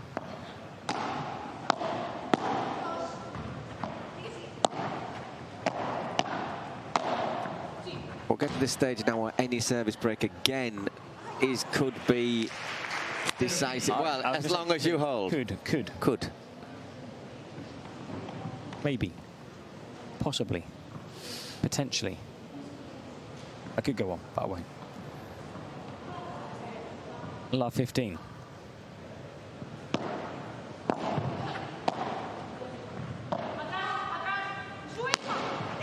Doesn't catch that one cleanly passing. Gets away with it.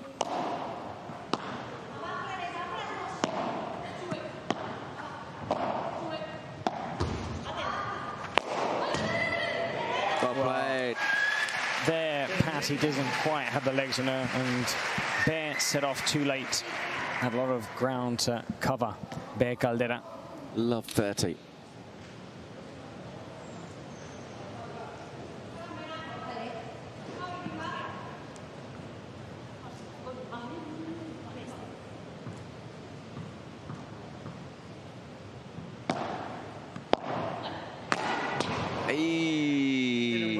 It's there to be hit, but doesn't get over it. Love 40. So once again, we have 4 more break points. Chance to go 5-4 and serve for the match.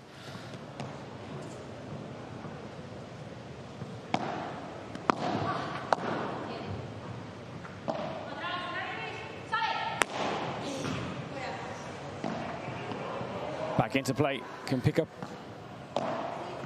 Oh, wow. Sort of takes 2 opportunities to win that point outright.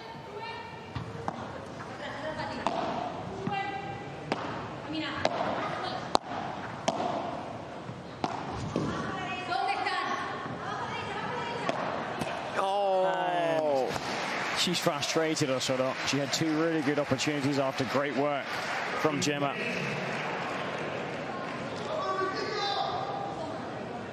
Gemma goes out.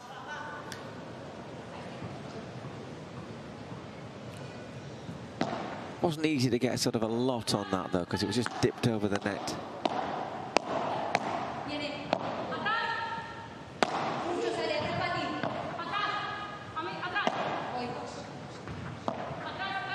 Chips it back over, looking to push here or not. And kind of deep behind the service line.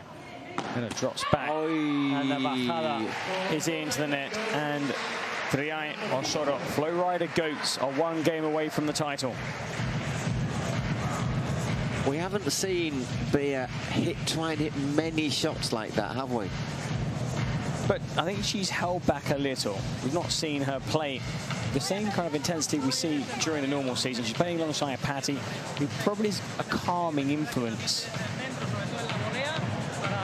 But now they need to call all of Patty's experience, as they have to win the next game. So it's looking very good indeed for the Flow Rider Goats.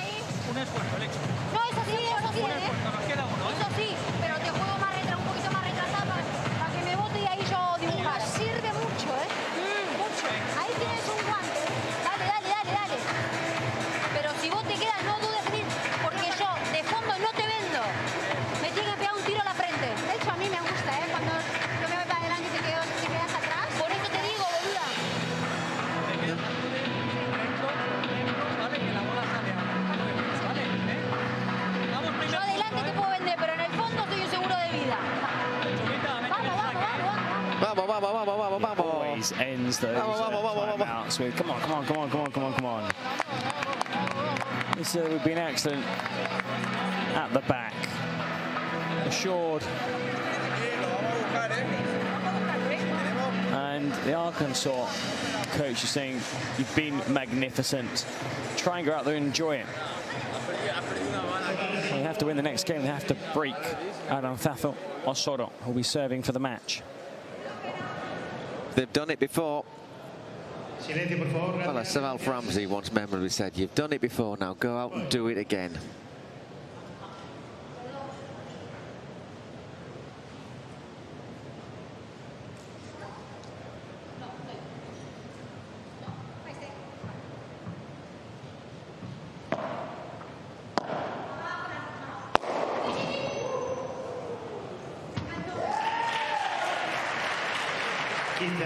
15 love.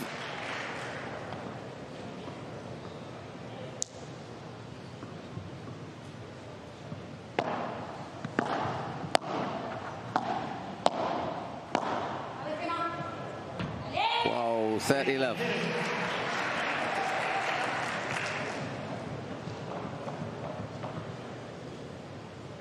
Yeah, well, it takes your time.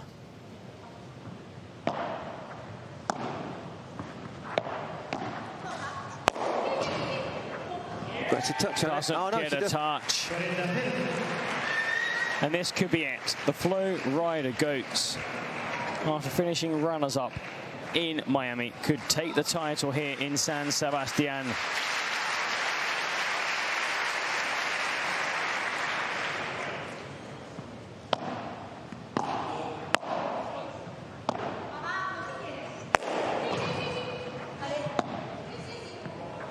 I think this might be it. No.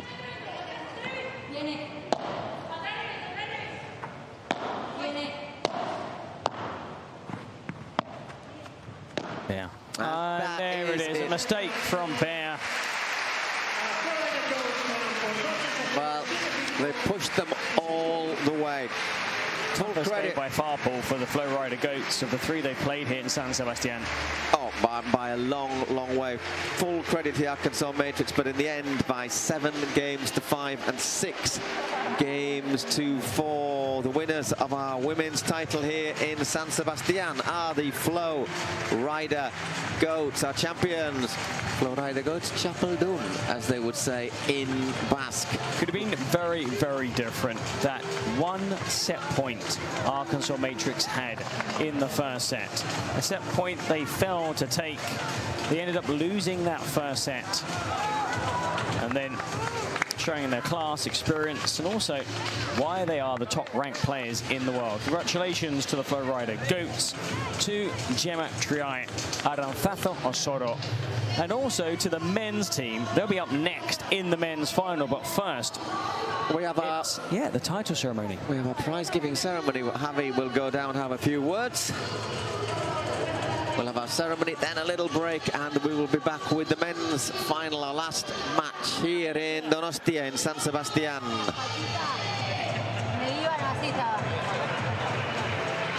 Well, Aranza saying, yes, we're taking that title home.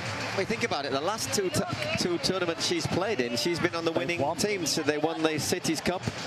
And with her being the MVP, she didn't play in Miami, and now she's come to San Sebastián, and she's won again. You got to be pleased with that. Champions. Flow Rider Goats, who take a maximum 25 points to add to the 31 they brought with them here to San Sebastián. And that's not counting the 19 or 25 points that the men's team are going to add to that tally. So the Flow Rider Goats, whatever happens in the men's game, will be clear at the top of the standings. They're in New York, basically. They're in New York. So congratulations to the Flow Rider Goats. They'll be defending the title they won last season in the Big Apple. Again, it'll be New York, 16th and 19th of October. Before we have Guadalajara, mid-August, the 14th to the 17th. I'm sure they'll pick up plenty of points too, but they have enough to qualify. And also, just quickly, Arkansas Matrix, who came into this event with just 12, 5 won by the men, 7 by the women's team. They take home a rather impressive 19 points. But you've got to be pleased with. Anyhow, we're going to see the prize-giving ceremony in a moment or two. We'll hear from the winners. We'll also hear from the organisers. I'm not quite sure whether we'll hear from anyone in the league in this ceremony. Maybe at the end of the evening or the afternoon. Or approaching 5 o'clock local time here in Spain. We've had our first final. We had our 2 third, fourth playoff games earlier before 3 o'clock. We still have one match to look forward to here at the Royal Tennis Club in San Sebastián. It will be the men's final the Flow Rider Goats looking to do the double. They take on surprise package, the San Diego Stingrays. Well, everything is set. We have the trophies there on the decorated table. The cameras are ready, the players are ready, and we are headed towards our first of 2 trophy ceremonies. Will the Flow Rider Goats, Paul, double up both back to Florida? You know, I think there's a decent chance. They'll certainly be favourites, aren't they, going into the men's final? But let's not forget that the Stingrays, well, certainly Maxi and was it? Well, it's going to be Lucas Bergamini. Yeah, it was Jairo Bautista who played in Miami when it went to super tiebreak. They took them to super tiebreak, and Bergamini is a very clever player, so I'm sure they'll be looking to try and neutralise the big assets of Cardona and Ausberger, but we all know that Maxi and Bergamini can also hit that ball very hard. Everyone just preparing for our ceremony.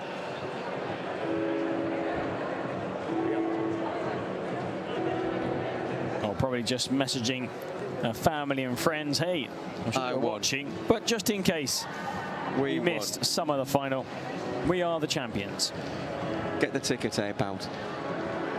Actually don't, because we're going to play another match on this court. You do not get the tickets. No confetti, no rice, nobody's got married. The court needs to be in perfect condition, which it has been after 23 grueling games. That's going to go up on Instagram, isn't it? Or TikTok, or Snapchat, or whatever social media these players. There you go. Now, retweet.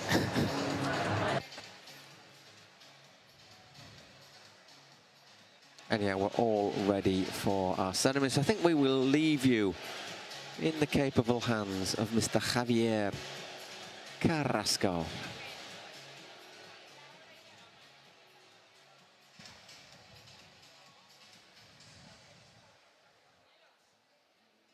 Oh, the players are still on the bench. Do you know what? I think they've just put their feet up and thought, okay, we're going to sit here and just relax, soak in the atmosphere, look around us, marvel at the venue.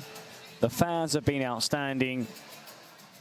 And I do believe now we can go across to Javi, who is about to get the presentation. Title winners, Flow Rider Goats. Runners-up, Arkansas Matrix. Well, let's go across now to our reporter, Javi Carrasco. Señoras, señores, ladies and gentlemen, welcome to the trophy ceremony, Women's Champions Pro Padel League 2025. After 4 frenetic, exciting days here at the Royal Tennis Club in San Sebastián, it's time now for the trophy ceremony. Let's welcome the winners.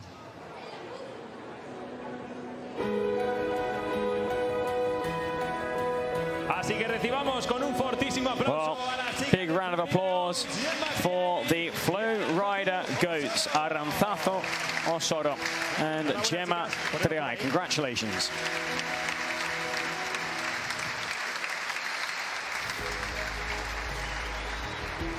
Vamos a darle la bienvenida al CEO de la Pro Padel League, the CEO of the Pro Padel League, Mike Dorfman. He'll be presenting one of the trophies. Y también damos la bienvenida al CEO FIP Courts, José Manuel Delgado. Adelante, José, un aplauso. Welcome. Jorge Delgado, the CEO of AFP Courts, the makers of the Adidas courts that this PPL will play on for the next 2 years. Buenas tardes. Gracias a San Sebastián por Thank you very much este magnífico evento. For this great event.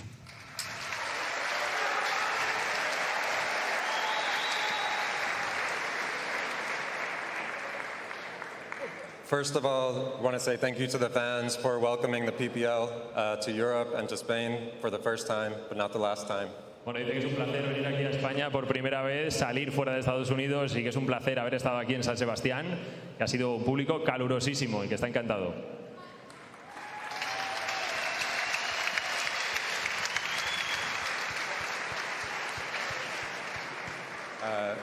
And thank you, Jose, AFB Courts and Adidas for creating this spectacular court and venue for this amazing competition this week in San Sebastián. Y gracias a José por esta pista fantástica que han puesto aquí los chicos de Adidas, CEO José Manuel Delgado, que ha sido fantástica esta pista.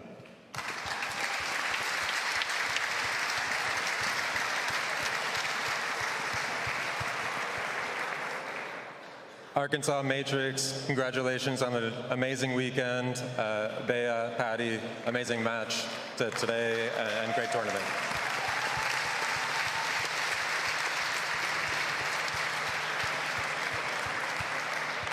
Gemma, Aranzazu, congratulations. Steve, Florida Goats, congratulations on the finals. Jose, if you can please present the champions their trophies.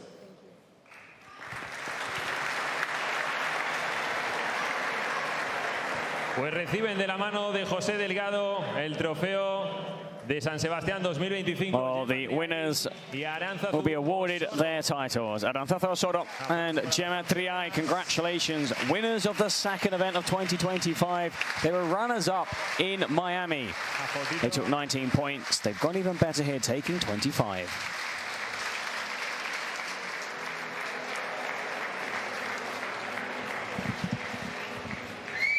Well, there we have our winners, really well deserved, Aranzazu and Gemma.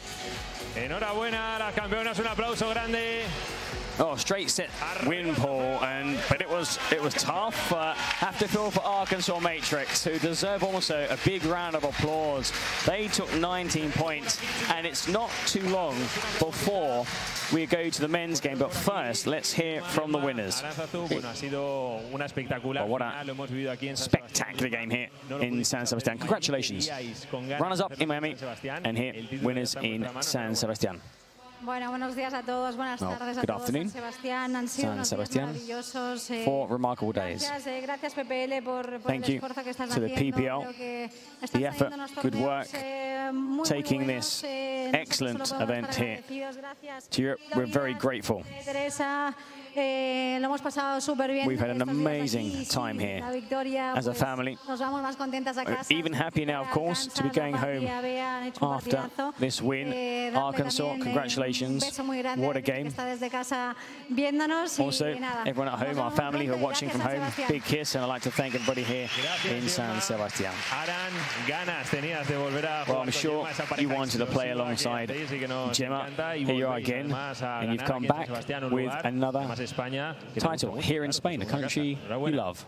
Sí, primero déjame agradecer, como lo he hecho todos los partidos, a toda la gente de San I'd like to thank everyone here in San Sebastián who took time out to come here, watch us. It's a pleasure to be back here playing in Spain. I think it's amazing to see the PPL here coming to Spain. I think they're making an incredible event, and I think people should come and see something different. You know, we play with lots of different players, although there have been quite a few changes in general, but it's great to come and see us play here at the PPL. I'd like to congratulate Gemma also because she's adapted to my style of play, which isn't easy because I can't adapt to hers. But yeah, she's had to adapt to mine. So congratulations. I'd like to thank my team. I'd like to thank Teresa, Steve, the owners, and let's go Goats! Pasar por aquí, Jorge, los dueños de Florida Goats. Haceros una fotito aquí, Gemma, con todos. Enhorabuena. Just time for the team photo with the owners. They were so close in Miami, but now they can finally celebrate a title. And well, there's Ausberger and Cardona also getting in on the act. They'll be hoping to do another team photo, I suspect, after the men's final, which is going to be starting very, very soon. La final de los chicos. Hasta ahora. Okay, we'll be back for the men's final in just a few minutes. We're going to dart off, have a quick coffee. We'll be back. See you soon.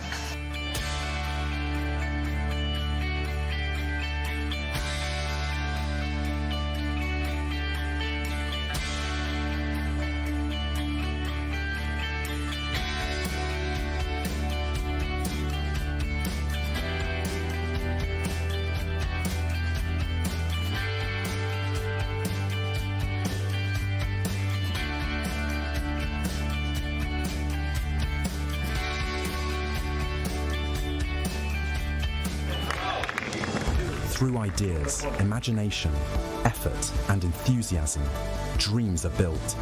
We are making paddle the sportive choice for thousands of people around the world.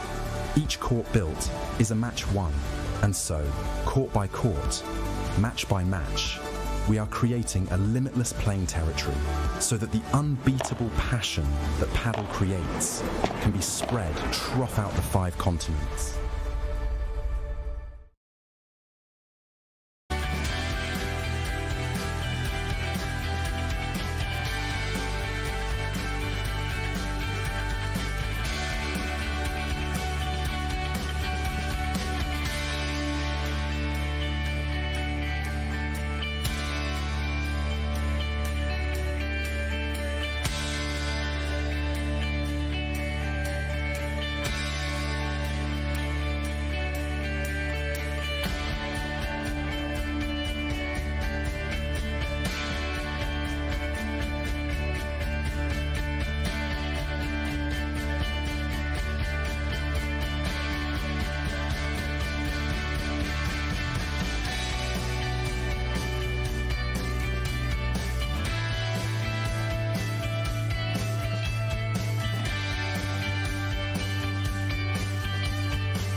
League. Ha llegado el momento muy esperado, la final de los hombres, aquí en directo de San Sebastián. Los equipos que se enfrentan son los San Diego Stingrays contra los Flow Rider Goats. Y ahora es tiempo de presentar el primer equipo. Un fuerte aplauso para los San Diego Stingrays. Maxi Sánchez.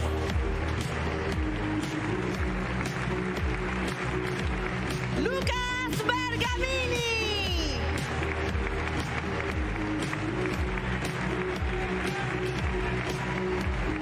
Enfrentándolos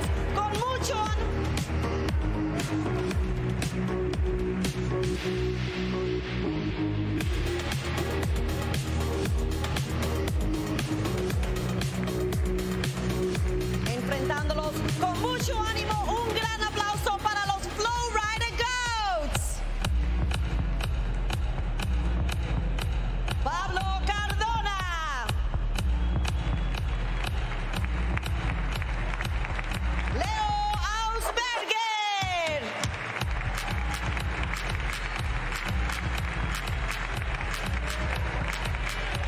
Estos son los equipos de los hombres para la final. Disfruten de este último partido.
Lo mismo de siempre, cambiamos el 911, ¿vale? Y no hay revisión de vídeo, obviamente. Elige Floral, TPL o Pro Padel League. TPL. Vale. Cuesta un... ¿Quién saca? Perfecto, buen partido.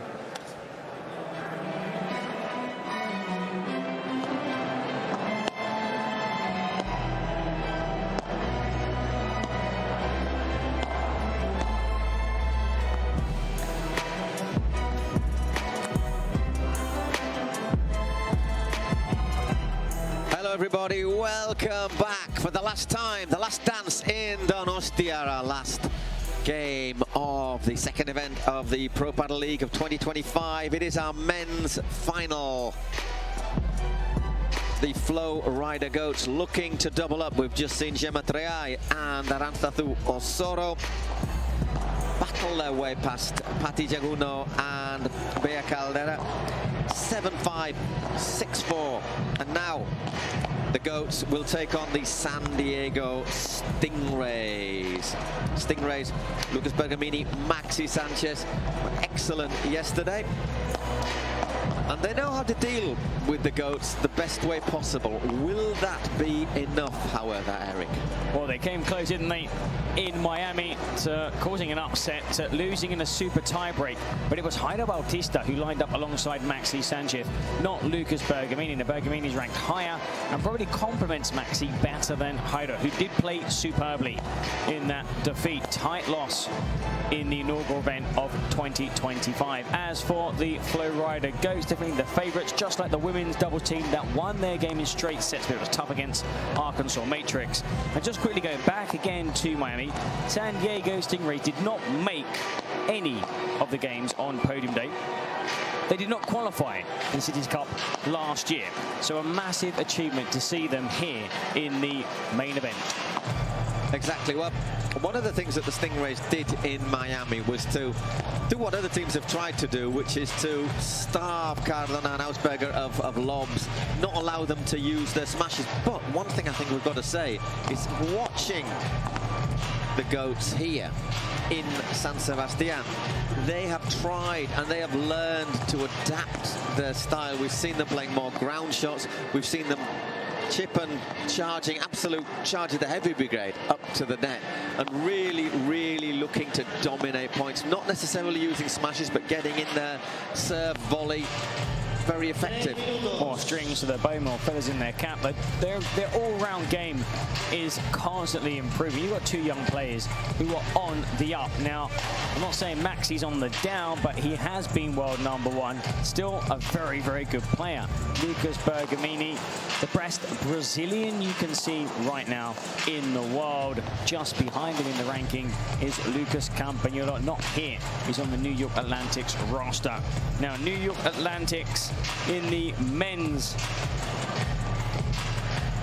runners-up, they defeated the Flow Rider Goats to take third place off the Flow Rider Goats, 4-6, 6-3, 10-4. And that was a game where we saw Lucas Campagnolo and John Santh do exactly that. And today we've seen John Santh and Juan Tello beat no fewer rival, no lesser rival than Gus Tapia and Fede Chingoto. So once again, seeing the level of the Atlantics. Quite a few upsets.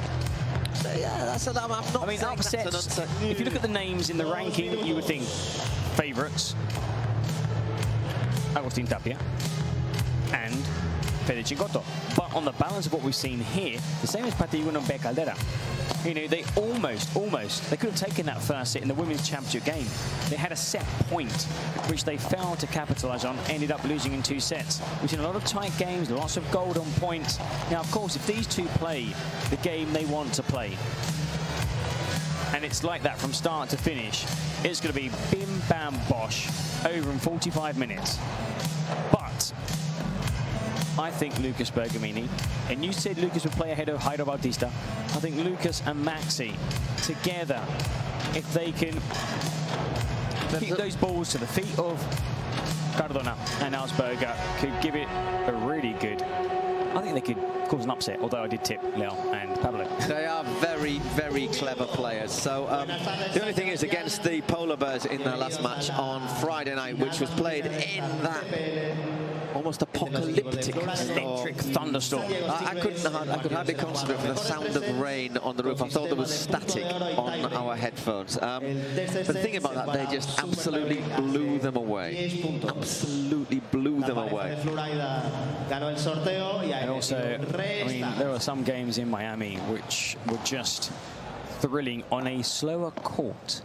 I mean, if you want a clinic or a masterclass in smashing, do not turn off watching it on TV or whatever you're watching it on. Just stay tuned. It will probably be over in an hour and 15 minutes. And that could be even 3 sets, 2 sets in the super tiebreak, because it's going to be that quick. I think it was just about that, actually, in Miami, the Goat Stingrays. And it did need a super tiebreak. Approaching 5:30 local time here in Spain. It's Central European summertime. Lovely sunny day again in La Concha here on the north coast of Spain. Just clouded over a wee bit at the moment.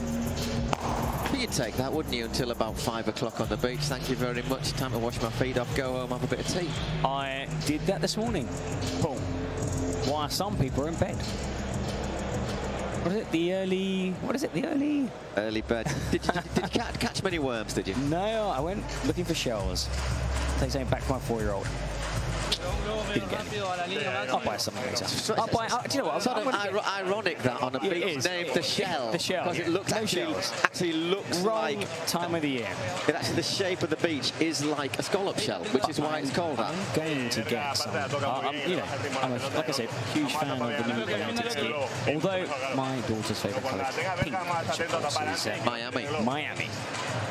Though Miami... not here in the main event, losing that third or fourth playoff, and the women not qualifying for the main event. So we've seen a few upsets. Quite a few teams who were mid-standings have been picking up points and improving their position in the overall standings. So we could know, I think, 6 to 7 names of teams that will be taking part in the season finale at the Cities Cup. There might be one spot up for grabs, but there's one title up for grabs here, Paul. I'm pretty sure we'll get a roundup of who is where and what at the end of this match. After the ceremony, either before or after the ceremonies. We'll find Lucas Bergamini to get us underway. Men's final, San Sebastian Pro Padel League.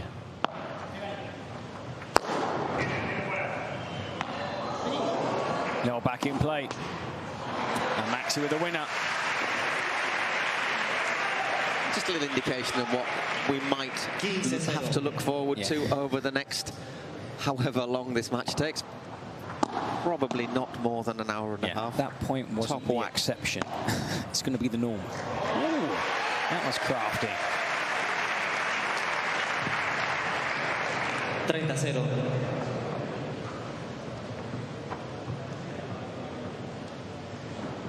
We were chatting away with Maxi Sanchez yesterday, and he asked us if we knew if they were going to qualify for the... He asked us, Paul, me, you know, Paul the mathematician, and me, if we knew. We were like, I mean, honestly, we have our calculators. We've got Danny, who's helping out, and we might know come the end of the day. Well, they did make the final.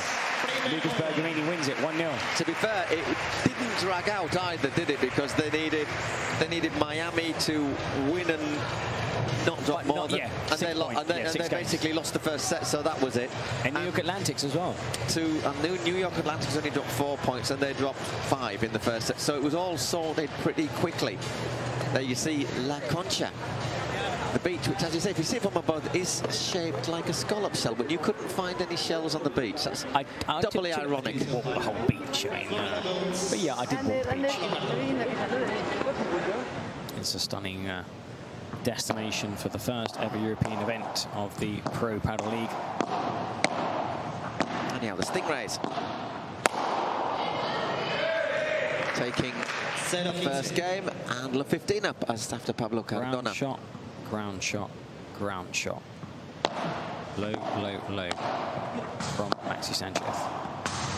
And that's probably Bergamini's strength as well. Those ground shots, he does use the topspin quite often on the backhand and forehand side. Whips it over the net. Once again, it's that little join between the cage and the glass. And again. Well, they are aiming for that. To be honest, you know, that is intentional.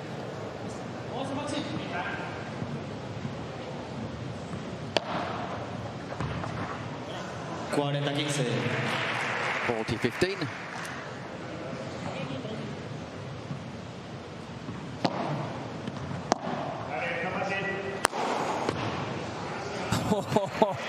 Oh, from deep. That's 2 games in 2 minutes, including a minute for a break after the first game. That's what we're saying. If you're a beginner at paddle, you'll enjoy watching this, but you probably won't learn a great deal that will benefit your beginner's game. You might never play like this, but you don't have to. Watch how Maxi plays and Bergamini. He's a very astute player.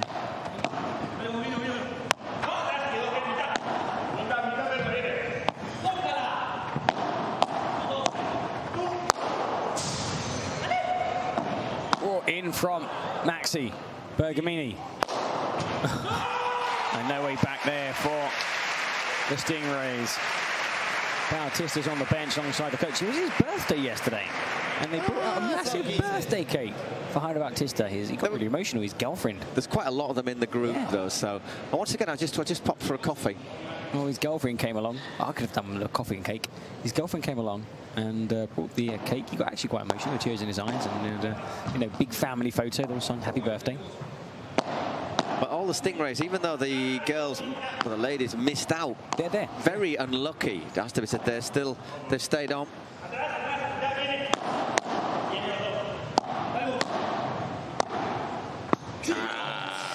Just out. 0-30. Love 30.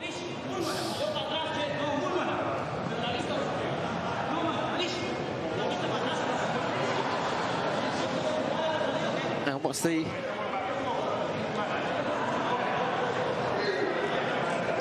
Is there a kerfuffle or it's all good-natured? No. It's just banter. They were, funny enough, Jairo was teasing Leo down here as well, just flicking the back of his ear. Before they came out, Jairo, of course, is playing, he's on the bench. I mean, they all kind of get it, don't they? Look at them.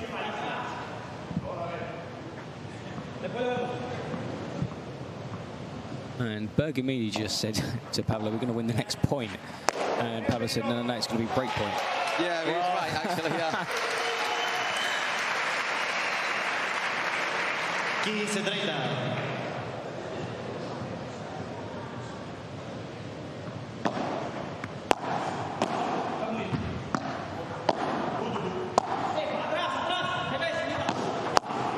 That's really well played. The power, the slice down at the feet. When you're on rushing as well, it's a really difficult shot to control.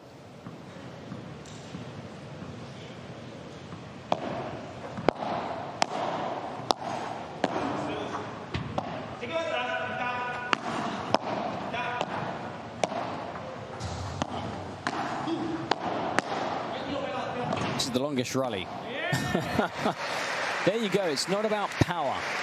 Well, I was just going to say, you see some people give it everything and not get it out, and he's just gone up and out he's gone. Maxi just after that point looked at the umpire and said he touched the net. Which of course he didn't.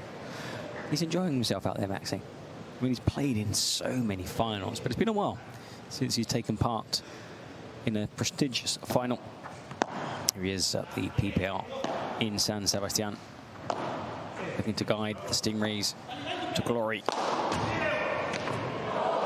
Whoa, excellent Auersberger, and he winks at Maxi as he runs off court. I mean, there's lots of teasing going on here and banter between the players. Who would have imagined?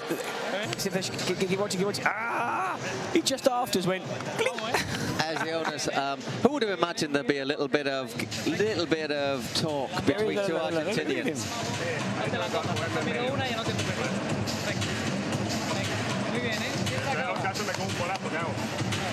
Well, explosive. I mean, I'm hoping that there aren't people stuck in the hospitality thinking, I'll be back in 15, 20 minutes. I'm not going to miss much. You will miss the first set.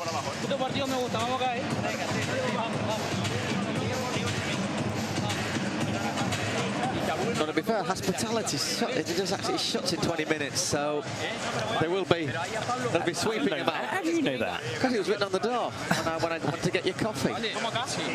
It's true, I'm here sipping a delicious cup of lactose-free coffee.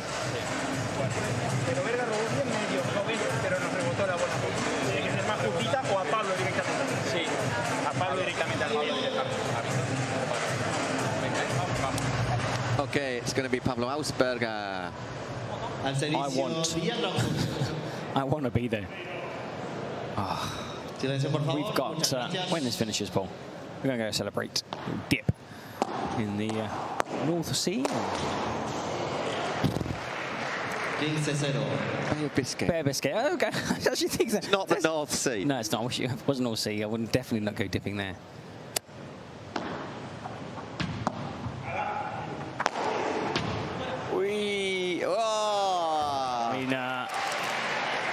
He's building up steam, isn't he, Leo? 30 love. I think Maxi thought he had that one, and it just scurried along the top like a squirrel with an acorn. But he's with an acorn. He's hitting these smashes again. I think the best smash, though, is Pablo Lijo. One where he was like right up against the back glass, but I wouldn't put it beyond either Carona or Leo to hit one very similar or even better.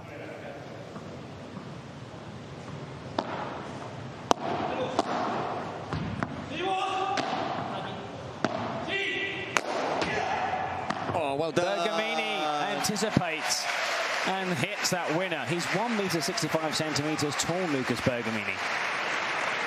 Look how high he climbs and gets over the 3-meter side fence.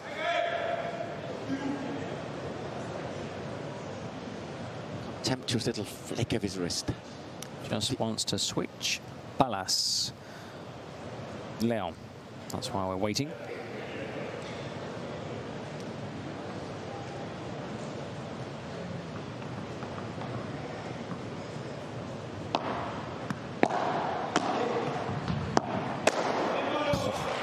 That's a really good first volley to set him up for that second volley. We're seeing them play more patient. Doesn't look like it is, but it's more patient style of paddle than in the past, where they tee themselves up. They don't always try and hit the first high volley as the winner. Bergamini serving 3-1 down his opening set.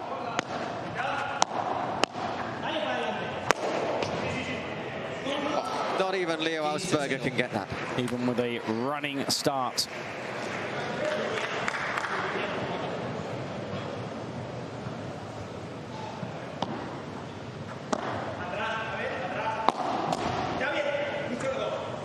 Stayed in, it's just in, was it?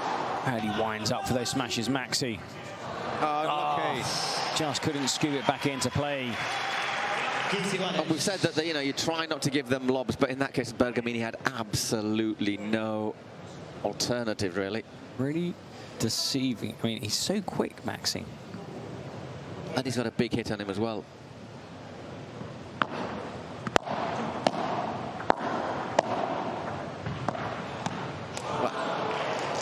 Did that just flick the net? Must have done it. That's the only explanation I can think of for him misreading it. 15-30.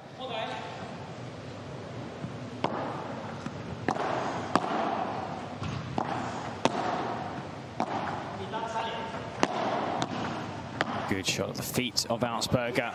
And that shot at the feet brought about the shot from Augsburger, which was low to high. And then was Bergamini to capitalize. 30 all.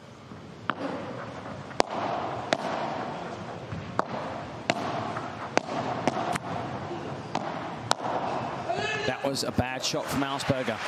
That was a comfortable height again for Lucas Bergamini. 40-30. Back-to-back points. They were 30-15 down on Bergamini's serve.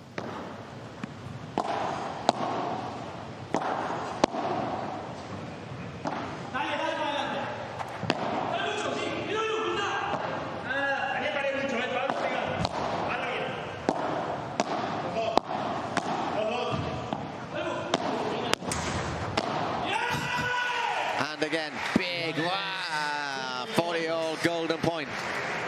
Arresto di Augsburger.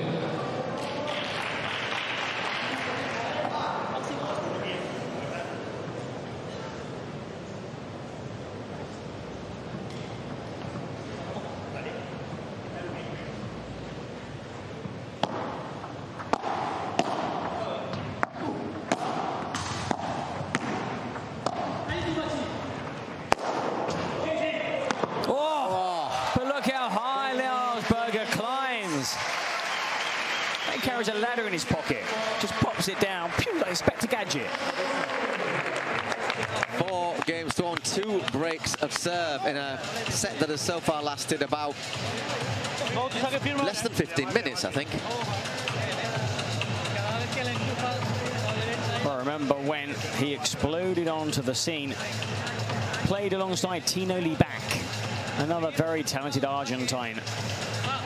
And according to press reports, could be playing with somebody different moving forward. But he's a joy to watch here in the PPL. Yeah, I'm not sure if it's going to be Stupa or De Neno, but interesting. I mean, I'm surprised because looking at these two players play together, I think Cardona has been excellent. Oh.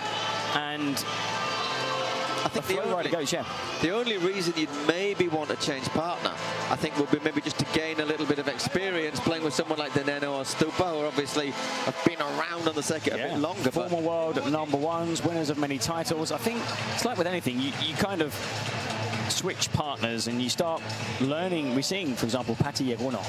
You know, you play with somebody, Bear, for example, alongside Patti, you pick up new skills, you see how the game is played from a very different perspective. Sometimes you can be more defensive or more offensive, depending on who you're playing alongside. And all of that creates a better product, a better player. So that's why you see so many players move around, so many players switch, and also all the players want to be as high as possible in the rankings. And you have your top pairings, men and women's, and then below, pairs rarely stay for longer than a season. Yeah, yeah.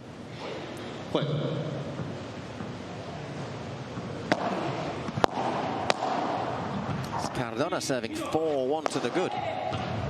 Now, that's something that Pablo knows he needs to improve. Almost ended up in the players' toilet down here in the bottom right-hand corner. Very dodgy lock on that. Yeah, just down that slope. Slippery. That's much better from Cardona.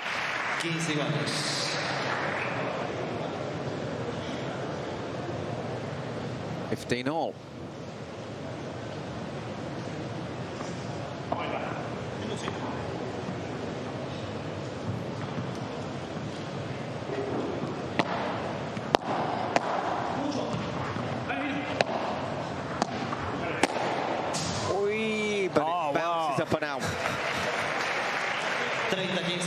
One of those ones that, yes, could have come back into court. Had it come back onto the court, I would have put Maxi down for the point.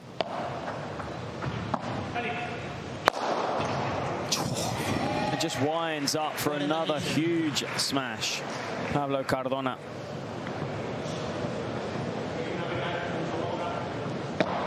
You remember watching these two players play with different players, but a lot slimmer. Not that they're overweight, but definitely less muscle mass on both Cardona and Leo.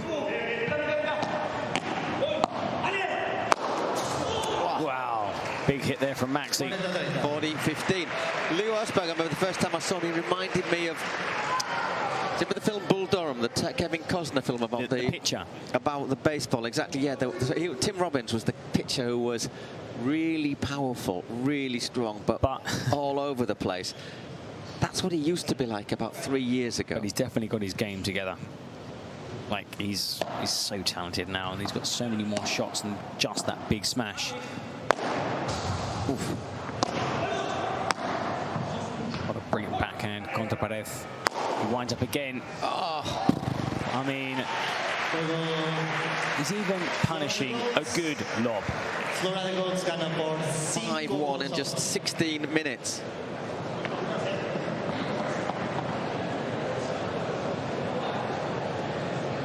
I mean, you've got to almost rule out trying to lob a flow rider goats.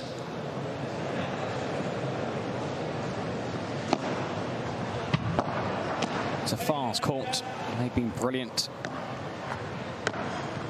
I mean, the surface does suit the style of both Cardona and Augsburger. Whoa, that's a great shot. And a clever chip as well. That time just too long, but that's really good play once again by Cardona.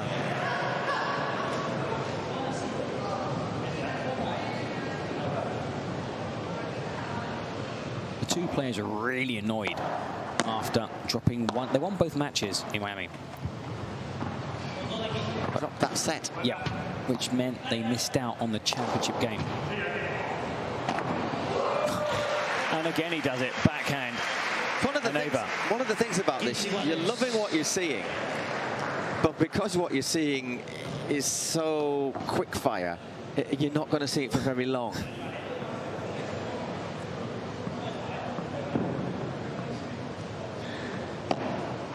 Fault.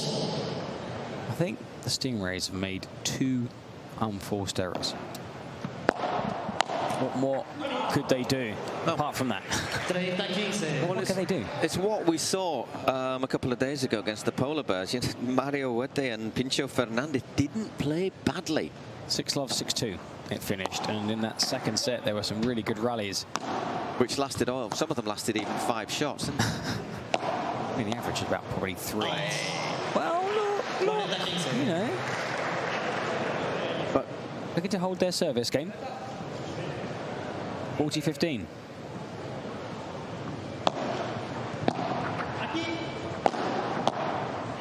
And they do. They hold on to their service game. Well played.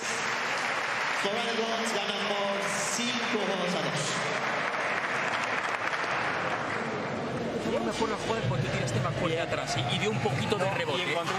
the Flow Rider Goats played on day 1 of the competition.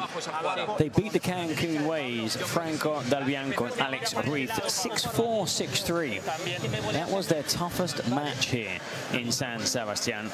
Of course, the Cancun Waves were brilliant in Miami, though not in today's podium event. So 6-4, 6-3. Haven't dropped a set. The Flow Rider Goats, they're in action again on Friday, so back-to-back games for the team from Florida. And in that second game, as we mentioned moments ago, Huete and Pincho Fernandez were beaten 6-love, 6-2.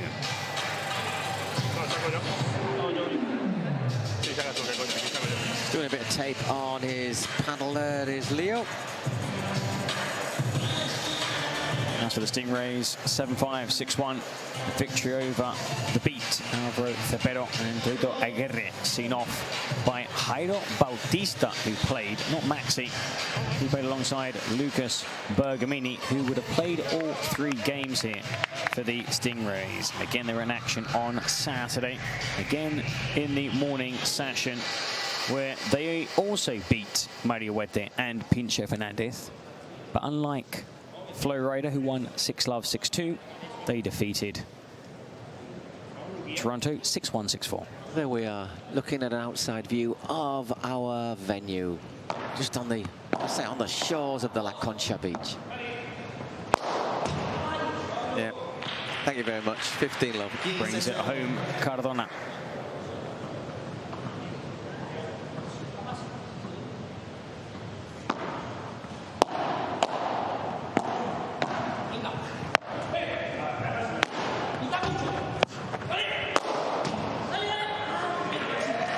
He's ranked number 14 in the world, Cardona. He's going to break into the top 10 by Christmas, maybe even higher. The thing is that we talk about how hard it is to get into the top ranking, but I mean, if you're at top place, don't want to have to play him, do they? No. Because he can play on both sides of the court now. His favourite position is on the right-hand side, the drive side, the forehand side. He's one of the few players from Extremadura. He's from Mérida, a Roman I think Pincho. Town. Pincho is from Extremadura as well, Pincho Fernandez. That's quite nice, Mérida. Very, very hot in summer. Yes, a nice stopover if you're driving down to Seville. Good ham. Ruta de la Plata, the silver route. Well, the Spanish north to south. Did it start off in Coruña down to Cádiz? No, it definitely stops in Cádiz.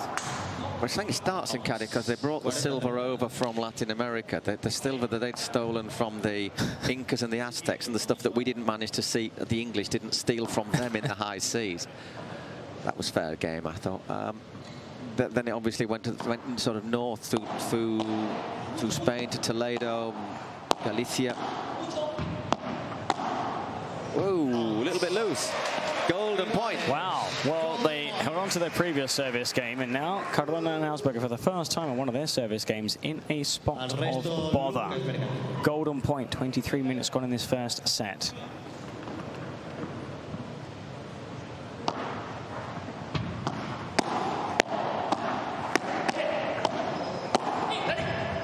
Gets it up. Bergamini and into the net, Cardona.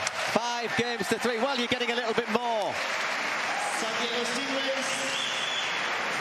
Well, Jensen and Birceda were jumping up and down over on the bench. Gracias.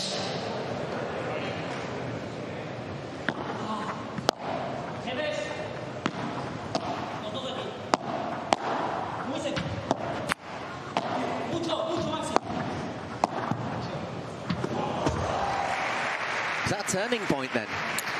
Well, I've got to make sure there's not a counter break. Still 5-3 down in this opening set. The San Diego Stingrays, one of 2 franchises that missed out on the Cities Cup.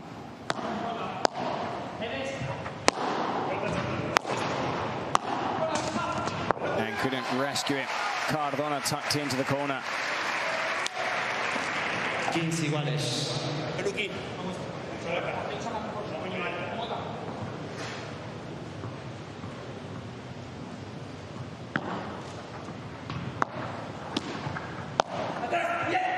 Bergamini backtracking. It's up. Maxi with a fake smash. Ah, lovely stuff. Gets it over. Gets it back. Cardona somehow. Another clever shot there from Maxi. Comes forward. Oh, it's in. It's in. And the winner, Cardona. Congratulations to Cardona and Maxi. What a point.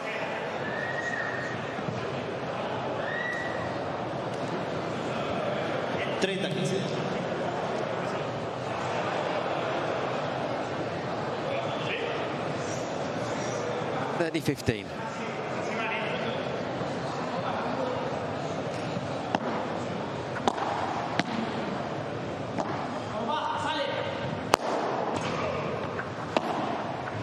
And another good point. I'm just having a bit of a chat there, Augsburger and Cardona. Yeah. When things are going well. Things go really well. But things aren't going well. We've seen that before in Miami. They suddenly lose back-to-back games, and now the coach has some work to do with Leo and Cardona. Leo is a bit angry now. He's upset. There's no more laughter, no more jokes, no more banter. It's the Stingrays who are celebrating. They've just got to keep it. They've just got to calm down a little bit, haven't they? At the moment, it's the Stingrays who are looking a little bit happier, but still have to break serve to stay in this set.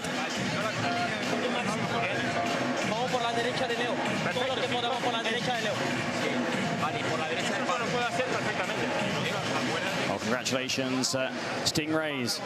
It looked bad for the team from San Diego, but here they are, serving to tie this opening set. 5-1, 5-4. They've been excellent, but have they got what it takes?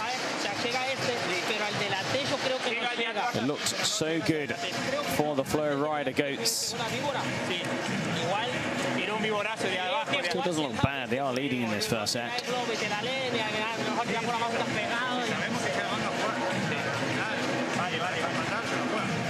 Lo bueno es que tenemos más o menos la jugada, Rami.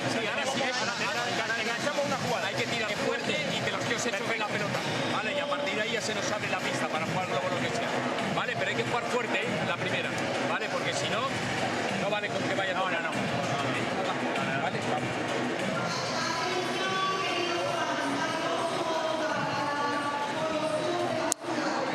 Fácil jugar, ¿no? Jugarla fuerte, fácil jugar. I think we need to start changing these sunglasses. We've seen lots and lots of sunglasses. Not 1972, is it? John Lennon-esque. Imagine. 5-4. Cardona serving. For the set, but if he doesn't hold serve, momentum is with the Stingrays, clearly. Oh, very nice. Wonderful drop shot there, Cardona.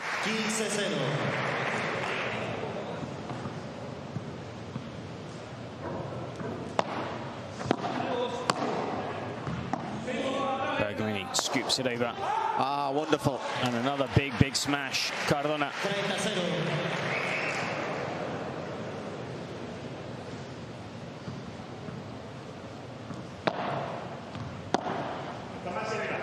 Backtracking.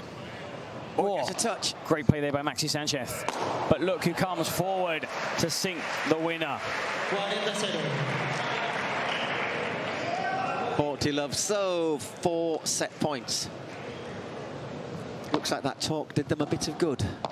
Must have a bit of a fright.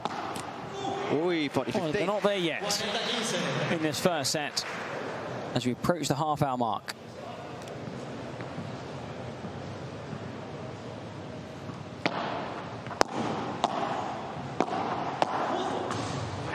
And well played, Augsburger sends it into the fence and they claim the opening set, Paul. 6-4. Yeah, an interesting first set. I mean, thrilling, exciting, but with alternatives. It started off with the goats on the rampage, really, weren't they? The goats were on the rampage. All of a sudden, though, the stingrays just gave them a few problems, asked them some difficult questions, and it needed that break and the reset for them to serve it out.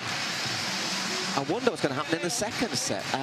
It makes it really, really interesting.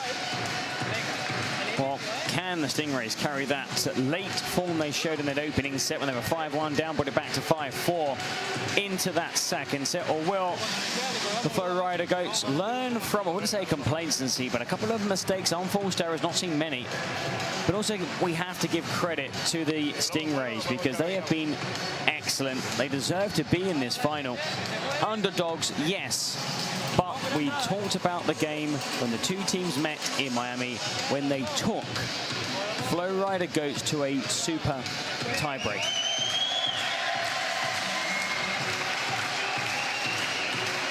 There he is, our window cleaning. We'll leave you with him for a moment.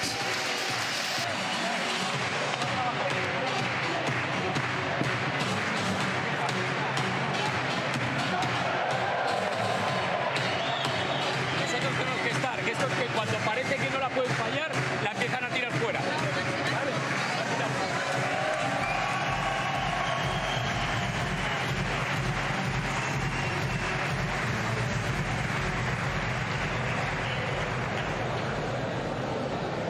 There you go, all spick, span and shiny, ready for our second set. And what else? Nothing but the best for the final of the men's tournament in the Pro Padel League. It's Maxi Sanchez to get us back underway. He and Lucas Bergamini, the Stingrays, trail by 1 set to love. Oi, just behind. Cardona.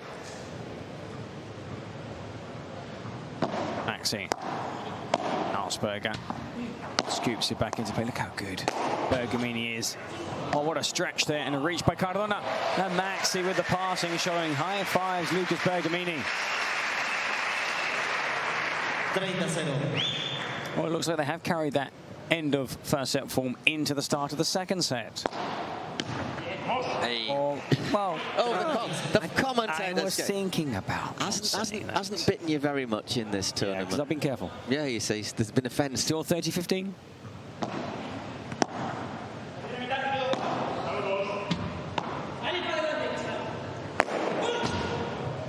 Oh. No. How did he climb so high? Touched the net, though. Did he touch the net? Yeah, I think he's admitted that he touched the net, which is good. Let's see it here. Yes, he push did. it with his shirt? As he landed. Fair play to Augsburger. Not because it's not easy to see, is it? And I'm pretty sure the umpire didn't. Whoa. And a big hit there from the Argentine. 40-30.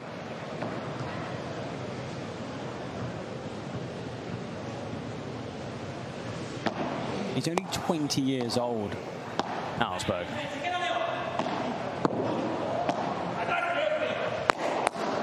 Great block. Oh, you what? Ended up on his backside, Augsburger.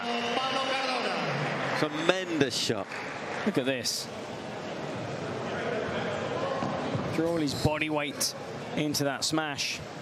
Max is like, I mean, hats off, take a bow, whatever. Only 32 minutes gone in this match so far. Guarden silencio, por favor. Muchísimas gracias, por favor.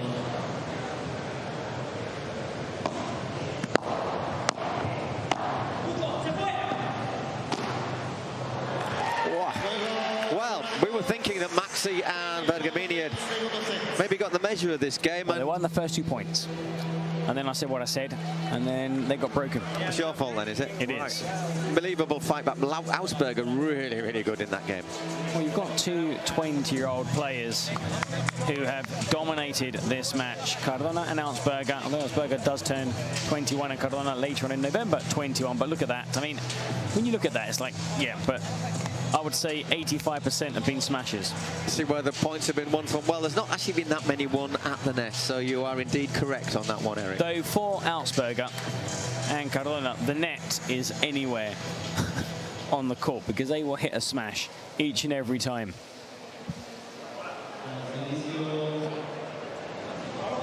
Pablo Cardona.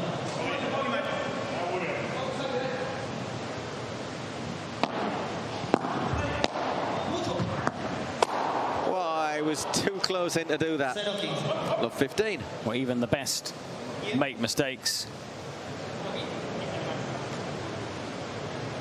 Literally stood on almost on top of the net there.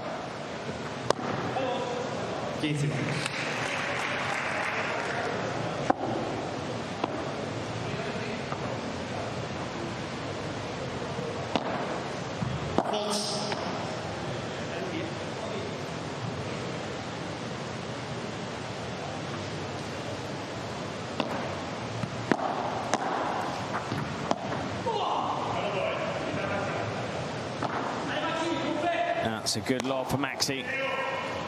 It's in, but Bergamini wins it comfortably. 15-30. And again, there wasn't much really that Augsburger could do in this position.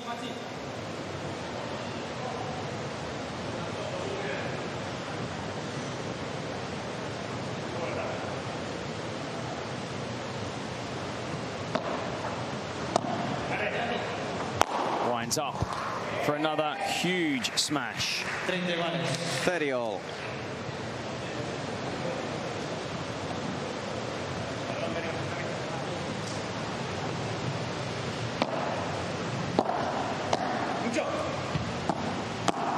And Augsburger is one of the tallest players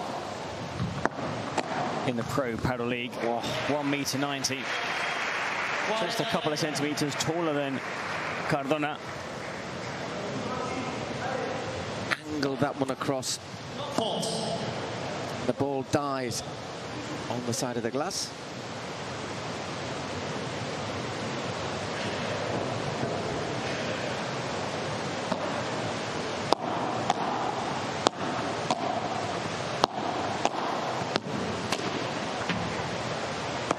Bergamini. Oh, that's rare. Very rare in Lucas Bergamini. But the pressure's really on the San Diego Stingrays. And sometimes when that happens, you start making a few more mistakes. Al servicio Lucas Bergamini.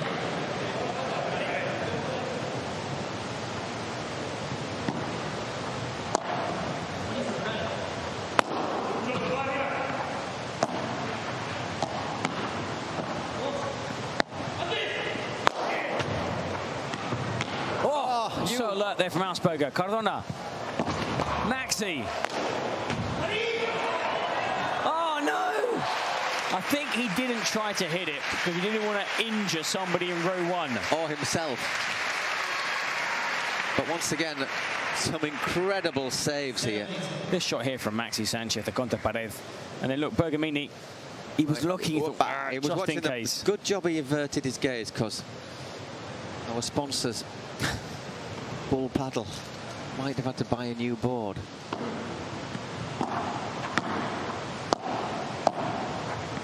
One of our sponsors, obviously. Unlucky. That's a tough one. When the ball comes straight at your body, you don't have any room to manoeuvre. Couldn't really do much there. Lucas Bergamini. Right on top of him, wasn't it? If a bit of luck and it might have dropped the other side.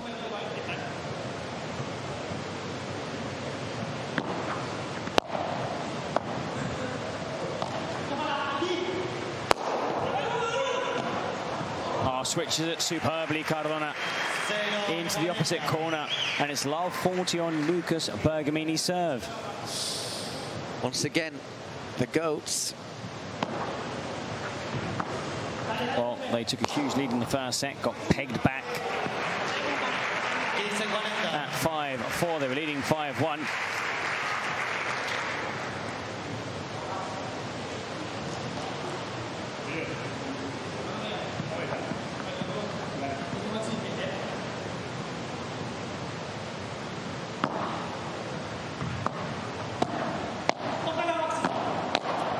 We 30-40. Well, and they force the golden point. Serving to Augsburger.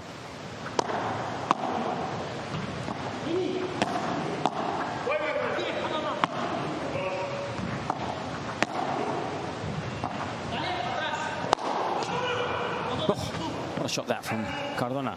Leo. He looks to get it over, he doesn't. And back from Cardona. And that's so clever from Maxi. Wow. Thought Leo would have given that a little bit more, that chance he had to smash.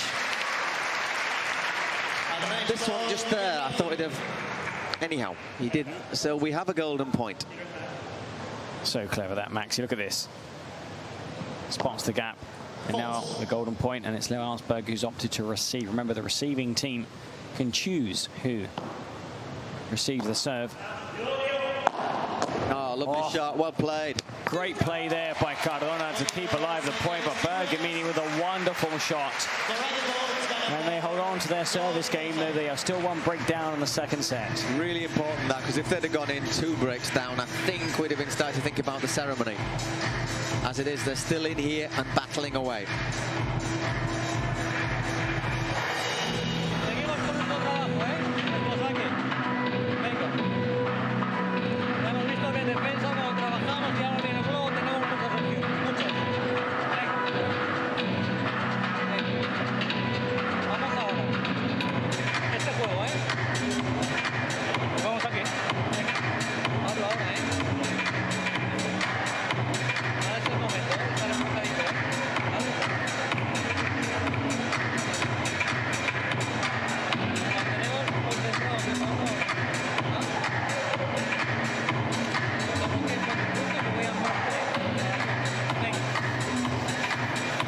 Yes, you've been Snapchatted.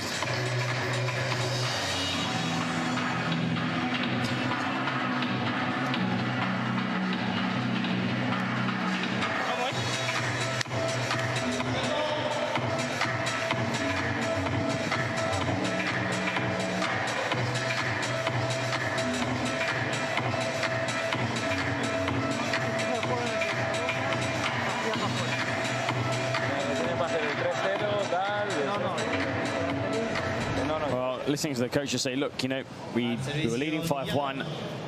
They pegged us back. It's 2-1. Let's see if Bergamini and Maxi Sanchez, though, can break their opponents.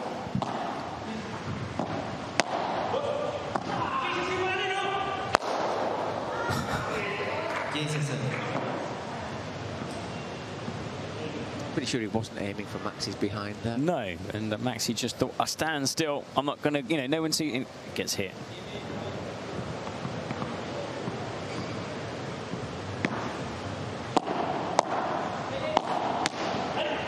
Bergamini.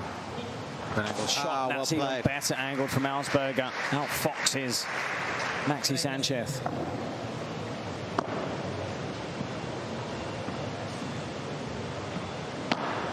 Fault.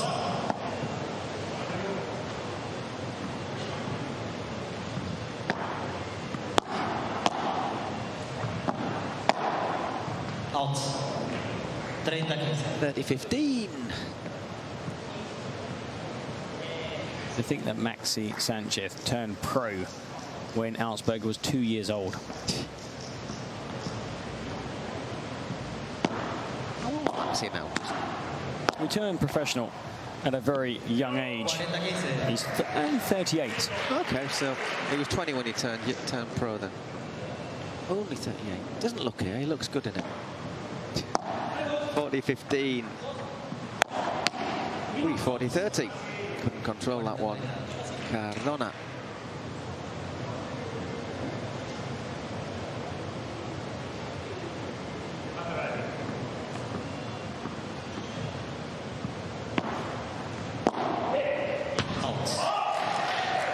Juego Flora de Cons. Flora de Cons gana por 3 juegos a 1.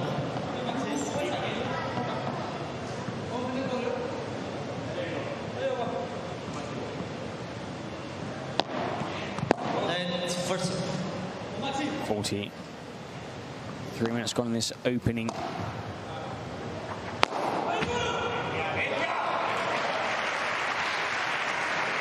$44 minutes.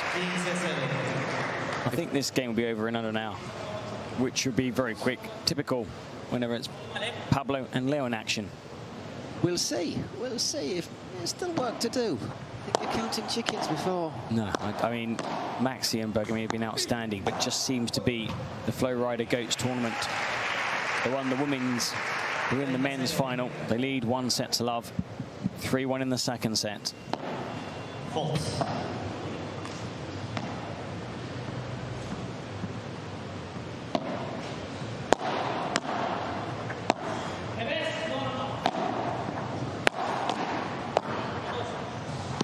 Oof.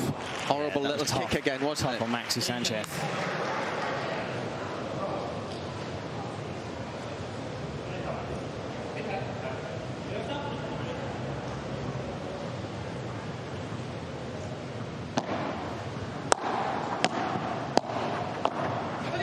Nicely angled by Bergamini, just a bit short. Never got his racket quite in the right place there, did he?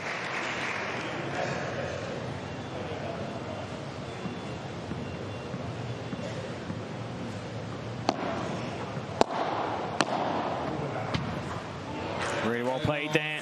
The Stingrays. 3-2. Just that one break. It'll be Pablo Cardona when we come back after the next short break.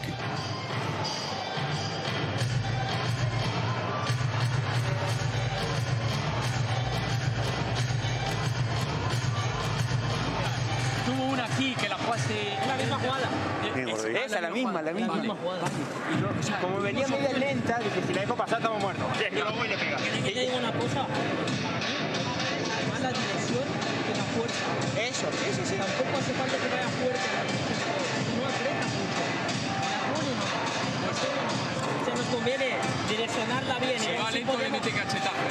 No tenemos un cachetazo de derecha a lado. Por eso, yo creo que... Estamos atentos a eso. Exacto. Si podemos direccionar firme, obvio, eso es... Si no, podemos pelotearle. Quita una, ¿vale? Esa está bien jugada siempre, menos hoy, ¿sabes? Quítale la de revés a Burger con la que va a cómo la está tocando, le está tirando abajo, arriba, fuerte. Cuando llega abajo, jugar al medio, ¿viste? Por eso la idea ya.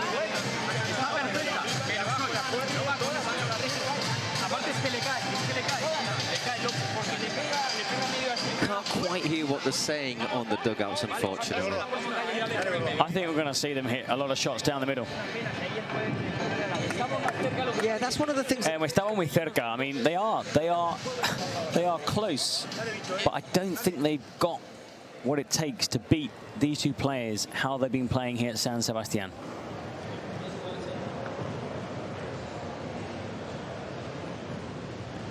For example, Chingoto and Tapia are higher ranked than Cardona and Augsburger, but here these two have been better, much better double team. They've been very good so far. The odd little misunderstanding when the ball goes down the middle. Which is why I think the coach was just saying, just literally down the middle. We've got to aim down the middle. Now, if they do lob down the middle, it will be Augsburger. It's on the backhand side, because it's on the strong side. There we go. You're just not going to get those. They're just not going to have a chance on any of those, are you? So 30 love. But I've got to keep trying. I think down the middle could be a good option. Pulled out by Maxi. And Bergamini again. No, it was in. It was a really good lob.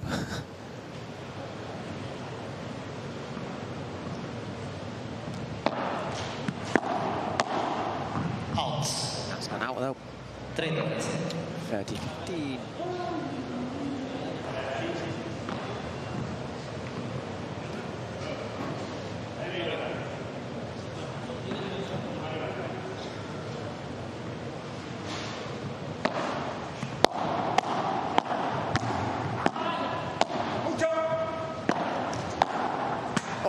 climbs over the net. And Maxi couldn't scoop it back over, and he was going to climb over the fence. Found that funny, Leo. Because he won the point. With the frustration here, look at Maxi. Oh, didn't see it. Oof, once again. What a wonderful hit. What a wonderful strike, Cardona. It was just on the edge of the service line. And heading backwards. Yeah. So 4 games to 2. These two players get airborne and they can stay up for so long. Fernando Llorente, the football player, former football player, is marveling at what he's been watching here, in awe of these two players.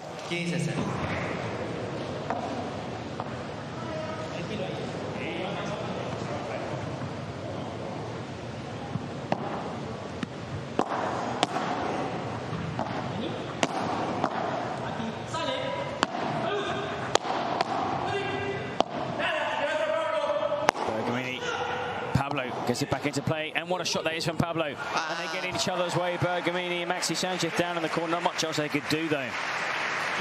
Yeah, well played by Pablo Cardona. There you see it just, yeah. I think it was probably better for Bergamini, but it would have been a long way out of position.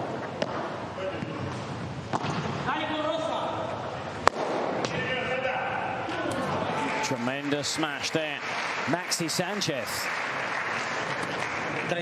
Bautista, Jensen, Birceda all applauding over on the Stingrays bench.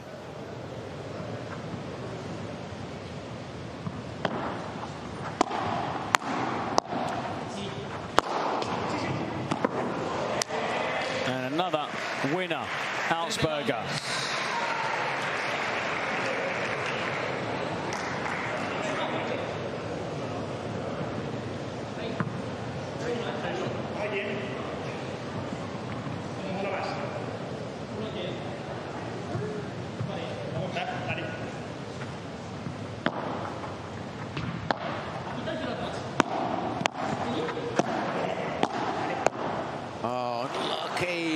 But 2 break points. Oh, the sun back out here in San Sebastián. A short, intense shower that lasted about 15 minutes. It'll stop raining.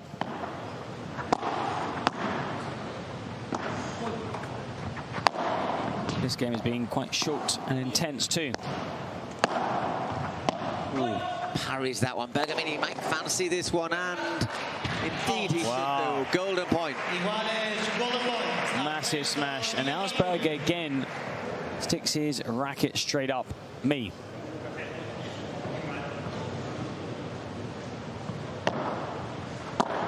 I've yet to see Augsburger say it's you. Gone long, hasn't it? Yeah. So 4-3, they keep in this match. The Stingrays. Good serve from Maxi, forcing the mistake from Leo Augsburger. No one leaving their seats here. We've got to keep working. We've got to keep plugging away.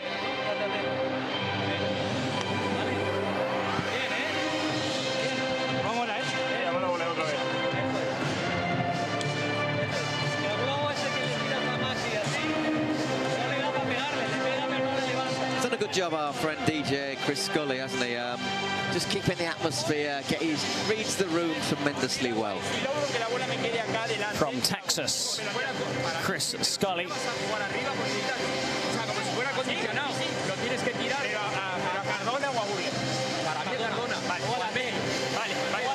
Well, there is the shark, Maxi Sanchez. That's his nickname. Bergamini doesn't have a nickname, nor does Leo or Cardona yet. It's quite surprising. Lots of Argentinians have. But Teo's called the cat. I'd rather be a shark than a cat.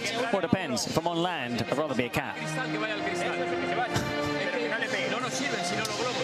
Well, I wouldn't want to be a shark on land. Is he a cat? Or a cat in the sea? Is he? Cats don't like water, do they? So you're the man with the cats, Eric. I'm allergic to him. I presume it's because of his feline abilities, you know, his agility.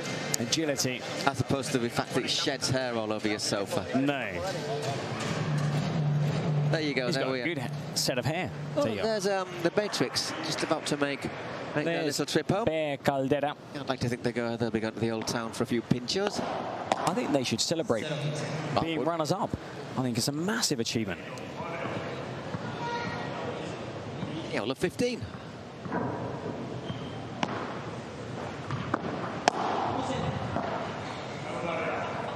Well left. I think he was going back. He was going back, then I think he realised, nope. 15-0.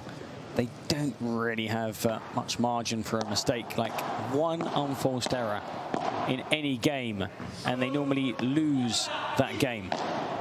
They've got to be perfect. Hey, travels all the way back to their side of the court. And they took the first point on Asperger serve.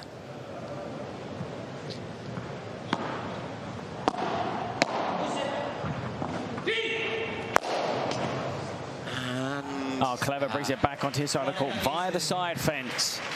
I'm not sure he was deliberately getting it back off the side fence, but I think he would have travelled far enough for Bergamini not to have got there.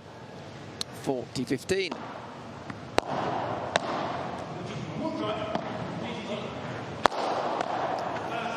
That has gone, and that is... Well, Bergamini had to try and hit that first time. Not a lot. You could do 5 games to 3, just 1 game off the title.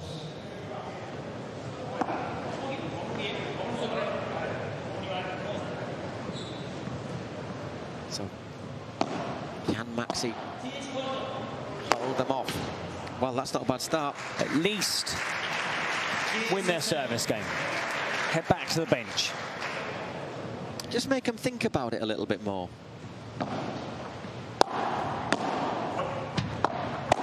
Oh, lovely play there by Bergamini. Look where he was standing. Right. He anticipated Cardona's shot. Dirty love.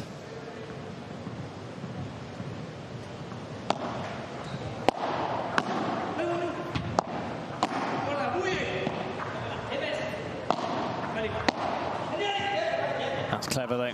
Bergamini tried to anticipate the shot. You see that?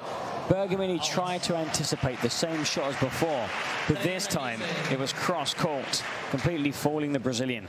Just hit so hard, wasn't it?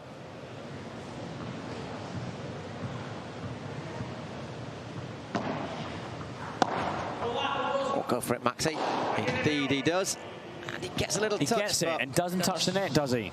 Oh, he does. No, he does. Spotted by the umpire. Also, Jairo Bautista.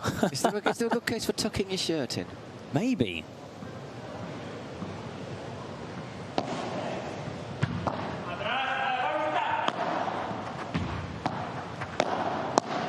And there. Oh, they hold their service game. Just that one break at the start of the second set.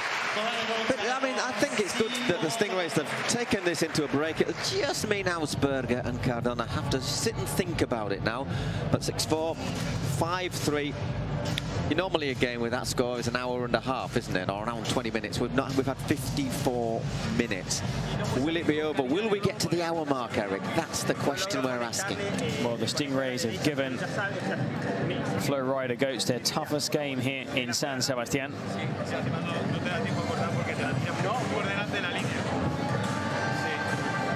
Cuando la toca Lucas de atrás, perfecto, porque yo me coloco bien. Necesitamos que la primera nuestra sea muy buena para poder respirar un poco. We need our first shot to be a good shot, because that allows us to breathe. As in, if we hit a poor shot, and even a poor shot, not the perfect shot, then it's almost like panic stations. Yeah.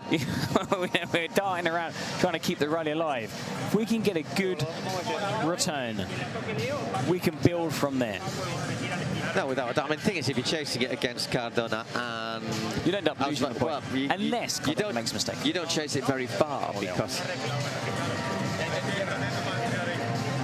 We're approaching 6:30 local time here in Spain. This is the final game. Game number 24 of the Pro Padel League, the first ever in Europe. It's been a huge success. Are the Flow Rider Goats going to take the men's title after winning the women's title? Out. 15-0. Do you know what the Goats could say if they win both titles? We are the best, no kidding. Whoopsie-daisy. Wow. Love 15. Is that racket still one piece? That's a very good advertisement for his racket. And the court. And the court. There you go. 15 all.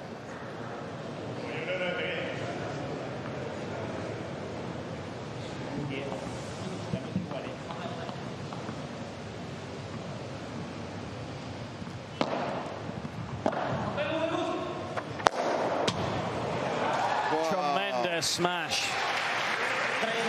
I mean, look, Heido Artista, the coach, also just applauding. There's not much you can do, really. I mean, they've been excellent, Cardona and Augsburger.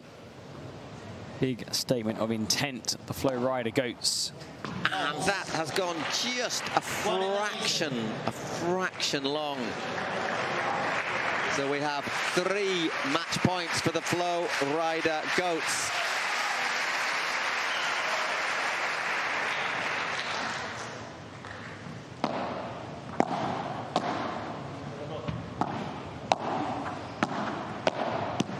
And there it is. In 59 minutes, nearly an hour, which is a pretty long match for the Goats men. And there we have our men's champions, Leo Augsburger and Pablo Cardona. Congratulations, Flow Rider Goats. They have doubled up here in San Sebastián. And not only that, they have given some fantastic entertainment to the 1,000 fans packing out this pavilion in the Real Club de Tenis de San Sebastián, the Royal Tennis Club here in San Sebastián, Donostia, to give it its name, in Basque. Double 6-4. Congratulations also to the Stingrays, just like the Arkansas Matrix in the women's final. They played really well. Runners up. Unfortunate, perhaps, maybe not to take home some silverware. And also here, congratulations to the team from San Diego. They were sorely missed at the Cities Cup in New York in October, well, October this year, November last year. They failed to qualify. I think they picked up enough points here to make it. Yeah, no problems. Absolutely nailed on. Because the women, even though they didn't get to podium day, they were 5th here and showed enough to make it clear that in Mexico, in Guadalajara. Guadalajara's up next, 14th to the 17th Not that long of August. away. It's a month away. 4 weeks from now, we'll be commentating the men's and women's 3rd, 4th playoff, and also the 2 championship games. So once again, we'll give you our prize-giving ceremony. We'll hear from the winners, and I'm pretty sure we'll just get a review of how things are standing in the tournament, how the standings are, how the league's looking, both for men and for women. Bear with us a little short period of time. Well, it's been outstanding for the Flow Rider Goats, taking maximum points, 50 out of a possible 50. To add to the 31 points they took from Miami, that is an outstanding 81-point haul. Not only have they qualified, it looks like they are going to be the top seeds after winning both titles here. Family photo over in front of the Flow Rider bench. And soon, Paul, the trophy ceremony has been outstanding, enjoyable, thrilling, intense 4 days here in Spain. Absolutely, very, very intense. I said 24 matches, which is a lot of paddle to be played. But here we are at the end of it. Women's champions Flow Rider Goats, and for the men, Leo Augsburger and Pablo Cardona. I think Javi's just about ready for the ceremony. He's put his aftershave on. Smells good. He's combed his hair. I mean, I don't know why he's put aftershave on. You can't sort of smell anything. I can smell it. I think he's left a trail. You'll have the hounds after it. Yeah, we know where Javi is. He's down there. Blind man could follow him. Oh, Mike Dolphin, the CEO of the Pro Padel League, will be presenting the titles to the winners, the Flow Rider Goats. And congratulations to the Stingrays. Massive improvement. Quite a few clubs have really upped their game following that first event in Miami. Arkansas, the smash have been good again. Certainly the women once again making another 3rd and 4th place fire. Anyhow, we have our ceremony with the man who looks and smells good, Javi Carrasco. Saludos de nuevo, bienvenidos a esta Welcome ceremonia de to premios, this en este caso en el lado trophy masculino, ceremony. San Sebastián 2025, Turn of the men's 2025 Pro Padel League San Sebastian. Another great game fitting for the final. The winners, the champions from Flow Rider Goats, Pablo Cardona and Leo Alsberger. The Spaniard from Merida and the Argentine, two young sensations leading the Flow Rider Goats to victory. Un fuerte aplauso al CEO de la PPL, CEO Dorfman. Adelante. Mike Dorfman. Aplauso. Who has taken this PPL event for the first time to Europe. Next up is Mexico. Y también damos la bienvenida al co-CEO de FP Courts, Jorge Caña. Un aplauso para Jorge Caña, CEO of the company that make these outstanding courts here. Mike, when you want. Buenas tardes. Gracias, Donostia, San Sebastián, por una semana tan especial con la PPL. For an excellent event here. It's been a quite remarkable week in San Sebastián. Thank you to the city, to the fans, first of all, for welcoming us into your home, into the beautiful city, bringing the PPL to Europe and to Spain for the first time. We had a great time here this weekend, and we're really excited to be back. Bueno, dice que está encantado de haber venido aquí a San Sebastián, que es un placer, que es un honor, que es una ciudad hermosa, preciosa. Simultaneous translation from Javi. Delight to be here. Of course it is. It's a wonderful city, fitting for a wonderful event. Jorge, thank you, AFB Courts, Adidas, for helping us create this spectacular venue and your continued support for the PPL and our project. Gracias a Jorge del equipo de Adidas por esta preciosa pista y por todo el venue que han puesto en marcha para este torneazo aquí en San Sebastián.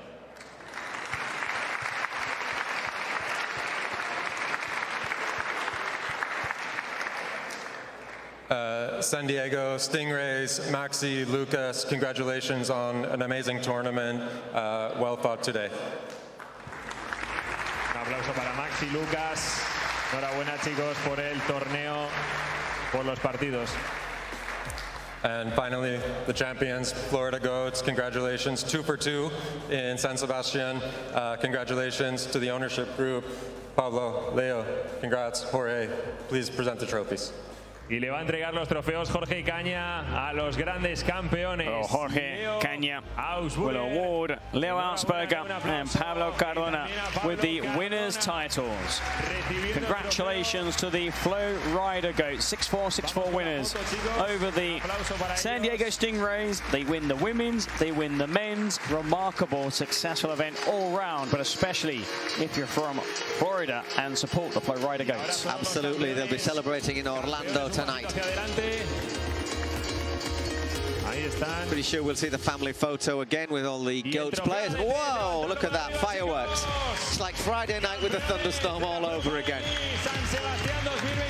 So there you go, our champions here in San Sebastián. 2025 in the Pro Padel League. It is the Flow Rider Goats.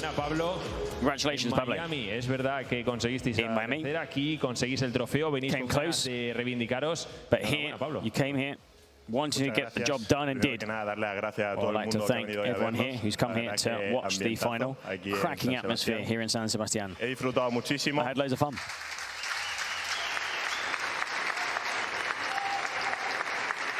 He disfrutado mucho del fin de semana. A great time this weekend with my team. First time I've been here to the city. I'm happy to go home with the title. And hopefully, I want to come here on holiday. because my coach didn't let me go and do any sightseeing. Espero volver cuanto antes porque So I want to be back San Sebastián because I've loved this city. Un sitio increíble. I think it's incredible. Muchísimas gracias, Pablo, por supuesto. Vendrás de vacas pronto. No te ha dejado fácil. Hopefully you can come back here on holiday. San Sebastián. How about yourself, Lo? You've been here before? Jugando aquí en España también You've como been en here, casa. Enhorabuena. living in Spain, playing in Spain for many years. Primero que nada, como dijo Pablo, gracias a todos I'd like to San thank Sebastián por este público. everyone El because ambiente the es public has hermoso. been great. Muy The crowd contento have been del título superb. esto que Very happy to have won the title. We came close in Miami, didn't quite get it done, but it was a good game against Maxi and Lucas. But we'd like to come back again on holiday if possible. Also, I'd like to thank everyone. Muchísimas gracias a Leo y a Pablo y que entre todo el Words equipo. there Foto de from equipo. the winners, Pablo Cardona and Leo Alsberger. I think the owners, physio, coaches, also the women's team who won their final will join the men's winners for a very successful family photo. We said there was a good chance of a second family photo, didn't we, Eric, after the women won? And there we go. Oh, this time we've got the sparklers as well. Another family photo for the Flow Rider Goats. They were a little bit frustrated in Miami, going very close. This time, they've cleaned the board. Well, the women were runners-up in Miami. The men lost the third, fourth playoff, but both teams a big improvement. Flow Rider Goats women going one better, winning the final, and the men from playing the third, fourth place and losing to winning the championship match. Exactly so. As we stroll off court here in San Sebastián, well, we've got a few things to do. We will just resume the day. Here is how it ends up for men. Third and fourth place, it was the New York Atlantics who won 6-4, 6-2 against Miami Padel Club. Nothing for Gus Tapia and Fede Chingotto here in Donostia. And the champions, well, you've just seen it, the Flow Rider Goats beating the Stingrays 6-4, 6-4. That's how the men's league looks for San Sebastián. 25 points for the Goats, 19 for San Diego. Another good week for New York. Miami right down to Toronto. Not so great. Houston just 1.9 points for the Los Angeles Beat. That might come in very useful for them in fifth place.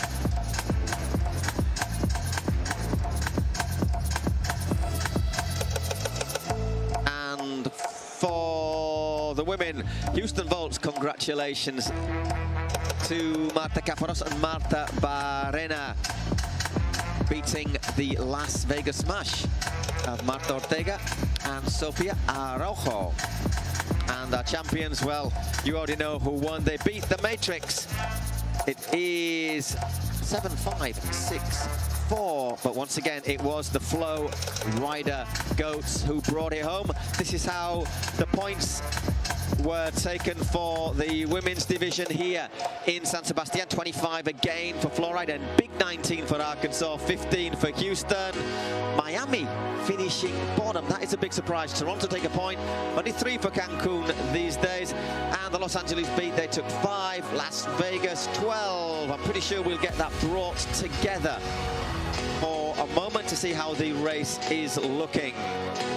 Congratulations, San Diego. 28 points they've taken here from San Sebastián. Outstanding. As for the Flow Rider Goats, they took a maximum 50 points, Paul. Here's the overall standings. Well, Flow Rider top, New York second, San Diego third, Miami in fourth. It's all pretty close, really, from San Diego all the way down to Las Vegas. Houston, it's not been a bad event for them. And Los Angeles and Toronto, they have work to do in Guadalajara if they want to get to the Cities Cup in New York. Cancun sliding down, also Miami moving up to third, San Diego, New York dropping first, placed down to second. Flow Rider now clear at the top, 19 points. Los Angeles just behind Houston. Houston Volts picking up some valuable points in the women's doubles. Las Vegas, Arkansas, it's really tight. Toronto Polar Bears have it all to do when we return in Mexico. Guadalajara, we'll be back soon, Paul. It's been a pleasure. We will indeed. So we'll be back in Guadalajara from San Sebastián. It's goodbye, agur, good night.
Through ideas, imagination, effort, and enthusiasm, dreams are built.